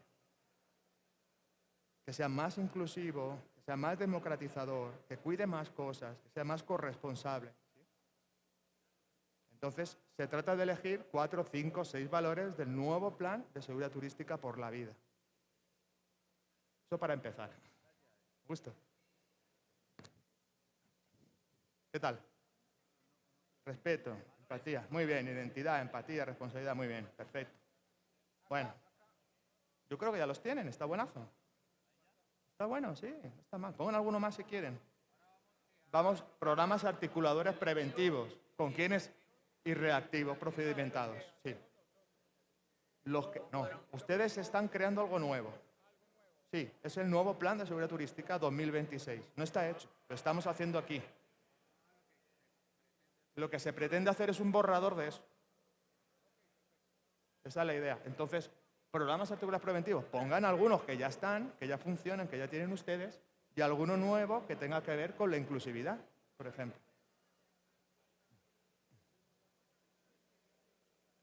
Aquí no empezaron siquiera, ya vamos. No, es un plan de seguridad turística por la vida. El plan de desarrollo por la vida ya existe, es el plan de desarrollo nacional, ¿sí? Lo que queremos hacer es un plan de seguridad turística sobre ese plan, es decir, que tenga por la vida, que esté adaptado al plan de desarrollo. Por la vida, vamos a llamarlo así. Es un ejercicio de clase, ¿sí? No existe, lo que estamos haciendo lo estamos inventando nuevo, ¿sí? Los programas articuladores preventivos, algunos de los que ya tienen y algunos nuevos que tengan que ver con la inclusividad. Correcto, oye, pues vamos a hacer un programa articulador para incluir comunidades afro, por ejemplo, o comunidades de desplazados. Eso sería un programa de un plan de seguridad turística por la vida, ¿sí? Empiezan por los valores, valores compartidos. Ustedes tienen innovación, humanidad, profesionalidad, son valores, ¿cierto?, de la seguridad. Corresponsabilidad. Metan también valores que tengan que ver con inclusividad, con sostenibilidad. Valores compartidos entre la seguridad y el desarrollo.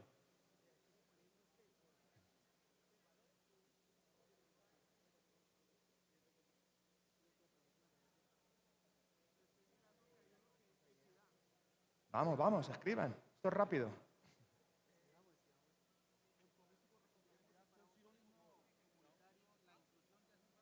Sí, inclusividad. Claro. Y ese es crítico, porque el plan de desarrollo es inclusivo. Por tanto, el plan de seguridad también debe serlo. Sí, es el más importante. Sí, y la sostenibilidad también.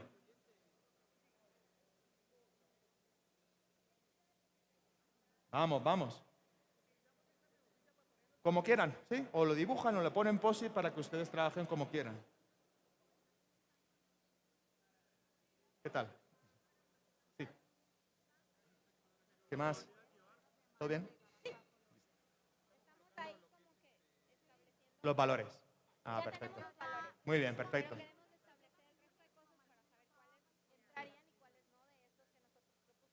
Tienen que llegar a un consenso para poner... Están haciendo un nuevo plan de seguridad turística inclusivo, ¿no? Por la vida. Entonces, ¿cuáles son los valores de ese plan? Saben que un plan tiene 4 o 5 valores. De todos los posibles hay que meter. Por ejemplo, inclusividad. El plan de seguridad debe llevar inclusividad, porque el plan de desarrollo lleva inclusividad. Ahí es donde se juntan, ¿cierto? Se juntan las visiones y realmente los programas preventivos y reactivos van a ser más inclusivos, porque comparten esos valores de arriba. Pero vamos, rápido. En programas preventivos pongan los que ya hay, más alguno más inclusivo.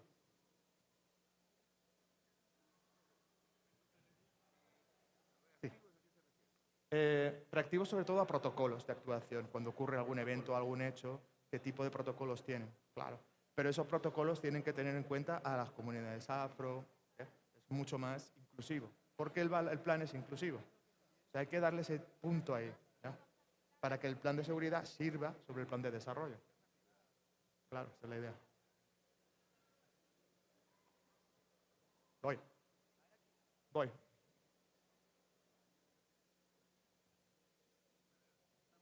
Ah, muy bien, perfecto.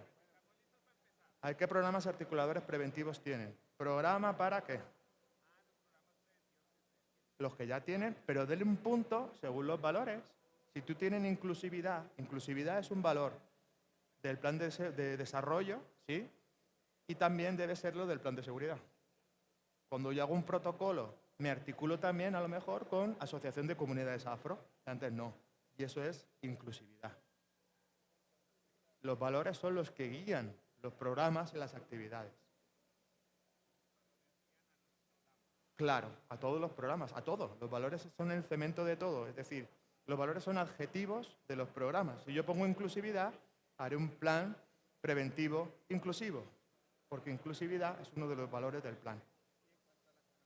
Igual, hay acciones que comunicaciones preventivas, por ejemplo, campaña para la prevención de adolescentes y niños, pero también incluyan campaña para la inclusividad de comunidades afro, porque está en el plan de desarrollo.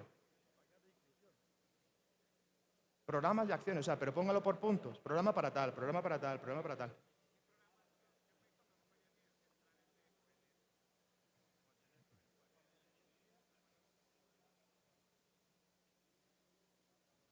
Voy. Aquí hay una mesa de expertos. Esto es una mesa de... Yo voy a preguntarle a ustedes, no ustedes a mí. Entonces, acá los estamos entendiendo desde los programas que ya existen o que pudieran existir. Que tiene, por ejemplo, si el valor es inclusividad, ¿sí? Un plan preventivo, ¿cómo va a ser? Inclusivo. Claro. Claro. Vas a incluir comunidades afro, vas a incluir... Es darle el punto al plan de seguridad para que trabaje sobre el plan de desarrollo. No. Son valores generales, pero que son los que ordenan, son los adjetivos de los programas de acciones. Entonces, si tengo inclusividad, el plan será inclusivo. Cultura de paz, senderos de paz. Claro. Aquí hemos visto muchos senderos de paz. ¿Qué más hemos visto? Ya hemos visto. Programa para un turismo responsable y sostenible. Son articulador y es preventivo. Exacto. Oye, esta mesa está pila. Claro, una mesa de cracks.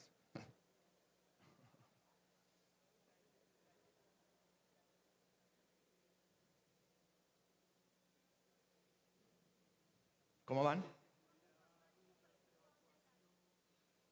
Más bien, amigo, yo creo que deberías ayudarme a ir por las mesas. Sí, porque quiero que vean lo que ellos ven, porque luego vamos a subir a exponer cosas.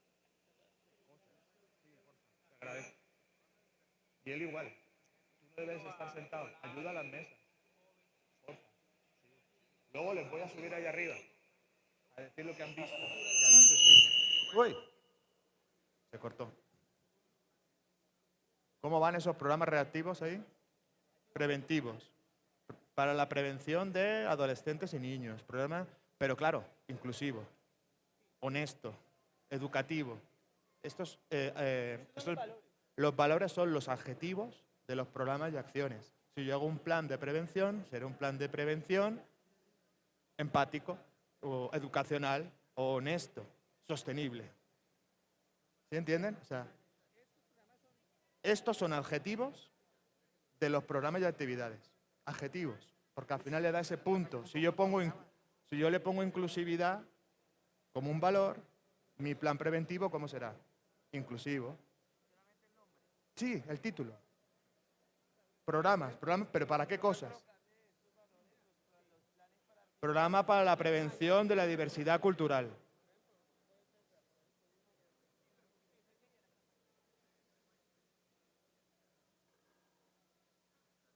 ¿Cómo van? Uy, aquí están parados, ¿no están participando o qué?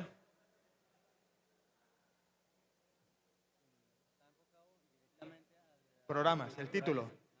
Bueno, está bien, pero ten en cuenta que es para todo el país y para todo. Entonces, claro. General. Bueno, listo. ¿Cómo van acá? Creo que les voy a traer un apoyo por acá. Un momento. Sí.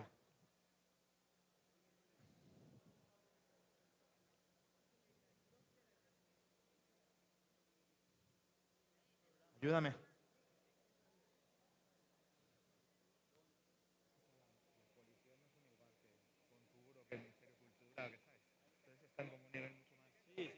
Entonces vente aquí a esta mesa del fondo, tienes un cablito y todas las que puedas, ve pasándote, ayúdame con eso.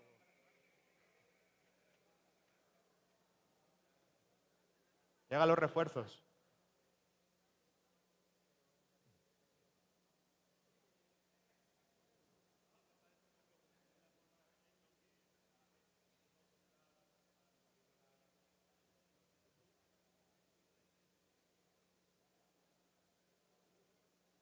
Oigan, ¿qué pasó aquí? Ah, bueno, listo. Listo, no digo nada. No digo nada.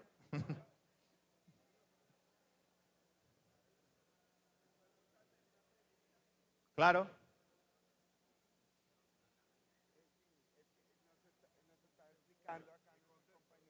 Sí.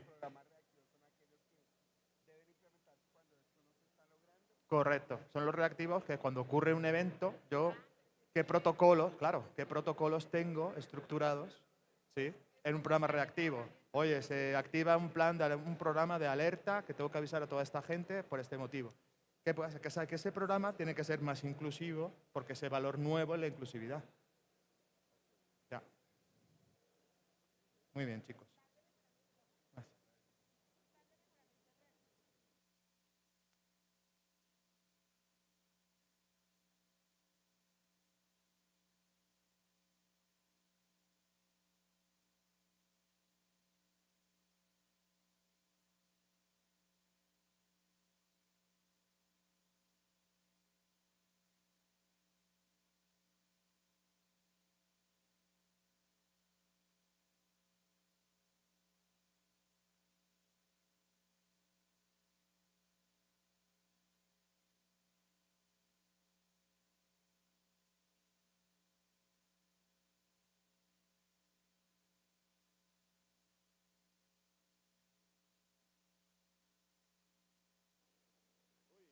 los valores aún. ¿Cómo así? Vamos, vamos. Muy bien, ya tienen los valores. Ahora, ¿cuáles son los programas articuladores preventivos?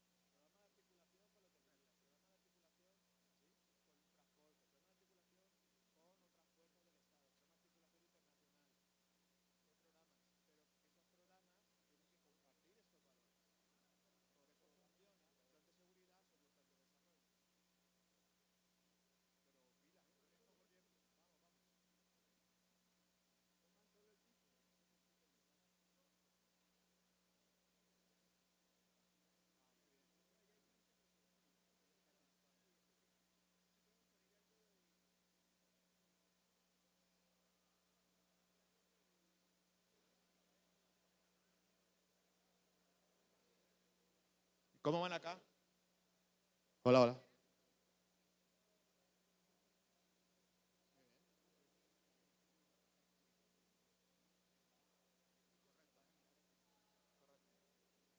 Muy bien, ya van avanzando. Perfecto. Sí, correcto. Son los objetivos de los programas. Preventivos. Programa de articulación con la hotelería, programa de articulación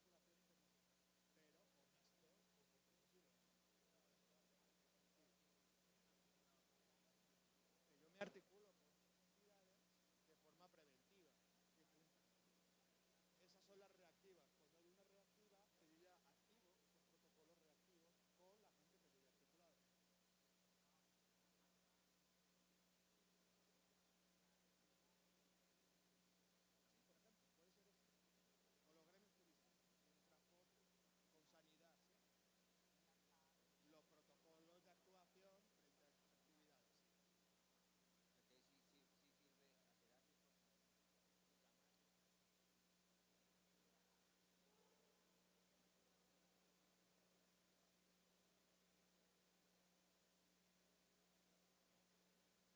Con los gremios turísticos, en transporte, con sanidad, ¿sí? Los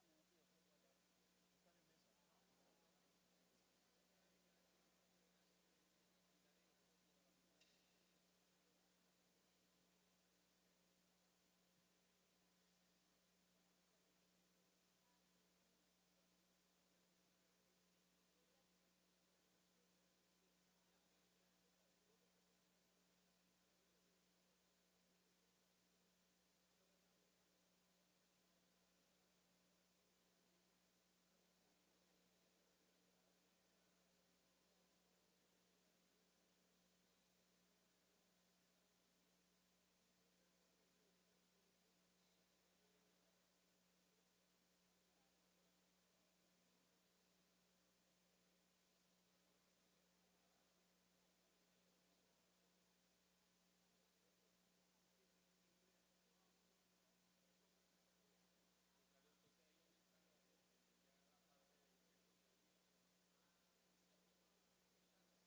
esas actividades. ¿Qué pasó? Están en mesa. ¿Cómo van por acá? ¿Y el lienzo? ¿Y el lienzo? Ah, bueno. Nos quedan 15 minutos. 15 minutos nos quedan. Vamos, pongan los títulos.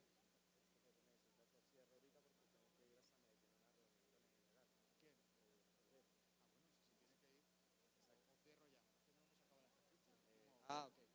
Dijiste bien, ¿cuántos minutos? 15 minutos. Ah, bueno, ponga 5 en todo y ya está. Claro. Después de este ejercicio en las mesas, La idea era subir. o sea, sí, claro, 20 minutos para terminar el ejercicio y luego las conclusiones. ¿De acuerdo? ¿Cómo van por acá? Patrimonio cultural, guardianes del turismo. Pero incluyen alguno nuevo. Incluyen alguno nuevo. Piensen a ver. Y en la parte de comunicación, turismo seguro, pero ¿qué es? ¿Una campaña de turismo seguro? ¿Una campaña de marketing? ¿Qué van a hacer? Ah, vale, por tipologías.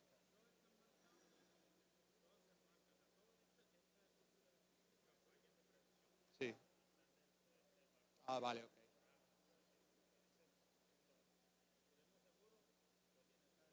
Pero, por ejemplo, van a hacer campaña para el tema de adolescentes y niños, van a hacer campaña al ESNA, sí, correcto. Preventiva. No, lo tienen simplificado, está bueno. Listo.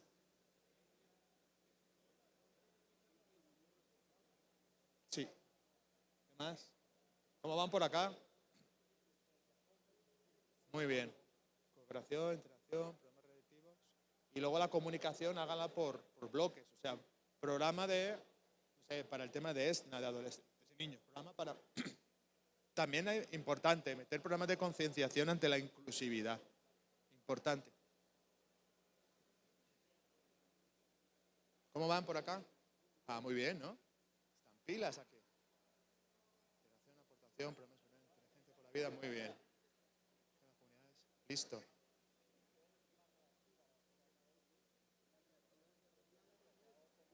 Uy, esa está buena.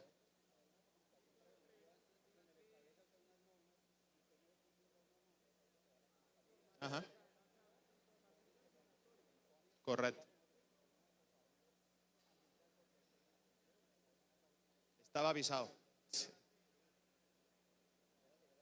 Está bueno.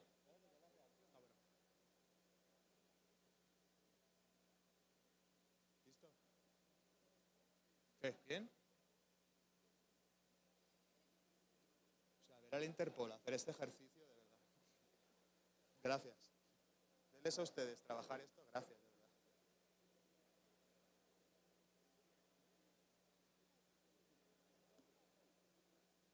Voy. Esa parte es el cuarto bloque, el bloque de abajo. Y hay de dos tipos, la preventiva, por ejemplo, programa de prevención para adolescentes y niños, programa de concienciación sobre el uso de playas, pero claro, vamos a darle un tinte más inclusivo, por ejemplo, programa de socialización ante la diversidad, por ejemplo. Esas son campañas de comunicación que van a prevenir escenarios de riesgo, ¿no? O sea, de alguna manera. Y la reactiva es cuando ocurre algo y activo un protocolo de comunicación en crisis.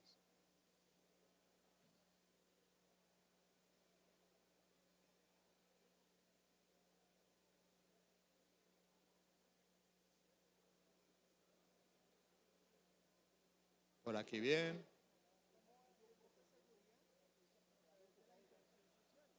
Correcto. Me gusta, me gusta. ¿Qué más por acá? ¿Cómo van? Responsabilidad, honestidad, bueno, turismo sostenible, turismo cultural, comunicación, programas de difusión en redes sociales, prensa. Bueno, esos son los canales, pero ¿de qué van a hablar? ¿Es sobre adolescentes?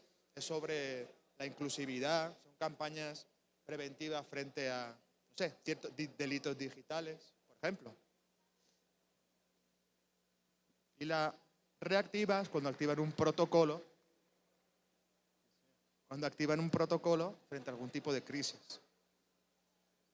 Pero ya está procedimentada. Por ejemplo, travel warnings. Por ejemplo, los travel warnings, los avisos estos de viajes, dentro de la comunicación reactiva procedimentada. Protocolo de comunicación en crisis, pero inclusivo. Claro.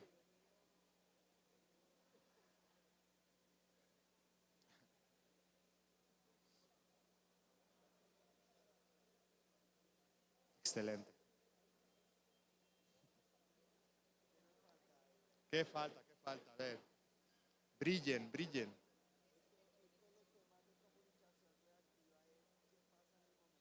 Son los protocolos de comunicación en crisis. Por eso estuvimos hablando ayer un poco de eso también. Por ejemplo, el comité de crisis, ¿ya? Y cómo actúan esos protocolos. Ajá. Exacto. Bueno.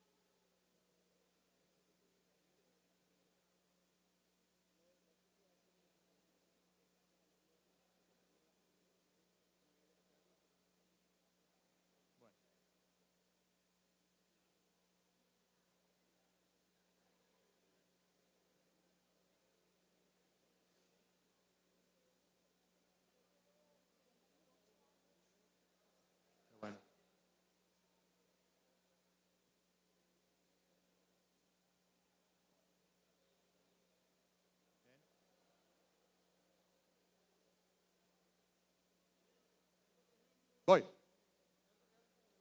Ah, pues. No oigo, oiga, ¿qué pasó? ¿Cómo así? Lleva su tiempo.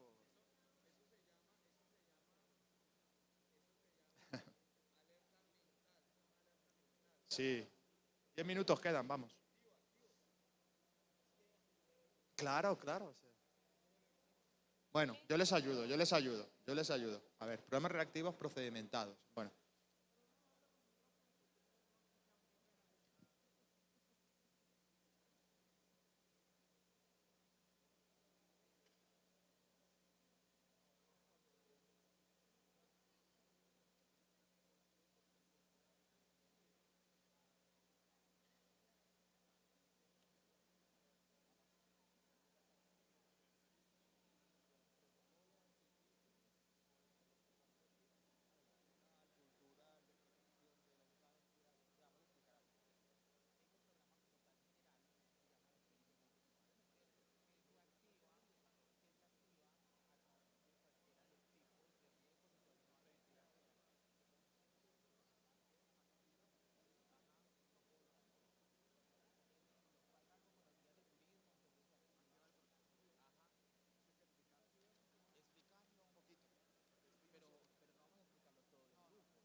Tienes 8 minutos.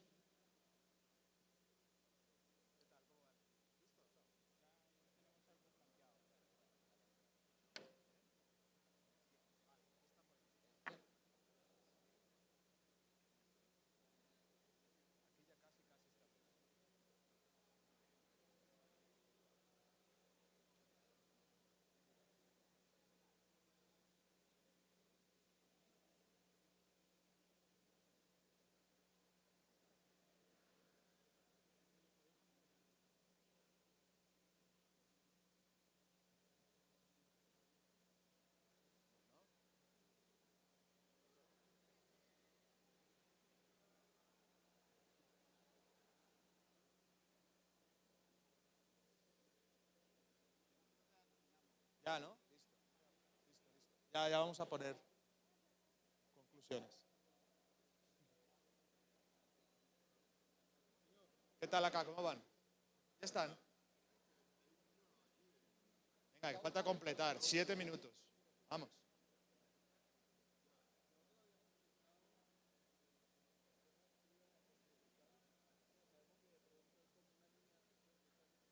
Sobre todo en tema de crisis, los protocolos de comunicación en crisis, que es un poco lo que estuvimos viendo ayer.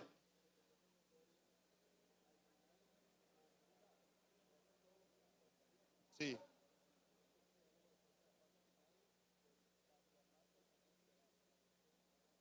En este caso, más bien, tú haces una comunicación para prevenir que ocurran cosas. Oiga, tenga cuidado cuando vaya a la playa y no robe la cartera. Y haces una comunicación reactiva cuando ya le han robado la cartera. Entonces, va más por esa línea. Sí. Pero sobre todo se trata de protocolos de comunicación en crisis. Mira, hay un grupo que ha puesto Activa Turismo. Eso es un protocolo de actuación en crisis. Como un programa, ¿no? Son programas. Sí, sí. Son programas. Pero son programas que comparten esos mismos valores. Para cualquier situación. Tienes un protocolo que además está articulado previamente con el resto.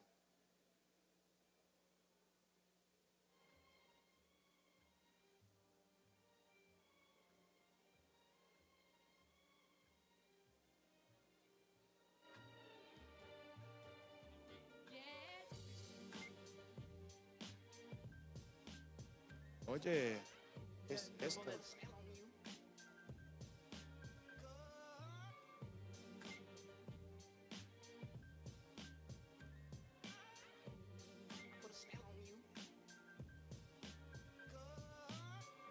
¿Ya?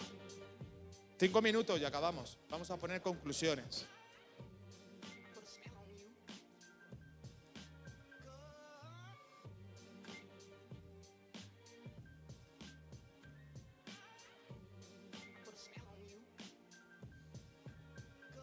Ya lo tenemos. Listo, listo.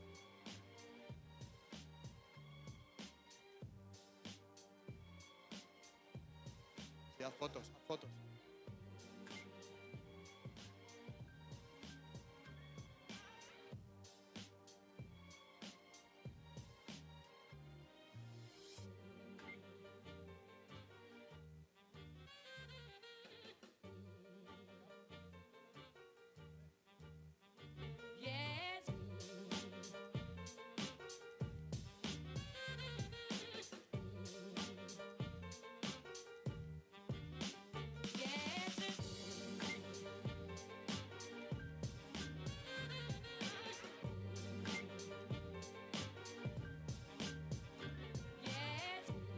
Listo, ya casi estamos. La foto.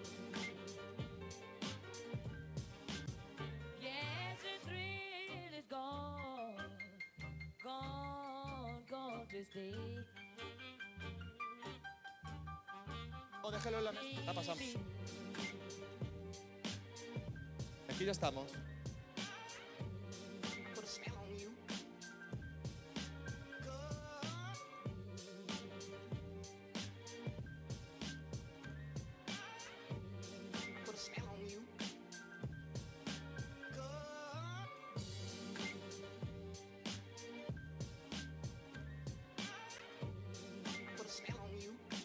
Así es.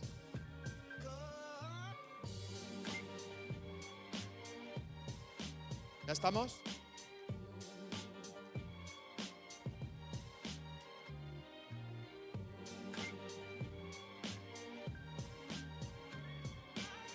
A David y a cada una de las mesas de trabajo. Entonces les contamos que quedan 5 minutos para esta actividad y finalmente dar las conclusiones finales a este tercer congreso que por supuesto tiene como eje central al turismo seguro y también a la construcción de paz. Así que en 5 minutos estaremos dando las conclusiones para que cada uno de ustedes, que será el líder y representante de su grupo, salga al frente con David para poder concluir.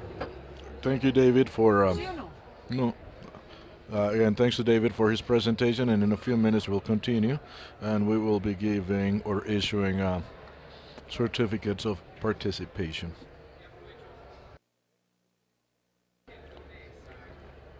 Right, we'll be doing the certification and recognition of your participation in the event in just a few minutes. Porque a la que estaba haciendo, claro. La ha tocado, la ha tocado. Atención, Firre. Atención, Firre.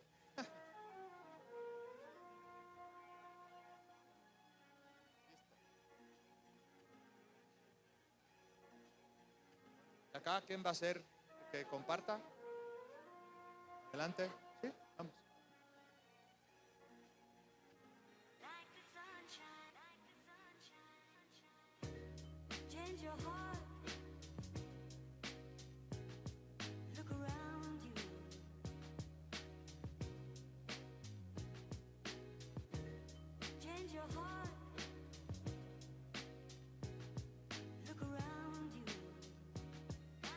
Ya. Bueno, cortamos la música, momento. Porfa. La música, la música.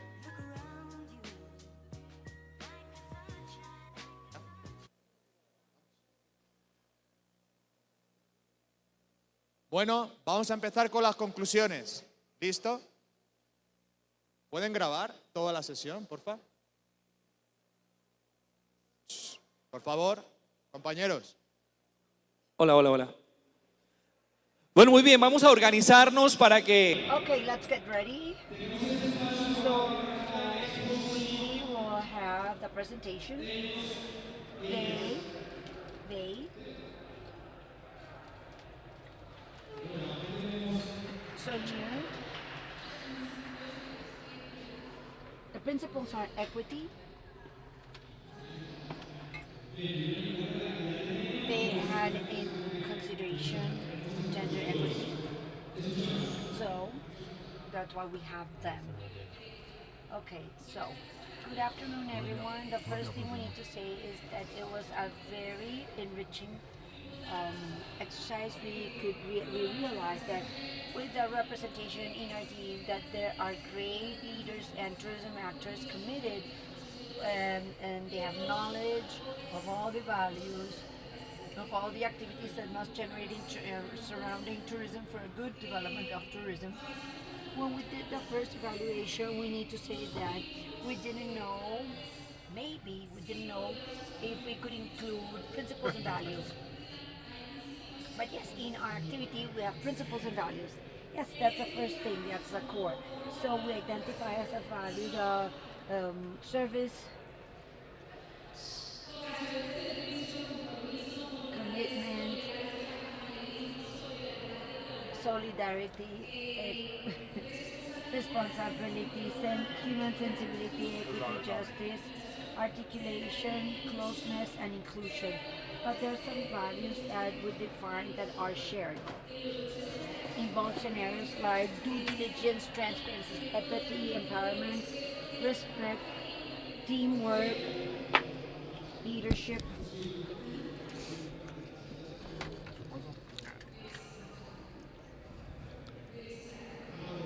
Bravo. So there's a series of programs that are going to comply with these values. Continuous education, peace culture, program for sustainable and regenerative tourism. Perfect, because tourism safety needs to comply with these. But how do I apply if I don't align the values, right? So this is the exercise, so this can work upon a development plan. So reactive programs, improvement plan, contingency plans, educational plan, campaigns because of an inclusive plan. We need to we need to train, we need to have internal and external communication reactive communication protocols with a crisis committee, etc. Perfect, and a round of applause for this group. Excellent. Now, you have future as presenters. So we'll continue here. Okay, continue with the dynamics of these presentations. We are framed within the values. We deploy different actions within the tourism, such as safe tourism and responsible tourism. We framed values like humanism, inclusivity, sustainability, co-responsibility that will be directly done by the public and private entities, and commitment. In this part, we can have that the tourism operators can have a co-responsibility, as well as the community and the different administrations, both local, the municipalities, and the government. Within the preventive campaigns, we have tourism guardians with children and teenagers and religious tourism. An important communication about safe and responsible tourism. We deployed the different campaigns that we mentioned, as well as cultural patrimony, application of the National Tourism Registry. Okay, a round of applause for group 2, group 3. Come on, come on. Muy bien, adelante. Bueno, our project speaks or is extracted from the National Development Plan, because please recall that within this plan we had the sectoral tourism plan, and the sectoral tourism plan talks about democratization of tourism, communitarian tourism, where all communities, all people have the right to use the public spaces. And for that reason, the tourism police, well, we want to make a proposal of a project focused on the vulnerable communities, a project of inclusion, because they are our main attention focus. It's not the same thing to keep working with all the providers that we know that have an economical project, that is economical emporium. We need to make all the communities to have access, and that is why we're here to guide them. Here we have some of our. Buenas tardes para todos. So for this project, yeah, we should have values such as sustainability, respect, participation, and honesty. Programs for institutional cooperation, training, articulation, reactive plans for digital tourism, safety against multi-crime, social investment, crisis management. In communication, you have preventive communication, sensibilization campaigns, clear information and accessible information, communication media, multiple communication means, reactive communication, response protocols to different type of situations, PQR attentions or complaints from tourists. So here there's something very important, which is that when we bring a touristic project to a community, we need to warrant to them respect, because we're not going to transform their customs or sell a different idea of what they really are. They need to keep being authentic. We are going to help them to make what they have into something very productive for their surroundings, and sustainability with a fundament, with education articulated with NGOs and the government, so they can be sustainable. And we need to persevere in the project. We need to always be there. Do not desist, so they feel that we are with them and the project can continue moving forward. A round of applause for this group. Excellent. Right, that's the idea, to work on inclusivity, respect, and so on. Let's continue. On this side of the room, yeah, this group right here, we have people from Peru, Ecuador, Turkey, Curacao. Perfect, wonderful.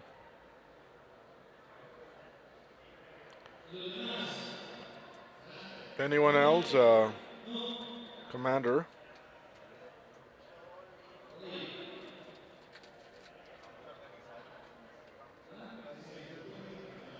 Right, this is the international group.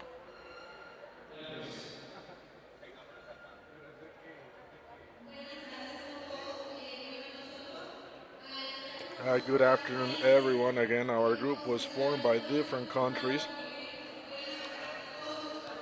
So we have established data that can cover different territories. And we need to understand that this is not a plan that is for a specific country. We believe that the main values are integrity, respect, co-responsibility, inclusion, and training as well, because these values would allow us to have or develop in our territories based on the needs that we have and based on the programs that we have. Again, the idea is for us to work hand in hand with local and central authorities, with NGOs, with tourist service providers in the different territories, and obviously to work hand in hand with tourist police or with the police in each one of the different territories. With regards to the reactive programs, we have three main programs. One is an educational program. One is for control with research faculties and fine properties, and also an integral program for tourist attention that should be focused in the different places where we're going to implement the plan. With regards to the local educational plan, the idea is to promote in them knowledge of all the different items and all the other elements that belong to tourism, so they can develop themselves better. With regards to communications, communications. We have a preventive communication, which we're going to develop through informational campaigns, through the delivery of triptychs, community activities, and different actions to maintain a good work interinstitutional climate. Because when communication breaks down with those entities that we want to support, that hinders the correct development of the program. And also constant communication, so communications go beyond the campaign and become communications, constant communications that help develop the work that we're doing. With regards to the procedural, reactive programs, we're going to establish an entity that is responsible specifically for official communications. With this, thank you so much. Let's give this group a round of applause, and please stay here. We're now going to share the general conclusions. We're going to take all the canvases that you have, and we're going to develop one model with all your contributions. So we are going to do what David just mentioned, and looking at this final presentation. Well, this work that we're doing, it communicates in one single language, as you can see. Curacao, Ecuador, Peru, and other countries, Paraguay as well, and Turkey. So and I'm sure that you agree with me that tourism and safety are one single family, and one cannot exist without the other. So again, we're building on top of mud, so it is important for all of us to share the same vision. Congratulations and a round of applause to David. Let's continue so we can do the closure of this International Congress on Tourism.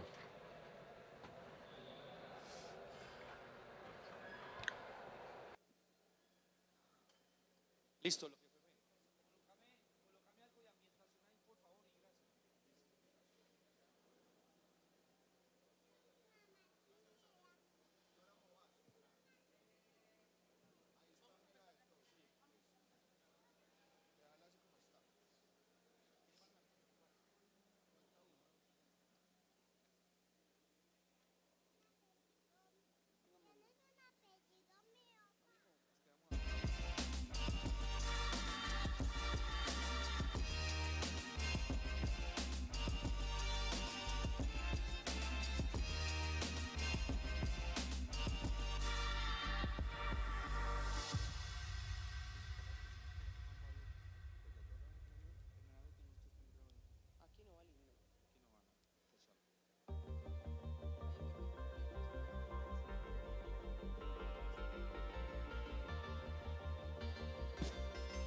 An orchestra who is going to invite us to dance, and let's please give them a round of applause. Their name is Sonajero. Bueno, listo Camilo, Gabriel, Laura, cuando ustedes quieran. Jorge, Brian, con toda la energía, con toda la alegría. Sonajero.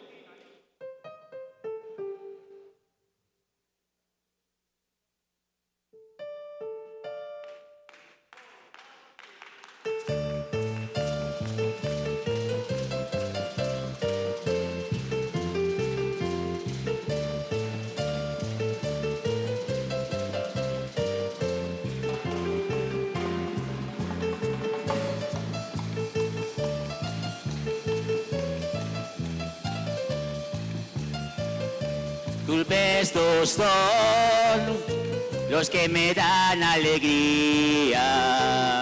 Tus besos son los que me dan el placer.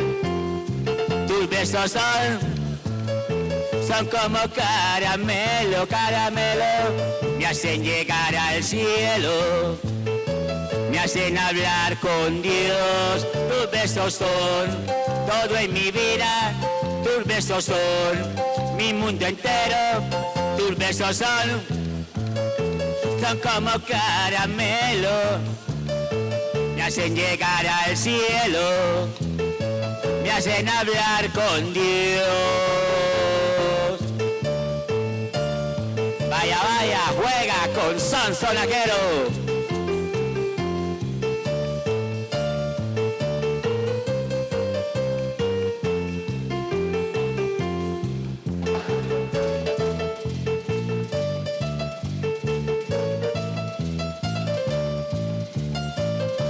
Tus besos son los que me dan alegría. Tus besos son los que me dan el placer. Tus besos son como caramelo, caramelo.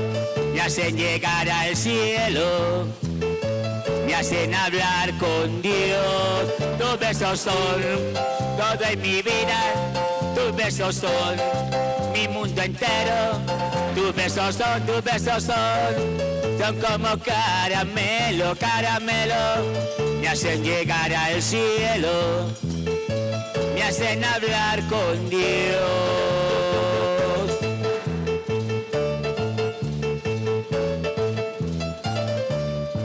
Tus besos son todo en mi vida. Tus besos son mi mundo entero. Tus besos son como caramelo, caramelo. Me hacen llegar al cielo, me hacen hablar con Dios. Tus besos son como caramelo, caramelo. Me hacen llegar al cielo, me hacen hablar con Dios.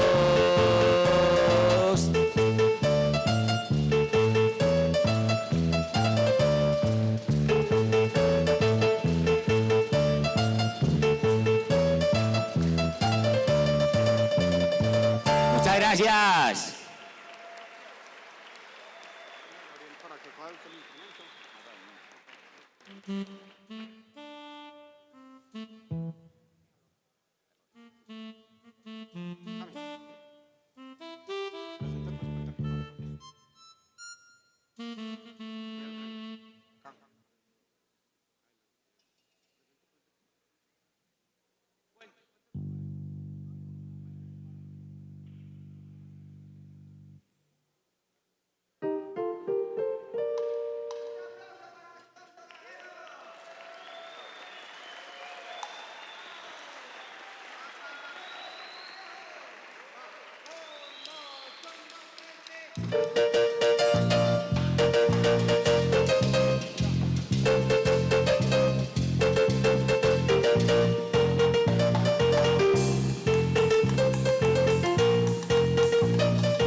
Río Magdalena, que te la pasas viajando, en mi Barranquilla, el puente te está esperando. Magdalena, que te la pasas viajando, en mi Barranquilla, el puente te está esperando. Río Magdalena, mi Colombia querida, pasas por el puente, camino paso a la vida. Río Magdalena, de mi Colombia querida, pasas por el puente, camino paso a la vida.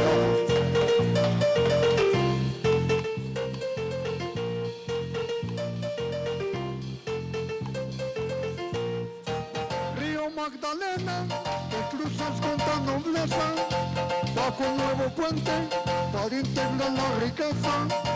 Río Magdalena, tú que cruzas con tan nobleza, bajo un nuevo puente para integrar la riqueza. Río Magdalena, que llevaste Salvadista, cumple con su sueño y ahora que el puente está listo. Río Magdalena, te llevaste Salvadista, cumple con su sueño y ahora que el puente está listo.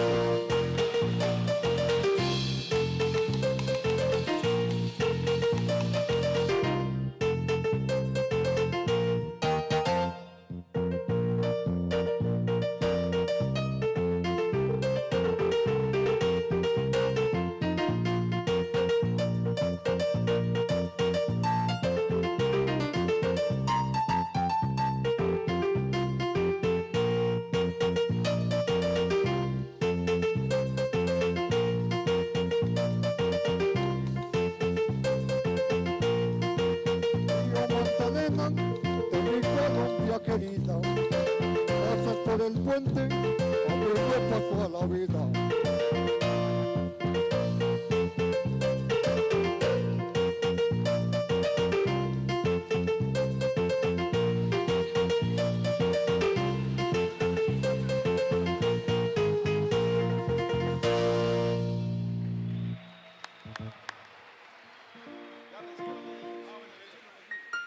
Yo sí quiero pedirle al auditorio que por favor nos pongamos de pie y con un sonoro aplauso les demos el agradecimiento a Son Sonajero del Carmen de Viboral por esta presentación que lo único que demuestra es que no tenemos límites y que lo que queramos lo podemos lograr. A Camilo Montoya, gracias por la dirección de este grupo, gracias a estos 9 chicos de este municipio que nos pusieron a bailar con la música colombiana. Además, una muestra para que cerremos con broche de oro este tercer congreso en su última jornada. Gracias, chicos, se los agradecemos mucho, nos hicieron bailar muy rico, muchas gracias, gracias de verdad, se los agradecemos mucho. ¿Se perdió usted? ¿No? ¿Estaba bailando? ¿Dónde estaba?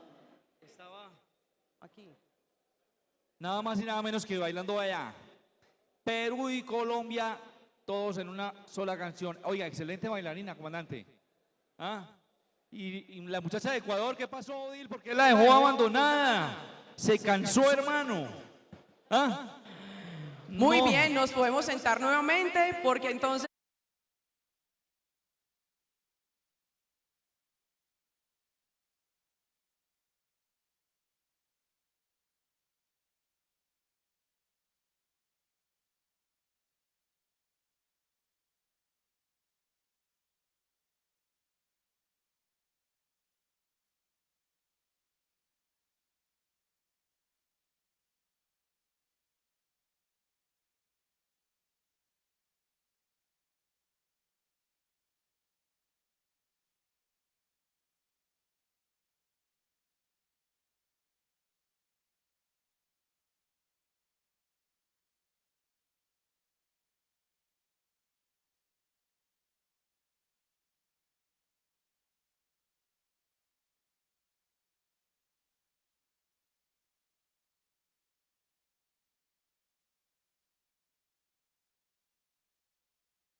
That is why I'm going to read the certificate that you will receive.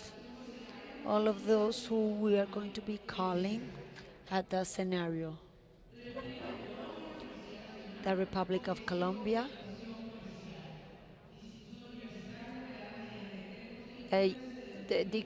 founded by the decree of 1992, and with your presence of the Third Congress of International Tourism Safety and Pace Construction on September 14th and 15th of 2023 with an intensity of 18 academic hours. It is signed on the 15th of September, and the certificate is going to Mr. Francisco Granizo, Officer of Programs of the OAS.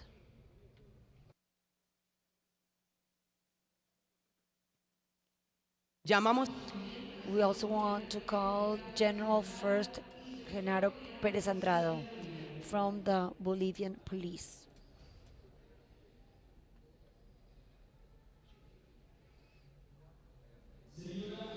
Mrs. Angela Rodriguez from Istega, representative from the Curaçao Tourism Office.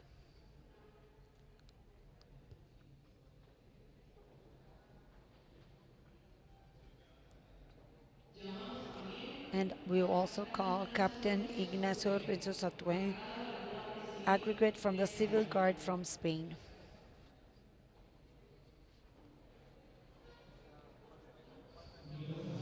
We invite Francisco Valle Rodriguez, aggregate from the Irish Police.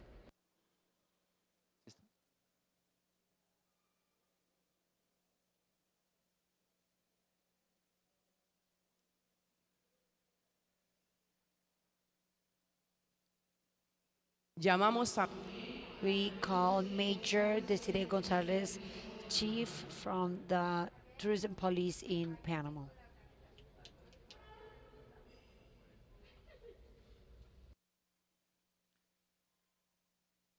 El señor coronel de la Policía Nacional del Perú, Jorge Alista Poreza, aggregate from the Peruvian Police.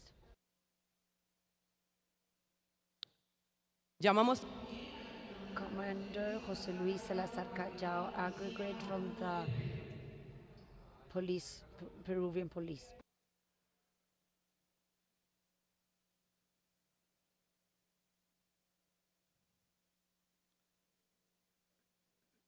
La invitación también a la Invite subofficial from Peru, Lucia Velázquez Almeida, from the Peruvian Police.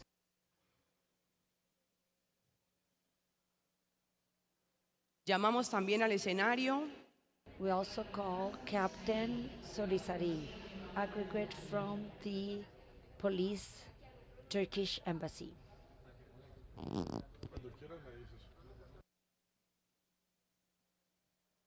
ya teniéndolos a todos en el escenario. And with all of them here, we call our colonel as a host. He is in charge of delivering these certificates. Juan Pablo Uribe Salazar, director of the National Colombian Police. Muy bien, ya vienen los... So, meanwhile, with a round of applause, we congratulate and thank and acknowledge to everything they shared during this third Congress of International Congress of Tourism Safety and Peace Building.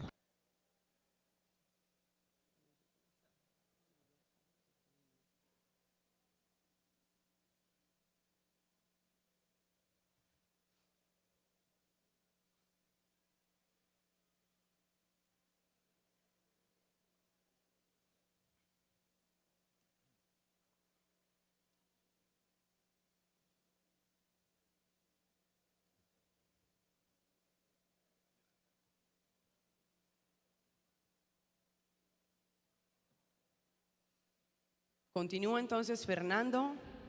Fernando, we continue thanking and acknowledging those who during these days gave us all the knowledge they've acquired through their experience, and of course that you are following through our streaming platforms. We are following the details of the closure of this event, and then we will go around this municipality to learn more about it, and also so in another opportunity, hopefully soon, all of those who are here can come back and to extend your invitation to visit the beautiful and wonderful places we have in our country. I think that the major in his intervention showed us all the beautiful and all the things there are to enjoy here at this municipality. We had the opportunity to have the representative of the city of Medellin as well. And Colombia is a wonderful country with its happiness, with its people, and the energy that characterize the Colombians, particularly the Latin American people.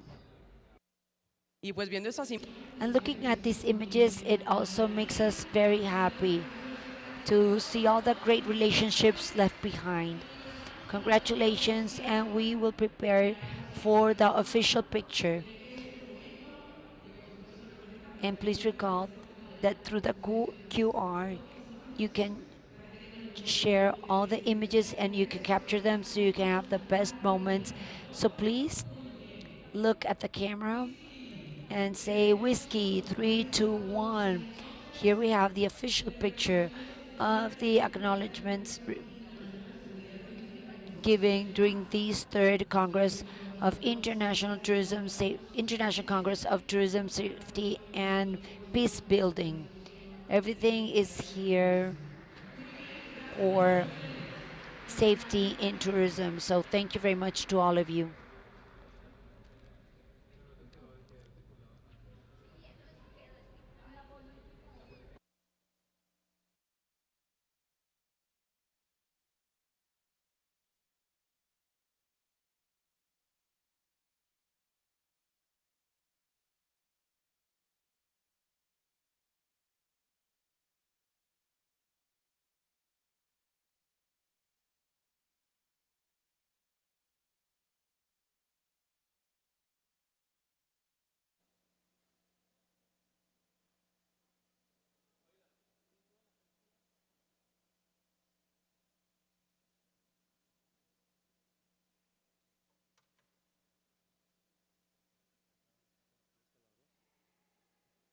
Bueno.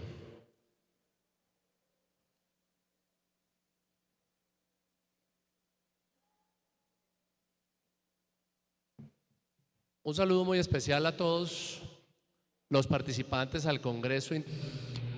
Thanks to all the participants to this Congress of Tourism Safety, where we could share experiences that were wonderful and that are going to stay in our hearts. I will introduce Dr. John,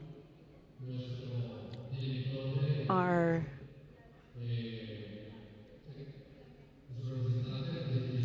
representative of the Vice Ministry of Tourism. I want to give him thanks also to the mayor of the municipality of El Carmen de Viboral, a municipality that gathered us with great kindness. Thank you for being here and for your huge kindness, and especially for allowing the tourism safety to be seen in this very special municipality. General Perez coming from all the way from Bolivia. General Perez, he's General Inspector of the Bolivian Police, and he has been in the frame of this Congress. Also, Alexander Obando, Commander of the Guaviare Police, a department that has been more visible and has been present in the frame of this important meeting. Mr. Francisco Granizo, thank you for representing the organization of the OAS, Jorge Arista. Thank you, Colonel, for being here and representing your country in these as an aggregate from your country here in Colombia. Captain Safer Sarim, aggregate from the Embassy of Turkey. Thank you. And Colonel Javier Gonzalez from the Spaniard Civil Guard. Thank you for sharing your experience. Major Desiree Gonzalez from the Panamanian Police. Karen Viviana, Major Karen Viviana from Ecuador. Dr. Angela Rodriguez, representative from Curacao. Thank you for being here. We're with sharing and representing that beautiful island with developing such a wonderful tourism. Carlos Ortiz, thank you, Carlos, for being here and sharing all those important experiences. Dr. Sandra Hauer, of course, our doctor and representative from Ecotel, Sandra Restrepo. Executive Director of Cotelco, Andrea Cárdenas. Thank you also for representing the Tourism Fund that has been very valuable for the development of this tourism safety in Colombia. The Marcela Jaramillo from Hortur. Thank you for representing Cortes Pac, Juan Carlos Barrera, doctor, but more micromanager, because it's an officer from our national police.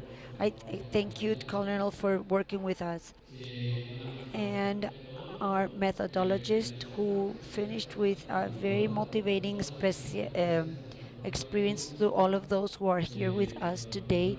Dr. Ana Maria Jaramillo, aggregate from the Antioquia government, Andres Cartes, and what we lived here was really something that differentiated us.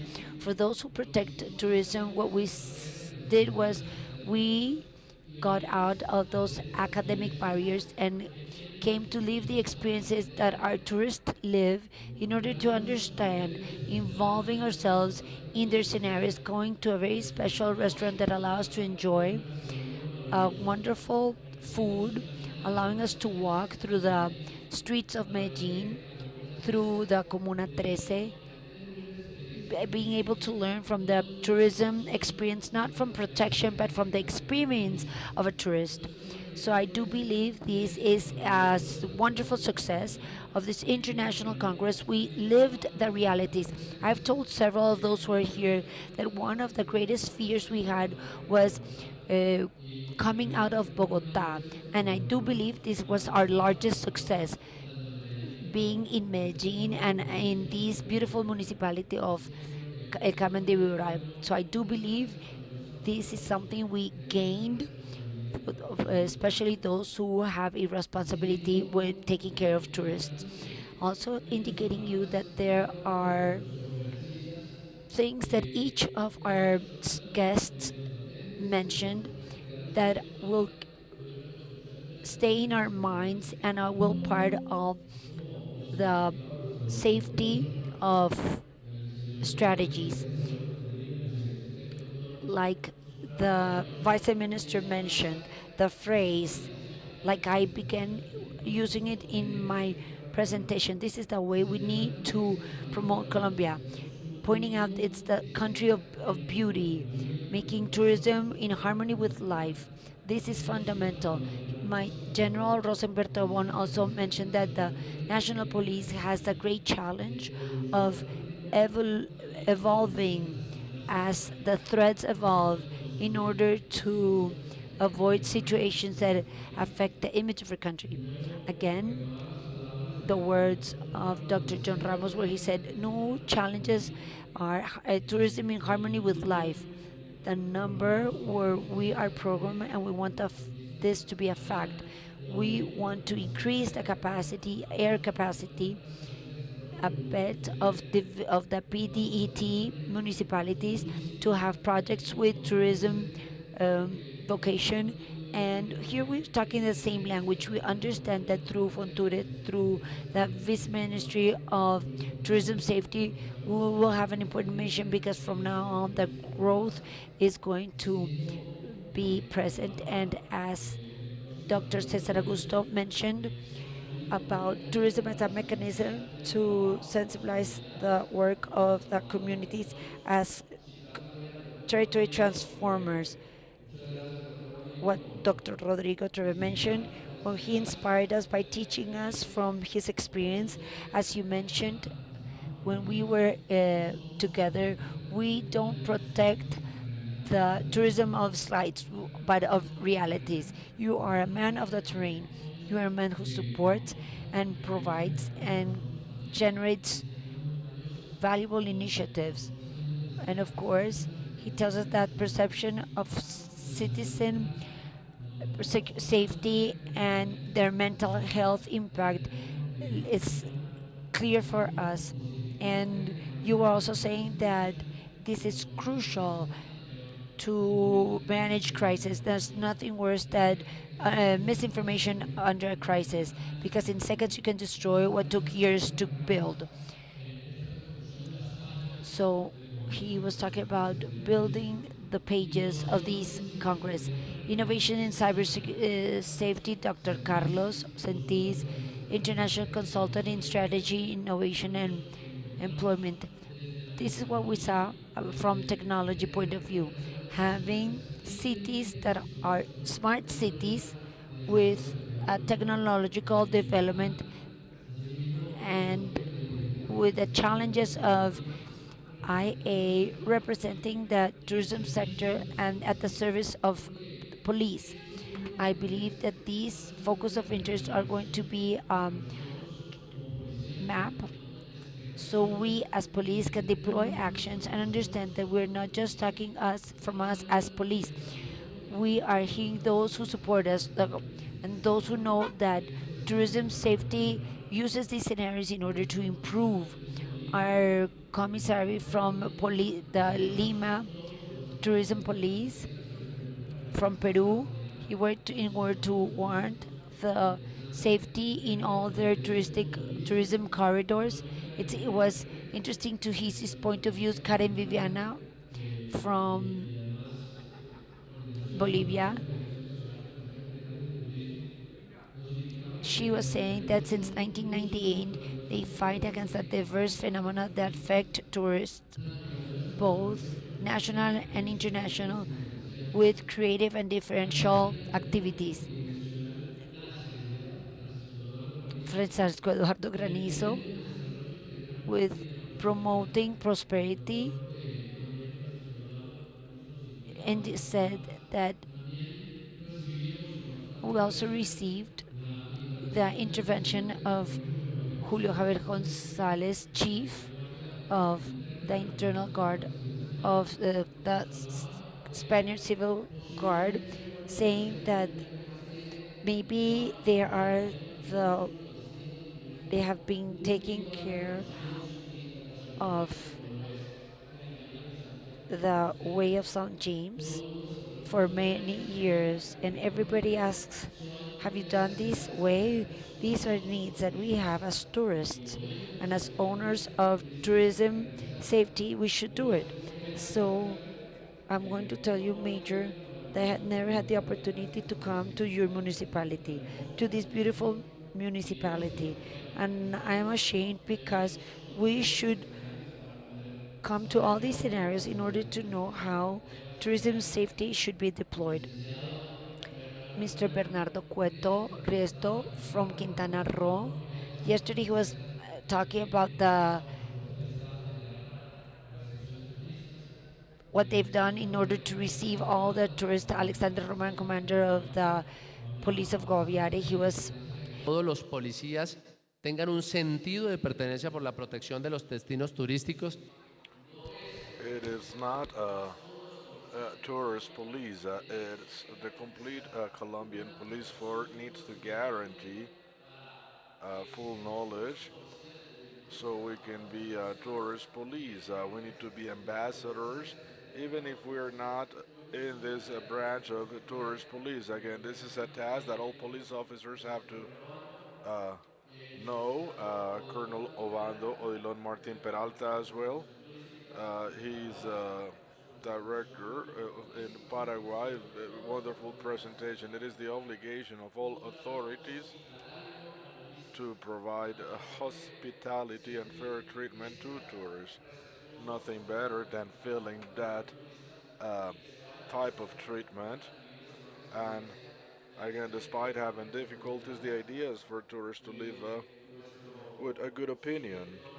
Our sub-director of safety from the Mayor's Office of Medellin also spoke about the role of innovation in the capital of this department. The Secretary of Tourism, Ladies Vianney, spoke about Medellin as a brand and as a smart destination.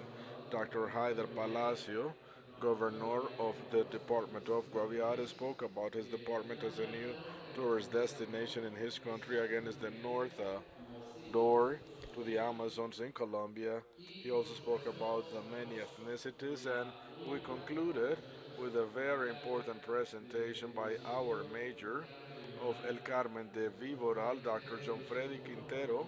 He spoke about tourism as a new opportunity for development, sustainable development. He highlighted the human capital as well. My apologies for having read all this, for having quoted you, but I want our presenters, national and foreign, to understand that this is a priority for us. If we invited you to come here, it's because we were interested in what you had to say, and we recorded all this information, and this is going to be a part of the pages of this international congress. We're going to use this to launch the fourth version of the congress, in which we're going to speak about actions that were implemented and about their impact a year later. Yes, I think this is a huge challenge, and that huge challenge is to try to measure the impact of implementing these new perspectives, these new ideas, these new strategies, and to measure how we are doing with these initiatives that we are sharing or that we have shared. So again, thank you very much for this scenario. Yes, we all wish that our days weren't so long so we could enjoy the city, the municipality of El Carmen a little bit more. And as the mayor said, you guys can go and do a little bit of shopping, buy some art crafts, and I would like to give them a round of applause. Again, those with the kiosk in the back of the auditorium, let's give them a round of applause. They were invited by the mayor. Again, thanks to the artisans, thanks for their cultural teachings, and thanks for allowing us to bring these teachings all over the country. With this, thank you very much, and I would like to close with this phrase that we always repeat in the police department: God and country. Colonel, I would like to take advantage of having you next to me because I mentioned this yesterday with regards to the challenges that police officers mentioned, and you mentioned that you wanted to make a special mention with regards to these challenges, and I would like to recognize Ricardo Perez Andrade, General Inspector of the Police of Bolivia, precisely for the challenges and for the way the Bolivian police is confronting all these activities, who as a humanity we have to do. And first of all, I am pleased to give you this recognition, and I wish you all the wisdom possible so you can confront all the challenges that we are confronting as a humanity. So, First General of the Bolivian Police, I thank you. Thank you for the wonderful work you're doing in your country. And of course, this is going to become a contribution for the rest of the region.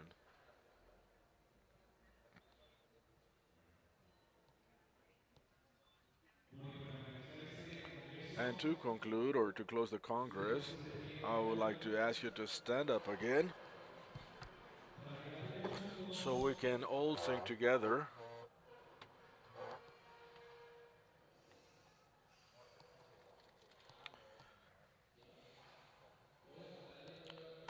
I am not going to sing all by myself. Again, I would like to break a protocol. I think that we all agree that a large percentage of the success of this closing Congress is because of two very wonderful people that made it possible for us to have this wonderful experience. And these two wonderful people are the two MCs that we have in front of us. And again, we would like to pay homage to both of them. Juliana, Fernando. Juliana says, great, you broke the protocol. So please, let's give them a round of applause. Juliana. Juliana, you have been an ambassador during the Congress, and I want you to continue being an ambassador in your regular work. Thanks for supporting the National Police, and we would like to give you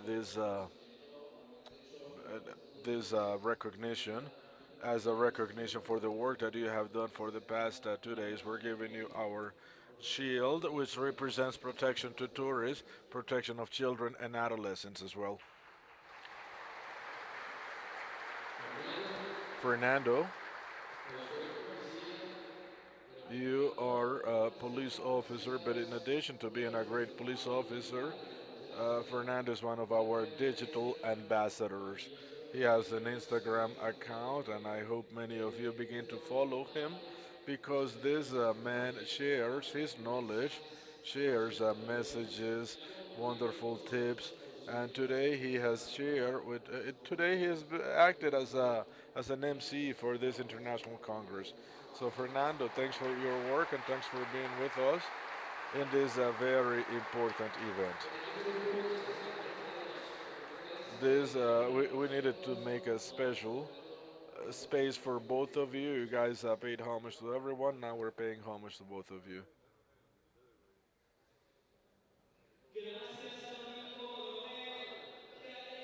Thanks to my colonel. What a great happiness for giving us today this beautiful memory.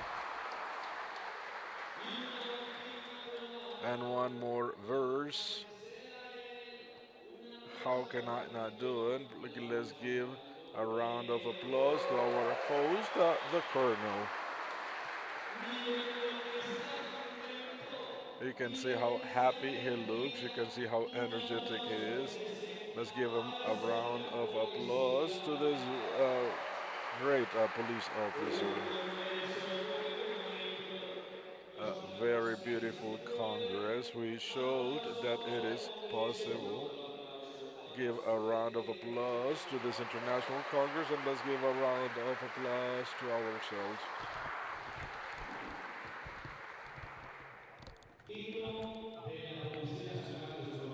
Now we're going to sing the National Police Department.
veían tan bonitos cantando ese himno desde acá. Me emocioné, muchas gracias.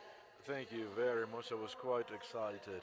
Again, please have a safe return to your homes, and thanks for participating in this third Congress. May God take care of you. May God take care of our police officers, and have a safe trip back. And of course, we would like to invite you to come back to Colombia whenever we can. And same exercise that we did during lunch. Buses are going to be waiting for us outside. We're going to have dinner, and then we're going back to Medellin. Have a happy, a blessed night, and God and country. Good night.